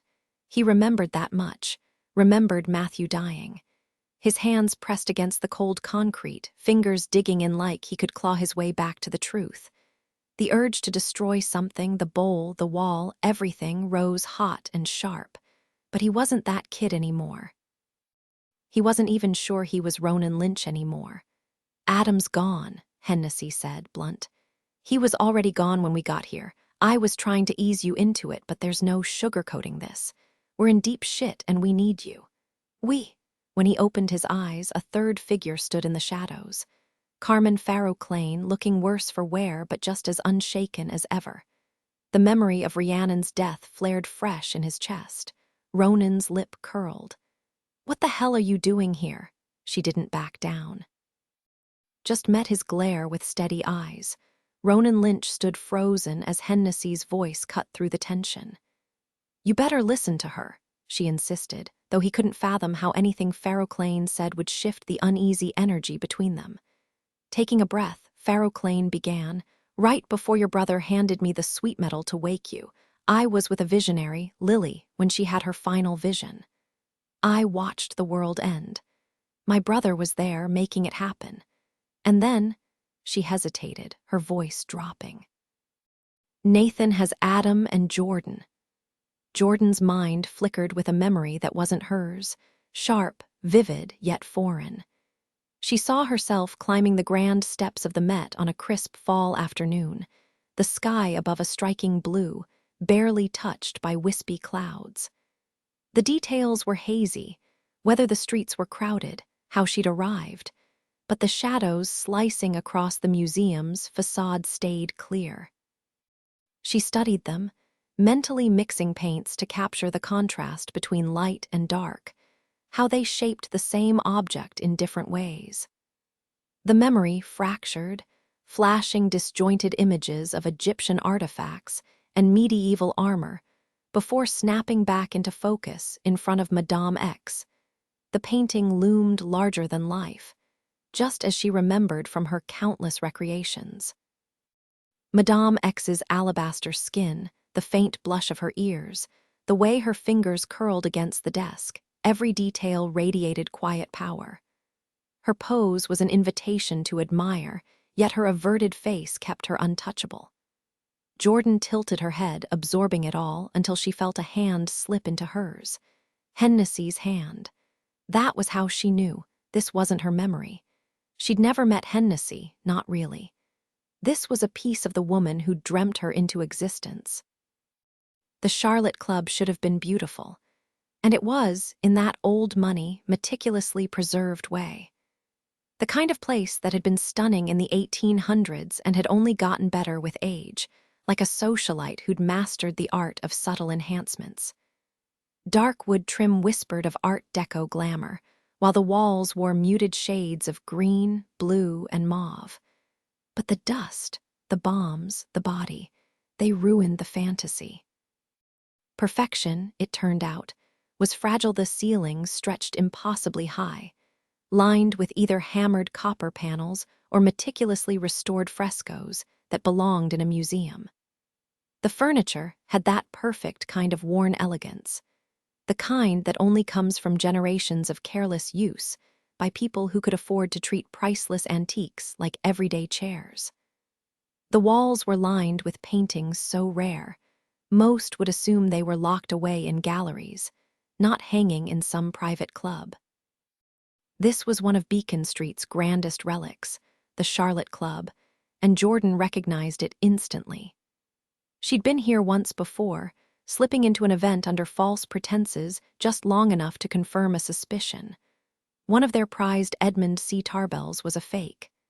And now, years later, the forgery still hung in its place, though the building itself had fallen into eerie silence, its grand facade hidden behind scaffolding and plastic sheeting. But inside, it wasn't just dust and neglect. There were bombs. Nathan Farrow-Clane had been almost casual about them the night he brought her here. "Doubt I'll need these," he'd said, gesturing at the piles of dull gray shapes crowding every corner, stacked on staircases, leaning against walls. Some were squat and heavy like ancient urns, others sleek and rectangular like oversized matchboxes, a few needle-thin like missiles, and some grotesquely studded like medieval weapons. Every single one bore the same stenciled number, 23. Jordan didn't need an explanation. They practically whispered to her as she passed. "Bomb, you just like how they look?" she asked, eyeing the ominous shapes. "Bomb," murmured the box beside her. "They remind me what's real," Nathan replied, unfazed. "Sit. I had dinner brought in, figured you'd need something to settle your nerves. He said it like she was just stressed about traffic, not the fact that she'd been taken against her will. He led her to a dining table long enough to seat a small army, with 2 plates set awkwardly far apart. He didn't even try to coax her into eating, just unpacked the takeout containers, ate his portion in silence, then stacked the leftovers with a shrug. "We'll talk more tomorrow. Pick any bedroom upstairs." As if she'd actually sleep. The second he was gone, she crept toward the nearest exit, fingers brushing the door handle bomb. She froze. The voice came from above. What she'd mistaken for a fire alarm was a steel-gray disc embedded in the wall, the number 23 glowing faintly. Slowly, she backed away. "Bomb," another voice warned from behind her. The room wasn't just full of explosives. It was watching her. Jordan stepped back into the center of the hallway, retracing her steps with careful precision. The eerie hum of voices echoed from 3 sleek metallic objects, each shaped like an antique clock but pulsing with an unsettling rhythm. Bomb, bomb, bomb. At first, she'd been convinced Nathan would kill her on sight. But when she'd voiced that fear, he'd just given her a tired smile and said, "I get why you'd assume that, but I'm just here to clean up your copies." That's when it hit her. He thought she was Hennessy. Of course he did. She was awake, no sweet metal in sight. "You okay with that?" He'd asked, almost conversational. "It's fine if you're not. I'll do it regardless. But I figured you might appreciate the extra breathing room. Less competition for resources." Nighttime Nathan was a different creature, tall, lean, with the kind of effortless grace that made his every movement deliberate. His dark lashes framed heavy-lidded eyes, and he carried himself like a man who'd spent too many evenings in dimly lit lounges. He was oddly charming in a detached way, always ready to talk even when Jordan had nothing to say. "How many have you taken care of?" she asked instead. Bomb chimed the nearest door. He perked up at the question. "Just one since I got here. You know how many there were?" "Just one. Hennessy, it had to be." If Hennessy was gone, Jordan wouldn't slip into sleep anymore. But shouldn't she have felt it? They were tangled together, 2 halves of something broken. The idea of Hennessy dying alone, like those other girls, made her stomach twist. "I lose count," she lied. Nathan gestured vaguely at the bombs scattered around them as if to say same. "How'd you do it?" Jordan kept her tone light. He mimed pulling invisible strings, fingers flexing like a puppeteer's. "I prefer things clean," he admitted with a wry smirk. "Right," she murmured. Nighttime Nathan ordered takeout, played old records, and lounged in the downstairs bar like he owned the place. But daylight changed him. He vanished into the building's shadows, muttering, scribbling in notebooks like a man possessed. The version of him who dragged Adam Parrish downstairs was a stranger, hollow-eyed, frantic. At first, Jordan had thought Adam was dead. The way his hand dragged across the Persian rug, the unnatural slump of his spine, but no. He was still breathing, barely. Gaunt, sunken, like a ghost of himself. For the first time, real despair settled in her chest. This wasn't just survival anymore. It felt like watching the future crumble in slow motion. Nathan studied his hands, stained black, not blood, but something darker, seeping into the creases of his skin like ink. Nathan wiped his hands on his jeans before pulling a worn notebook from his back pocket. His lips moved silently as he scanned the messy scrawl inside, only occasionally letting a word slip out loud. Not according to plan. Couldn't drag Ronan Lynch back here. He started fading in the car, had to take him back to the corridor just to keep him alive. And the Harvard kid? Wrong. Doesn't matter. Almost there now. Pieces finally clicking. His pen flew across the page as he muttered, "Harvard boy might not make it." Took him downstairs as backup. Getting close. Feels like déjà vu. He slapped the journal shut and strode out without sparing Adam a second glance. The moment he was gone, Jordan rushed to Adam's side. No visible wounds, but he didn't flinch when she whispered his name or pinched his arm. When had Declan last called? Had anyone heard from him since Ronan vanished into the corridor? She shook off the thought this wasn't some dreamt-up copy. Dreamers didn't waste away like this. His skin was feverish, his breathing shallow. "Damn it," she muttered. "This is bad, really bad." She crept to the bar, ripped open sugar packets, and stirred them into a glass of water. Back at Adam's side, she propped him up, his body alarmingly light. She trickled the syrupy liquid into his mouth, massaging his throat to help him swallow. Half of it probably ended up on his shirt, but it was better than nothing. Exhaustion weighed on her. No sweet metal art in sight, and she hadn't painted in days. She could have MacGyvered some paint from ketchup and mustard, but inspiration was dead. So was hope. That night, Nathan brought cupcakes from some bougie bakery and devoured his like it was just another Tuesday. Jordan barely kept her eyes open, sugar coating her tongue like regret. Later, she grabbed a knife from the bar and lunged at him while he scribbled in his journal. He didn't even look up. 2 feet away, something under his shirt clicked. She froze. "Bomb," he said flatly, finally meeting her glare. "Seriously, now, it's almost over." Jordan had kept her distance from Nathan until now, afraid of setting him off. But at this point, what did she have to lose? Instead of retreating like usual, she met his gaze. What happens when the ley line returns? Nathan's face lit up like a kid on Christmas morning, the tension draining from his shoulders. "You do your thing, I do mine," he said, grinning. Just the thought of it seemed to lift a mountain off his back. Finally. That didn't sound good. And what exactly is my thing? "You dream the lace," he replied, as if it were obvious. "Says you won't have a choice." Jordan still didn't fully grasp what the lace was, only that it terrified Hennessy, and Hennessy wasn't scared of much, not even death. She kept her confusion hidden. "Right, and your thing."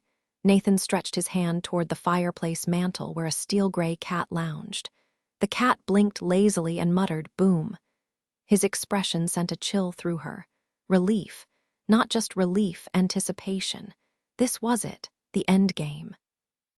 All those lost dreamers, all the waiting, and here it was, sitting across from her in a ratty armchair. "Why?" she asked. "Don't give me that look," he said. "You're safe. The bomb only wipes out what's useless. And you're very useful." The problem was, Jordan couldn't keep pretending. Couldn't keep pretending to be Hennessy, couldn't even keep pretending to stay awake. Every movement took effort now, left hand on the railing, right hand pushing open the door, glass upside down on the towel. Sugar packets. Had she grabbed them already? The water was still running. She should turn it off. The black rugs behind the bar were scratchy, but her legs gave out before she could stop herself. Get up. She didn't want to sleep here. But if she didn't move now, she never would. A pair of boots appeared inches from her face. She hadn't even heard him approach. "Clever thing," Nathan murmured. Somewhere in the back of her mind, a voice whispered, "We're called moderators because that's what we do, not lawmakers, not judges. We don't enforce order. We enforce balance. Our mission is to prevent power from falling into the wrong hands, those who might use it to destroy rather than protect. We don't act unless forced, stepping in only when the balance is clearly being manipulated. It's a thankless job, one we hope will vanish before we do. Until then, moderators must rely on each other. The process for handling a Z is simple. First, the visionary receives a glimpse of the future, structured in reverse, always starting with the end. The apocalypse unfolds, cities burning, chaos spreading. Then, the vision pulls back slightly, revealing the Z, the person at the center of it all. Distance doesn't always matter.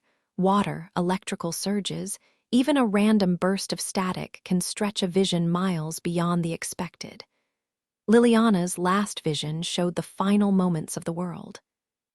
Pharaoh Clane saw it too, pulled into the future by Liliana's touch, 1 second on a freezing shoreline, the next in a world consumed by fire. The usual script played out. Flames swallowing buildings, people running, everything ending. But then, the vision rewound just enough to show the seconds before. A historic Boston neighborhood, Back Bay, with its tree-lined streets and old money charm. A building wrapped in construction plastic. Paintings on walls, metal storage racks.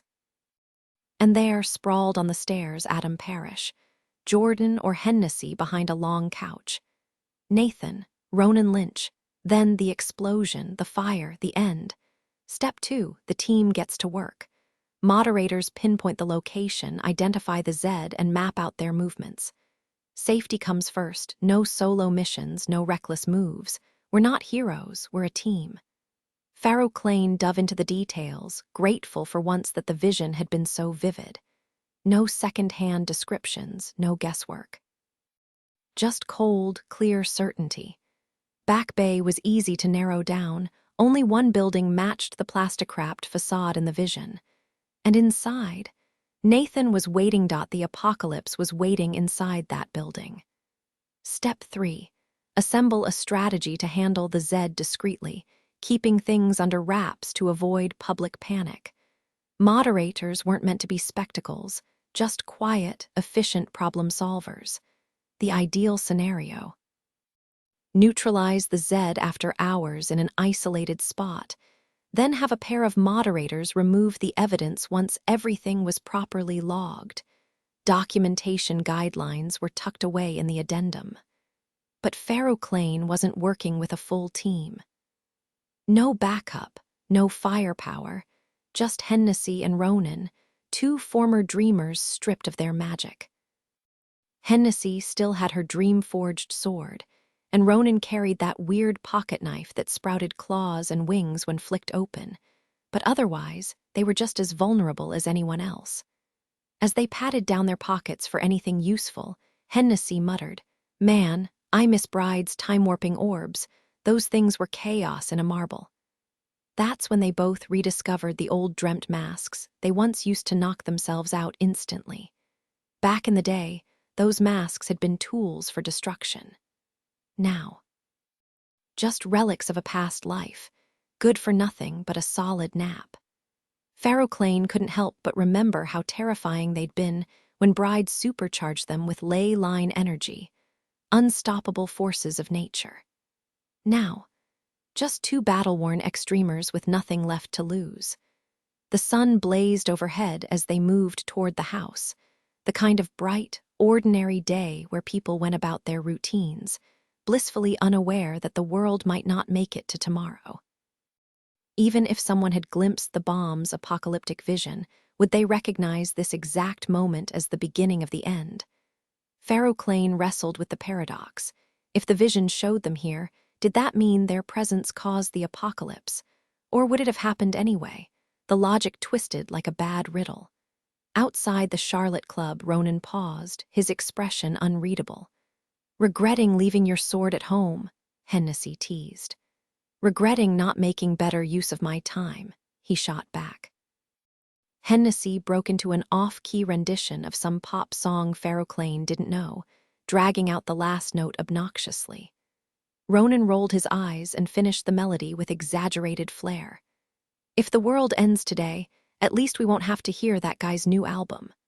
"Silver linings," Hennessy sighed. Pharaoh Clane recognized the dark humor. This was the same rhythm they'd had back when she was hunting them. Funny how time changed things. Ronan wasn't the only one with regrets. Her fingers brushed the grip of her gun, steadying herself.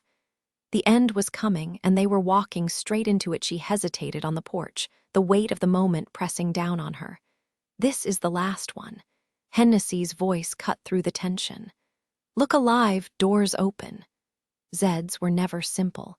Some surrendered without a fight. Others clung to humanity, resisting in ways that felt painfully familiar. But the worst, they weaponized their dreams, twisting reality into something deadly in seconds. Moderators had to stay sharp. Knowing a Zed's dream patterns before going in could mean the difference between containment and catastrophe. The job wasn't about sacrifice, it was about control. Inside, the foyer blazed with light. Nathan Pharaoh Clane had been expecting them. The grand staircase held two figures, Jordan, curled tight like a child, and Adam, slumped against the railing, head drooping. The walls hummed with steel-gray shapes, their whispered chant sending a chill down her spine. Bomb, bomb, bomb.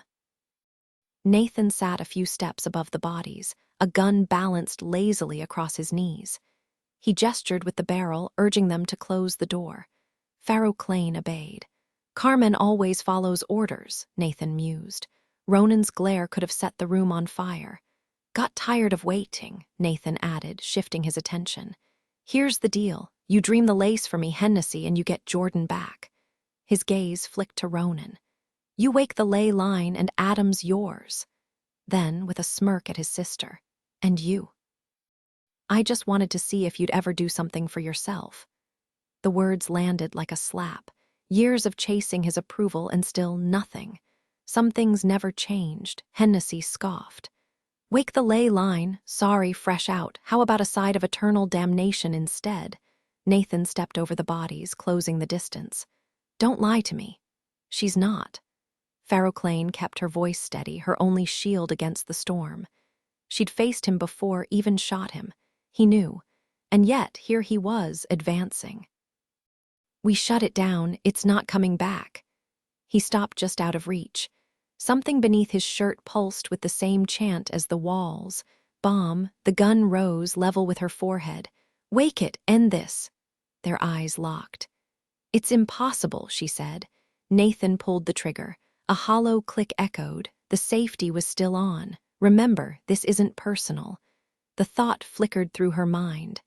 A Zed was a problem for the world, not just for her. But as Nathan's smirk widened, she wondered if that was just another lie she told herself.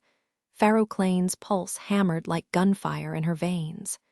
Funny how you didn't pull the trigger yourself, Carmen. Too scared to get your hands dirty. His voice dripped with venom before shifting to something colder. Now, do you want what's on those stairs or not? The lace swore it could be done. Hennessy scoffed. The lace spins pretty lies, mate. It feeds you fantasies. Ronan hadn't glanced away from Adam's still form, not even as Nathan moved. Every muscle in his body was taut, drawn toward Parrish like a magnet. The tension between them screamed louder than words. Even a stranger would have sensed the history there. He's right, Ronan growled. I've done it before. Years ago, we woke a ley line, made a deal with the thing that controlled it. His chin lifted, eyes burning with a fury that would have sent anyone else scrambling. Pharaoh Clane swallowed hard. You're telling me you can talk to one of those things now? A slow, dangerous smile curled his lips. I am one of those things. Hennessy watched him, haloed by the dim light filtering through the plastic sheeting. It reminded her of that night in the dream, when Bride had dragged her in to pull Ronan back from the edge. He'll listen to you before me, Bride had said, a cryptic remark that finally made sense. Ronan clung to his humanity like a lifeline, even as power thrummed under his skin. In that dream, they'd found him curled inside a hollow tree, older, wearier, a version of himself who'd seen too much. But when his eyes opened, he was still the same reckless boy she knew. Now, standing in the real world, he was both at once, the defiant kid with fresh ink and scuffed boots and something older, something more. Adam and Jordan first, Ronan demanded. It wasn't a plea. You've got us cornered with explosives. What's the worst we could do? Nathan shrugged.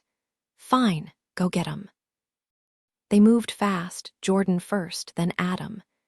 Every second counted. Hennessy pressed 2 fingers to Jordan's wrist, still breathing, still alive, just lost in a sleep too deep to break. Even with the sweet metal humming under Ronan's skin, it wasn't enough to pull her back. The sight twisted something in Hennessy's chest. Jordan wasn't supposed to be like this, motionless and small.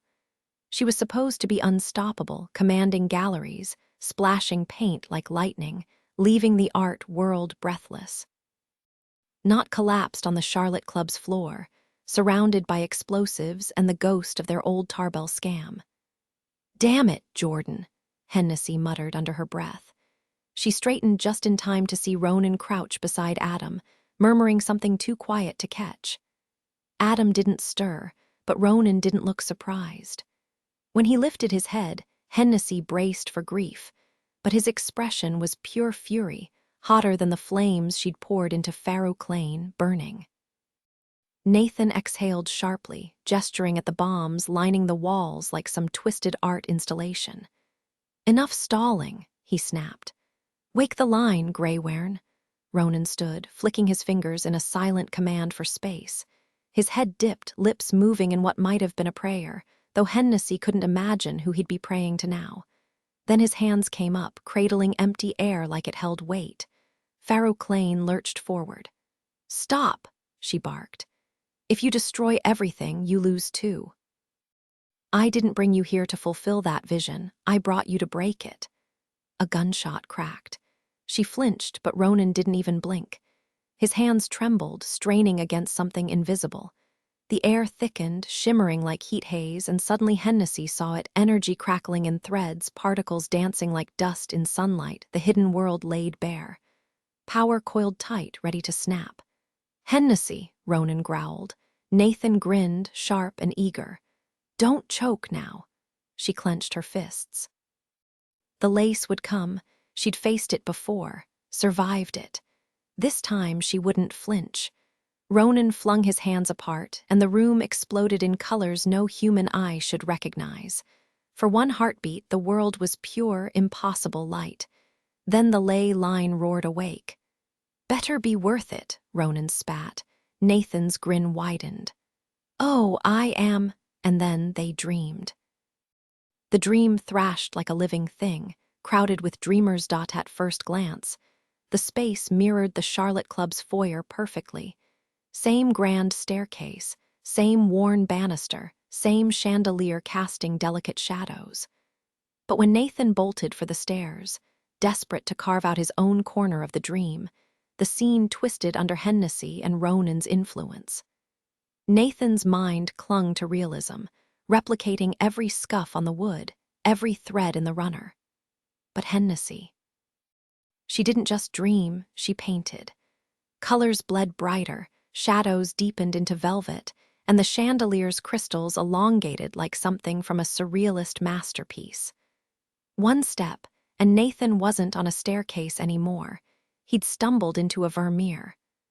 Golden light spilled over a woman by the window, her gaze following him as if he'd interrupted something private.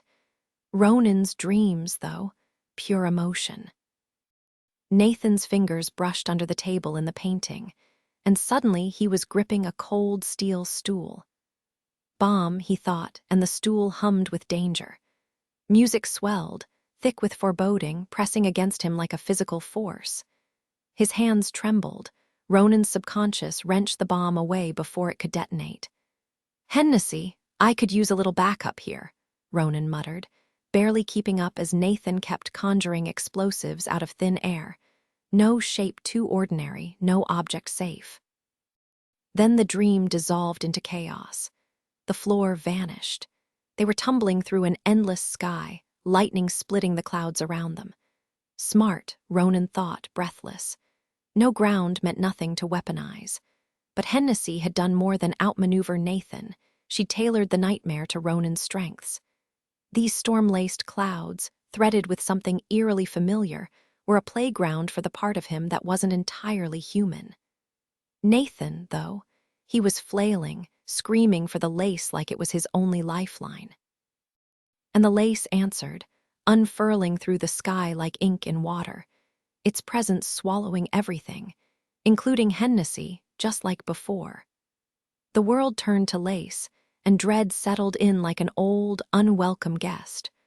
Ronan strained to keep the sky from collapsing, but splitting his focus between that and protecting Hennessy from the lace was impossible. The lace sensed his struggle and used it against him, dragging Hennessy further away until the distance between them felt endless. Meanwhile, Nathan was crafting something far worse than the explosive stashed in the Charlotte Club. This wasn't just another bomb.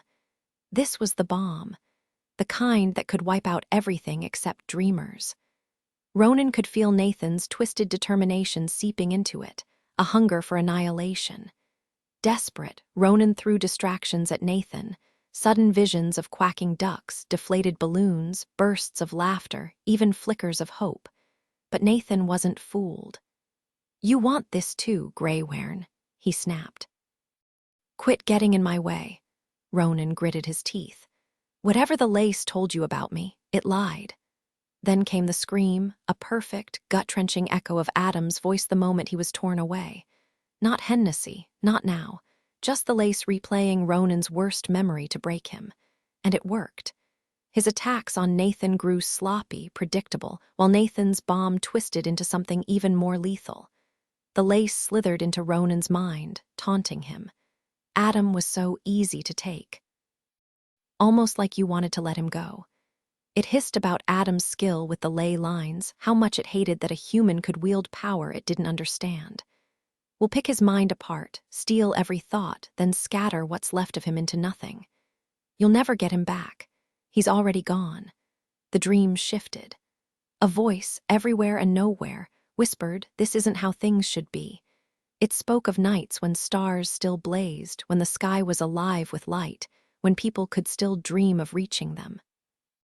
You don't remember, do you? Born too late. But your dreams must know. Does the sky still make you ache? Ronan was back in the dark, trapped in a dream he'd had before. And this time there was no waking up. The light flicked on, and there he was staring back at himself in the mirror. The reflection spoke, sharp and sudden. Ronan. He jolted upright in his childhood bed at the barns, heart slamming against his ribs, skin slick with sweat. Just another nightmare, same as always. The room was dark, the moon hidden, but he could feel her watching, her light carving jagged shapes from the furniture, stretching the ceiling fan's shadow like some great, hovering bird. The house was silent, everyone else lost to sleep.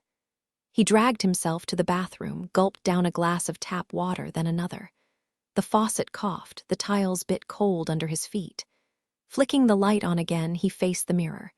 His reflection grinned. Ronan, and bam, he was back in bed, gasping. Magic. What a joke of a word these days.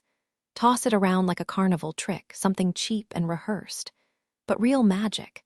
It's not pulling scarves from sleeves or sawing assistants in half.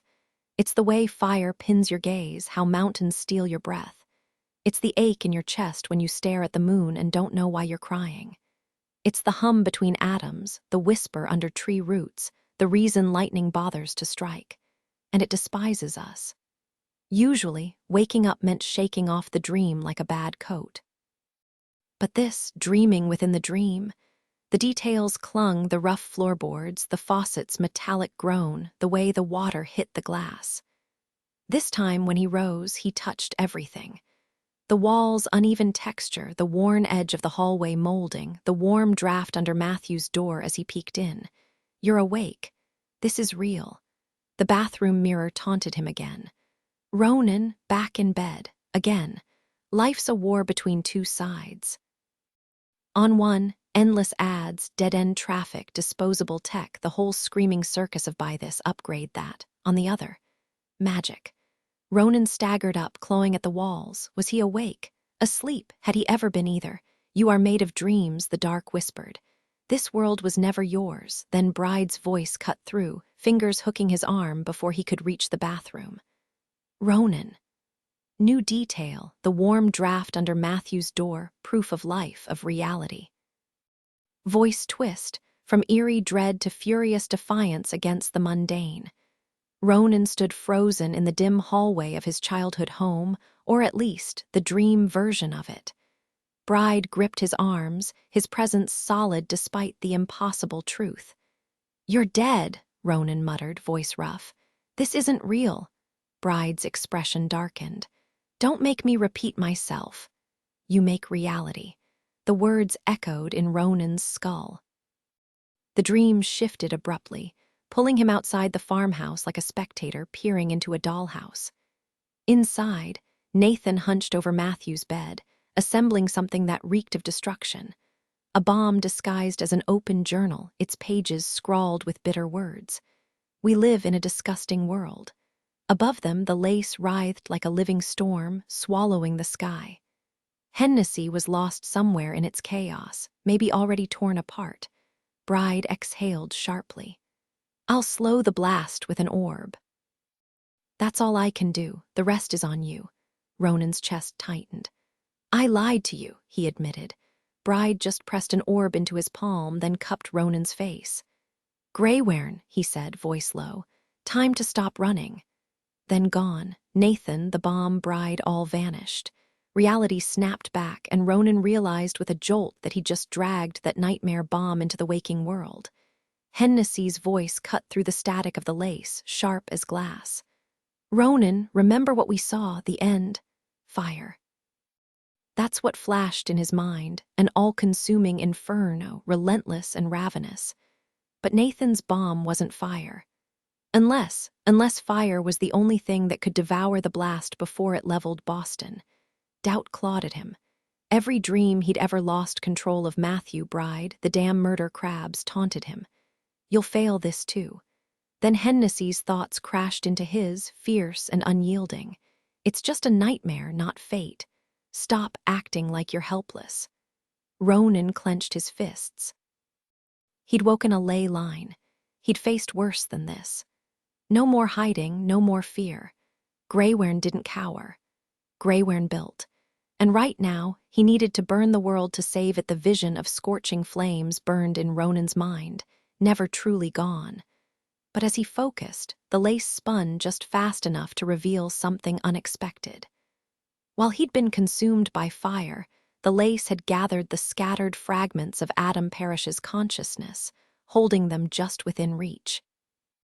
A final opportunity to pull Adam back from the edge, to piece him together and return him to his body. The price? Letting go of the fire he'd started. You have a choice, the lace whispered, its voice like wind through dry grass. That first summer at the barns felt like freedom.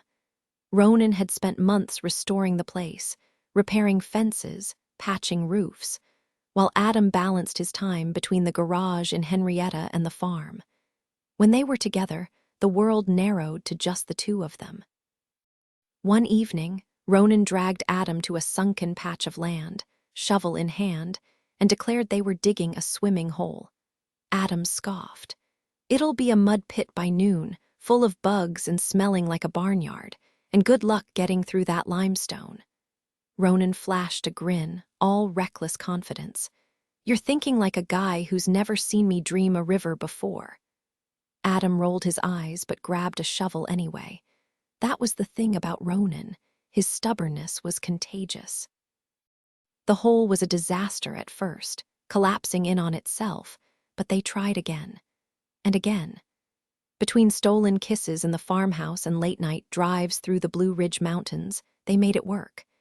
They even taught Opal, Ronan's sharp-toothed dream creature, how to dog paddle in the murky water. Adam knew he should be planning, should be clawing his way toward something bigger. But for now, he let himself get lost in the rhythm of summer, the smell of gasoline and fresh-cut grass, the weight of Ronan's hand in his. It wasn't logical. It wasn't part of the future he'd mapped out. But for once, he didn't care for a while. Everything felt perfect, like living inside a dream where nothing could go wrong. Ronan spent hours in the locked barn, honing his ability to shape dreams into something real. He crafted them with precision, weaving in storms and emotions, even magic that felt as solid as stone. His latest project, a security system for the barns, and after that, a new forest. The old one, tied to the ley line, had vanished in a burst of destruction the night his mother died. The same night he first felt the crushing weight of Nightwash. He couldn't bring her back, but he could build something new to anchor him to that otherworldly place where dreams took form. Time was slipping away. Adam's departure for college loomed like a storm on the horizon, and Ronan couldn't shake the dread creeping in. College and forests weren't so different. Both held promise and fear tangled together. What happened when summer ended? Adam couldn't stay forever. Ronan couldn't leave. The closer they got to fall, the more they fought, never about school, always about everything else.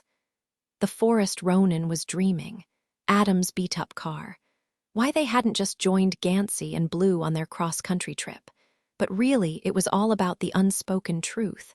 The future was coming, and it wouldn't look like this. Then, just before the season turned, Ronan did it. He dreamt the forest, Lindenmere with Adam beside him, scrying into the unknown. It stretched farther than the Blue Ridge Mountains, wilder, deeper, alive in a way that defied logic. This wasn't just a place, it was a world. And Ronan poured everything into it, his fear, his hope, his need for something that could outlast him. He wanted it to survive without him. He wanted it to want him. And yeah, fine, maybe that last part was about Adam. But summer couldn't last. Fall arrived with its dying leaves and fresh starts, and reality settled in like a cold morning. Paradise had always been temporary, just a dream. And dreams don't mix with waking life. You wake up, you move on. You only go back when you close your eyes. Adam kept repeating the same words like a mantra, his voice steady but hollow. I know I'm leaving, but I'll always come back as long as you're here. Ronan's response was just as automatic, just as desperate. I'll be here, always. They clung to the lie, repeating it until the words lost meaning. Magic thrives on intention, and so do promises, but neither of them had ever been taught how to build a future. Survival was all they knew, stitching themselves together from the wreckage of the past.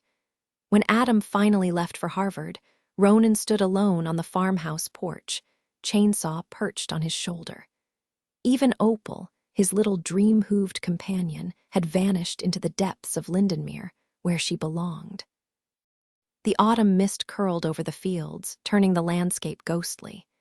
He told himself he wasn't truly alone. In a few days, he'd drive to D.C. for Sunday Mass with his brothers, though he couldn't stay long. The night wash there was too thick now, too suffocating. You're made of dreams, he thought bitterly, and this world was never meant for you. The barns stretched before him, barren and winter-struck. Paradise, he scoffed. Why would I ever leave?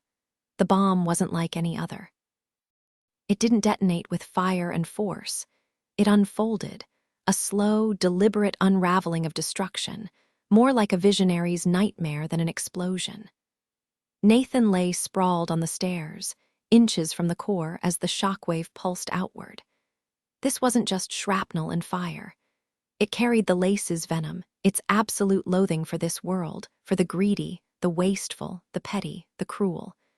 It despised them all, these parasites who took and ruined and left everything worse than they found it. The bomb would carve them into lacework corpses, leaving behind a silent, empty world where the real could finally breathe again. But time was playing tricks. Bride's silver orb, wobbling near the staircase, had slowed the blast just enough. Jordan Hennessy, the dream, not the dreamer, was already moving. The moment the ley line surged back to life, she was awake, scanning the room. The steel-gray objects lining the walls whispered bomb, bomb, bomb in a mechanical chant, ready to detonate on impact. She didn't hesitate. First, she grabbed Adam, still unconscious, and hauled him down the stairs, past the plastic sheeting, as far from the blast as she could get. Hennessy lay awake but frozen, her body locked in place after waking from a dream she couldn't remember. Nearby, Jordan hesitated over Ronan Lynch's motionless form. Should she wake him or let him keep dreaming? Was he crafting a solution to the ticking bomb in his sleep? If she interrupted him, would she ruin everything? The rules of this unseen fight were beyond her. Nathan groaned as he pushed himself up, still sluggish from his own nightmare about the bomb. His limbs felt like lead, trapped in the same slow-motion spell Bride's orb had cast over the room. His fingers twitched toward his gun, but before he could grab it, a sharp pop cut through the air. Ferroclane, bleeding out on the floor, had shot him. Jordan hadn't even realized she was still alive. As she dragged Ferroclane toward the exit, Bride's orb shattered. Then, chaos. The bomb erupted, shaking the building with a force that felt like the world splitting open. Fire roared through the space, swallowing everything in its path. The end wasn't coming anymore. It was here. Meanwhile, Ronan floated above his own body, detached but aware. His physical form lay sprawled in the wreckage of the Charlotte Club's grand foyer, the dream mask that had knocked him out now discarded beside him.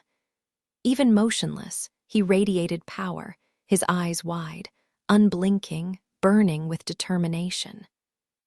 The Ronan watching from above thought, this is how it's supposed to be. Flames surged around him, hotter and wilder than anything he'd ever conjured before. This wasn't just fire, it was precision destruction. It had to be. It had to consume Nathan's bomb without touching flesh, without scorching the city, without leaving anything but ash where the explosion should have been. The effort of shaping it nearly tore him apart. No dreamer had ever pulled this much power from the ether, not even Greywaren. The fire roared, hungrier than anything alive. It devoured the bomb's violence, then just as suddenly it vanished. The flames didn't linger. They didn't get greedy. They did exactly what they were meant to do. And then, silence the fire couldn't consume the world, no matter how much Ronan ached over Adam's broken form or the ghost of Matthew's bright grin. Even the echo of Declan's words, "be dangerous," couldn't fuel the destruction he craved. As he wrestled with the flames, pulling power from the unseen depths around him, shadowy figures gathered, watching. These were the ones who had never crossed the sweet metal sea, who had only ever peered through with longing for a world they'd never touched. Greywaren bared his teeth at them. "Don't you want them to survive?" A few surged forward, lending their strength to the fire. They whispered reminders as Ronan fought to keep control, what the flames were meant to save, what they had to protect, pouring their own yearning into the dream he forged in the Charlotte Club's grand foyer. The fire was too vast for one dreamer alone, but it wasn't just his. It swallowed Nathan Fairoclane's bomb whole. Devour, devour. It feasted on fear, on the explosives lining the walls, on the venom coiled at the bomb's core. It was ravenous, insatiable, until at last it burned itself out. Outside, chaos erupted when Hennessy finally shook off the paralysis. The truth of what happened inside the club stayed hidden behind plastic sheeting, but there was no hiding the woman bleeding on the pavement. Jordan, frantic, threw herself in front of a passing car, slapping the hood until it screeched to a stop. She mimed a phone against her ear, shouting through the cracked window, "Call an ambulance. She's been shot." Cops arrived. Emts. A crowd with phones raised. All they found was Carmen Fairoclane, crumpled and bloodied on the sidewalk. Meanwhile, the dreamers and those who loved them had slipped away, just a few blocks to the esplanade, where bare trees cast thin shadows over the dry grass. The sun was unexpectedly warm as they laid Ronan down, waiting for him to shake off the aftermath of pulling something impossible back from the edge. It took time. He'd gone far, after all.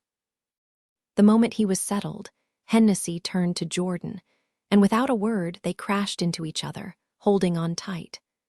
New detail. The warmth of the sun contrasts with the cold dread of what almost happened, a quiet moment of relief amid the chaos. Voice twist.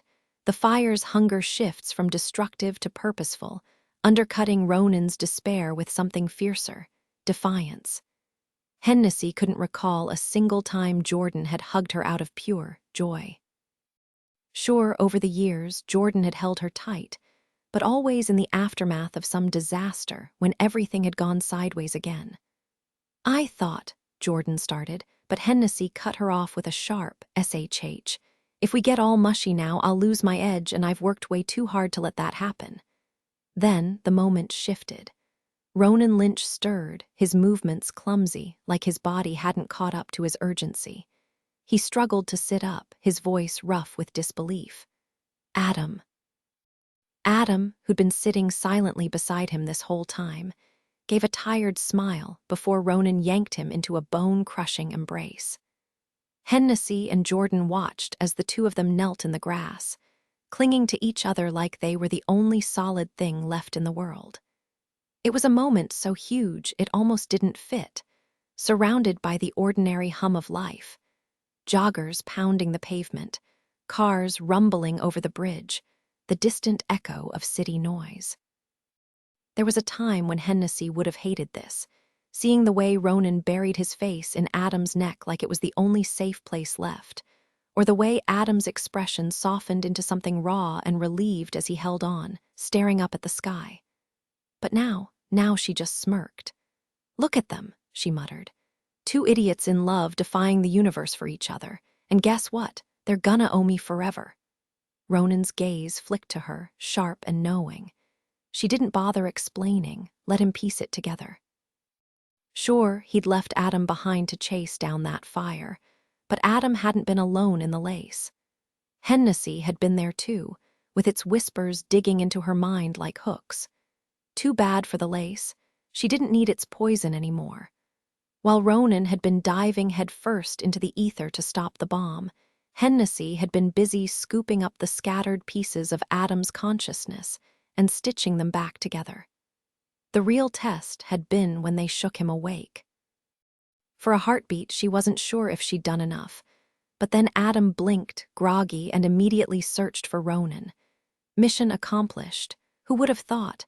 Hennessy, of all people, not just resisting the lace but pulling someone back from it.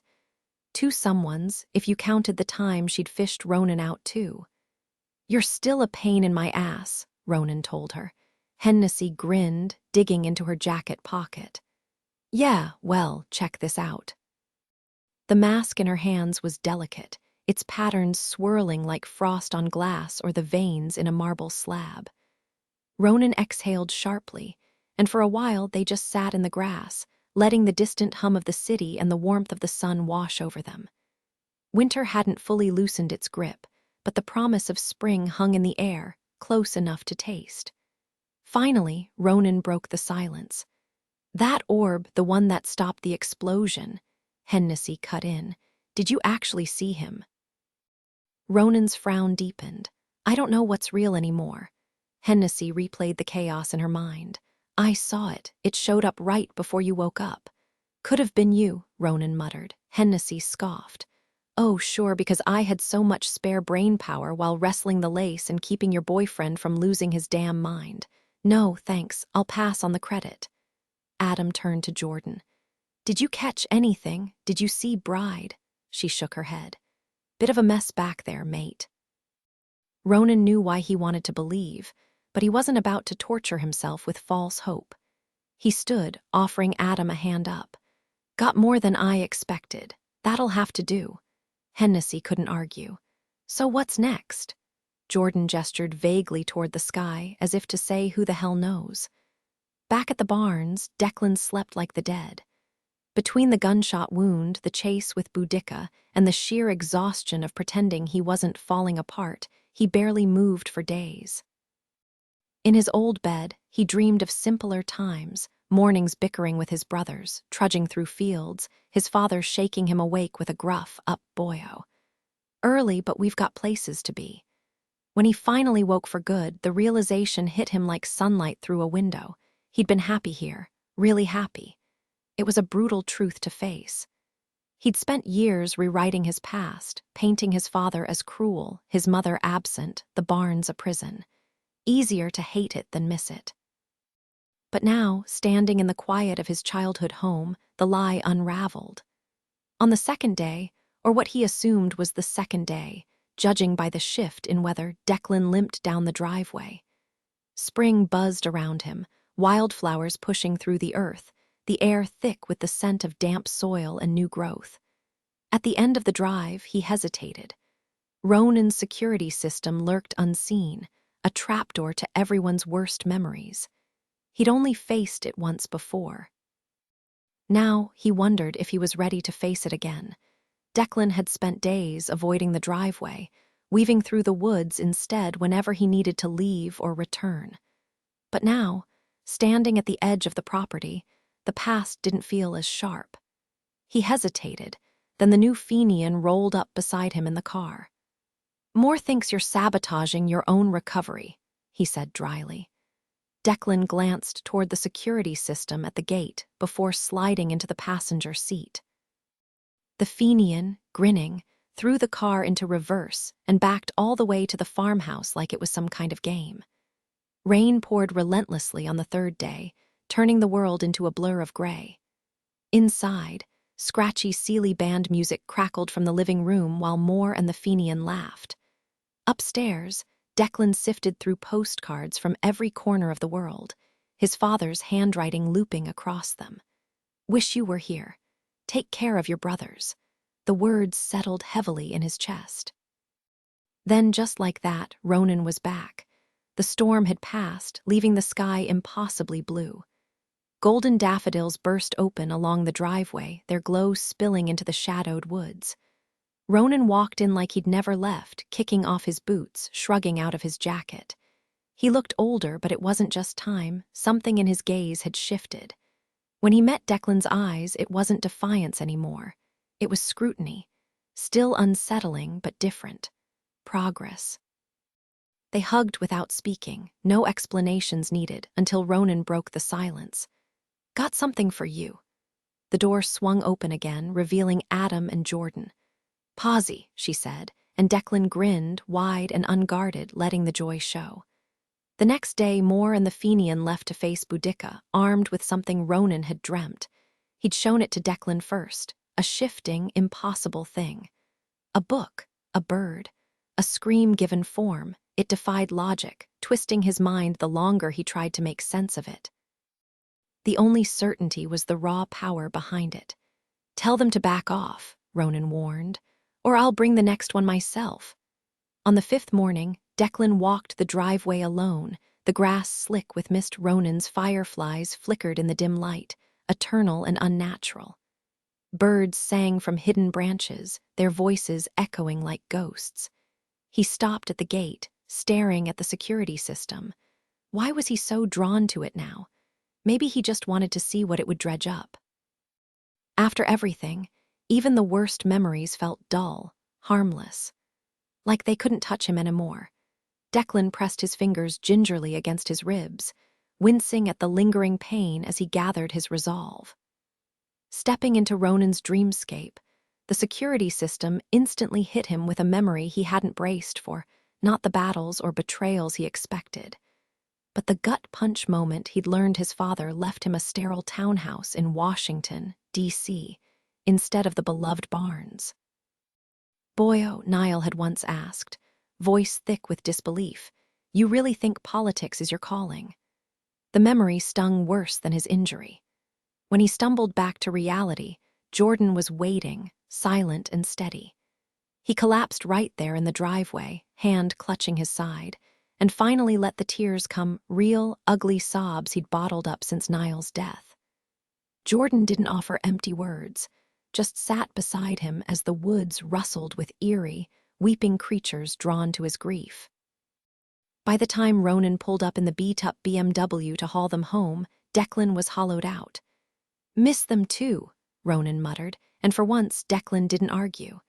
Then, on the sixth night, the back door creaked open. All three brothers snapped to attention as Matthew staggered in, barely recognizable, hair hacked short, clothes caked in dirt, eyes sunken. "Walked the whole way," he rasped before Declan could even yell. Ronan got to him first, gripping his shoulders. "You couldn't call." Declan barked, voice cracking.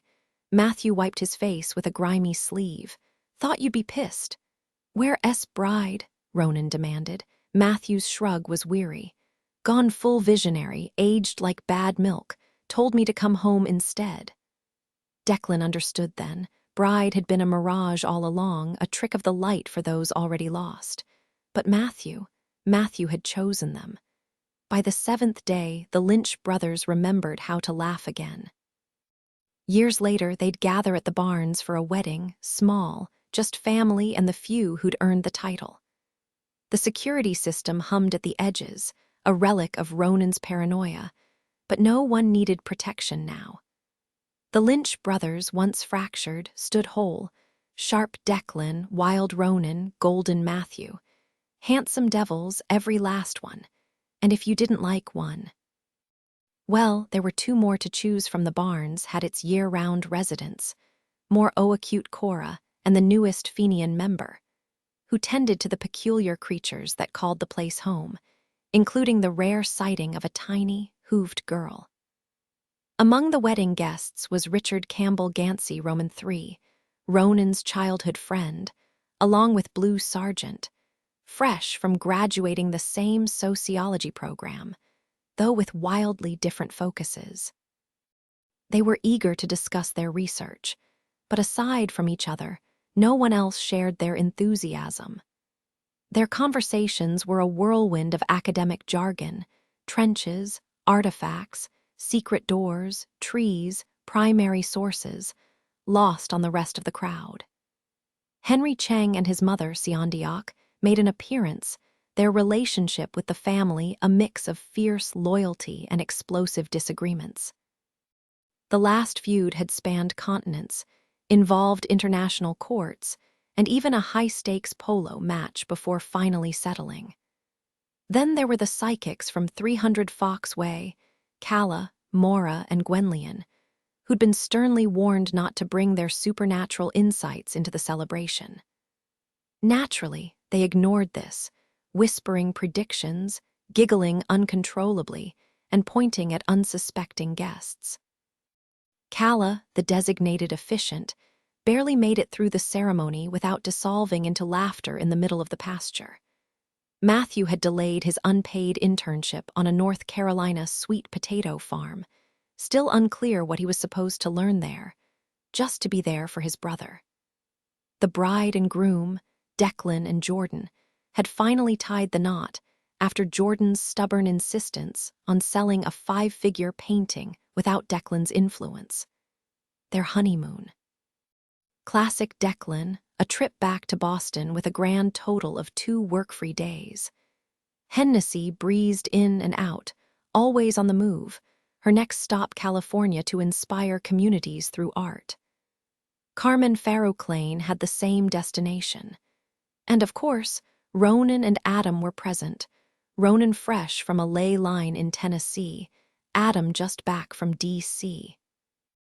The whole gathering was a chaotic mix of old tensions, new beginnings, and the kind of unpredictable energy that only this group could bring. Adam loved his mysterious new job, even if nobody, including himself, could fully explain what it entailed.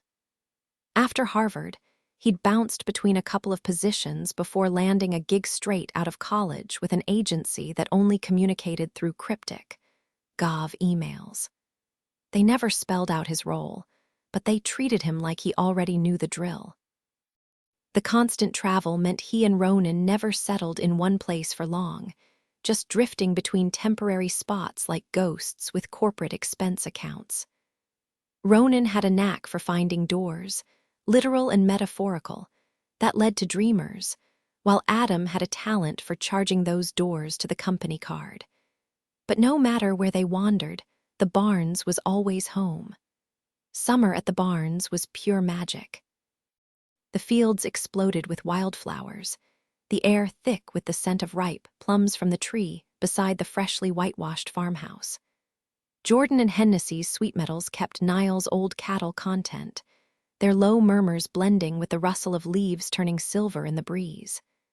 Dark clouds loomed on the horizon, but for now, the sky was a brilliant blue, streaked with towering cumulus. Ronan and Gansey lounged on the back porch, watching the chaos unfold as the psychics arranged flowers for the ceremony.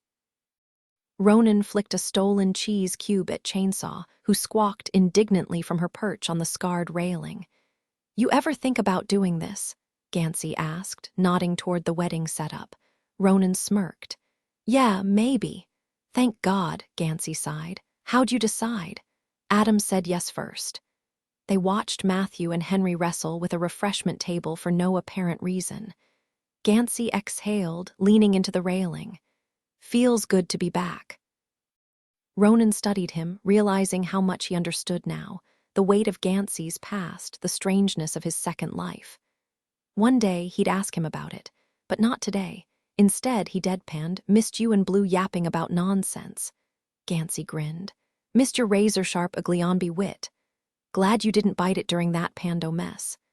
"Glad you survived the apocalypse," Gansey shot back. A pause. Then, quieter. Blue and I were talking the other day. Being a teenager was the worst. Ronan just breathed in, slow and deliberate. Yeah. Gansey bumped his fist against Ronan's, a silent, familiar language. Come on, let's toast to your brother dodging an Ashley. Just then, a hawk plunged from the sky, talons outstretched. Ancient and wild, it cut through the air like a blade. For a heartbeat, everything stilled. Then the moment passed, and the celebration rolled on. Ronan lifted his hand toward the sky, half expecting the hawk to swoop down like Chainsaw always did. But instead, it banked sharply upward, vanishing into the clouds until it was nothing but a distant speck. Later, as twilight settled and fireflies flickered around them, the group lounged on the grass, watching Jordan and Declan sift through their wedding gifts. Ronan and Hennessy's offering 2 matching swords engraved with cryptic phrases earned them unimpressed stares. Vexed to nightmare, Declan raised an eyebrow. And what exactly are we meant to do with these? Hennessy smirked.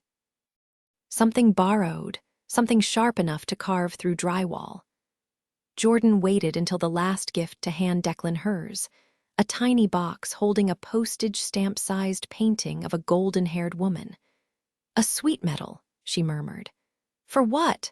Matthew, grinning, passed him one final box, a handmade glass case cradling an enormous moth. As fireflies and glowing orbs drifted around them, Declan's breath hitched. He placed the sweet metal on the moth's back, and as its wings twitched to life, tears streaked his face. He didn't wipe them away, just lifted the case toward the sky and whispered, "Goodbye, Dad." Later, when the night had deepened and nearly everyone had gone inside, Ronan and Adam sprawled on the rooftop, watching the stars sharpen against the dark.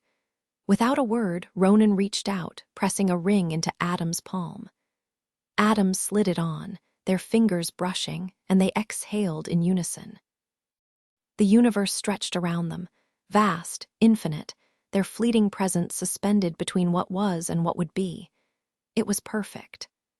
Acknowledgements. How do you sum up 20 years in a few lines? If I tried to name everyone, we'd be here all night, so I'll keep it tight. To the readers who lived and breathed these characters, thank you. To David Levithan and Scholastic for trusting me to finish this story. To Laura Rennert for guiding this series like a shepherd through a decade of drafts. To Will Patton, whose voice made the audiobooks feel alive. To Adam Doyle and Matt Griffin for art that captured the magic. To Brenna, Sarah, Bridget, Victoria, and Anna, your endless rereads kept me sane. To Richard Pine for believing in the next dream. To my family, especially when the writing felt impossible. And to Ed, who knows me better than anyone.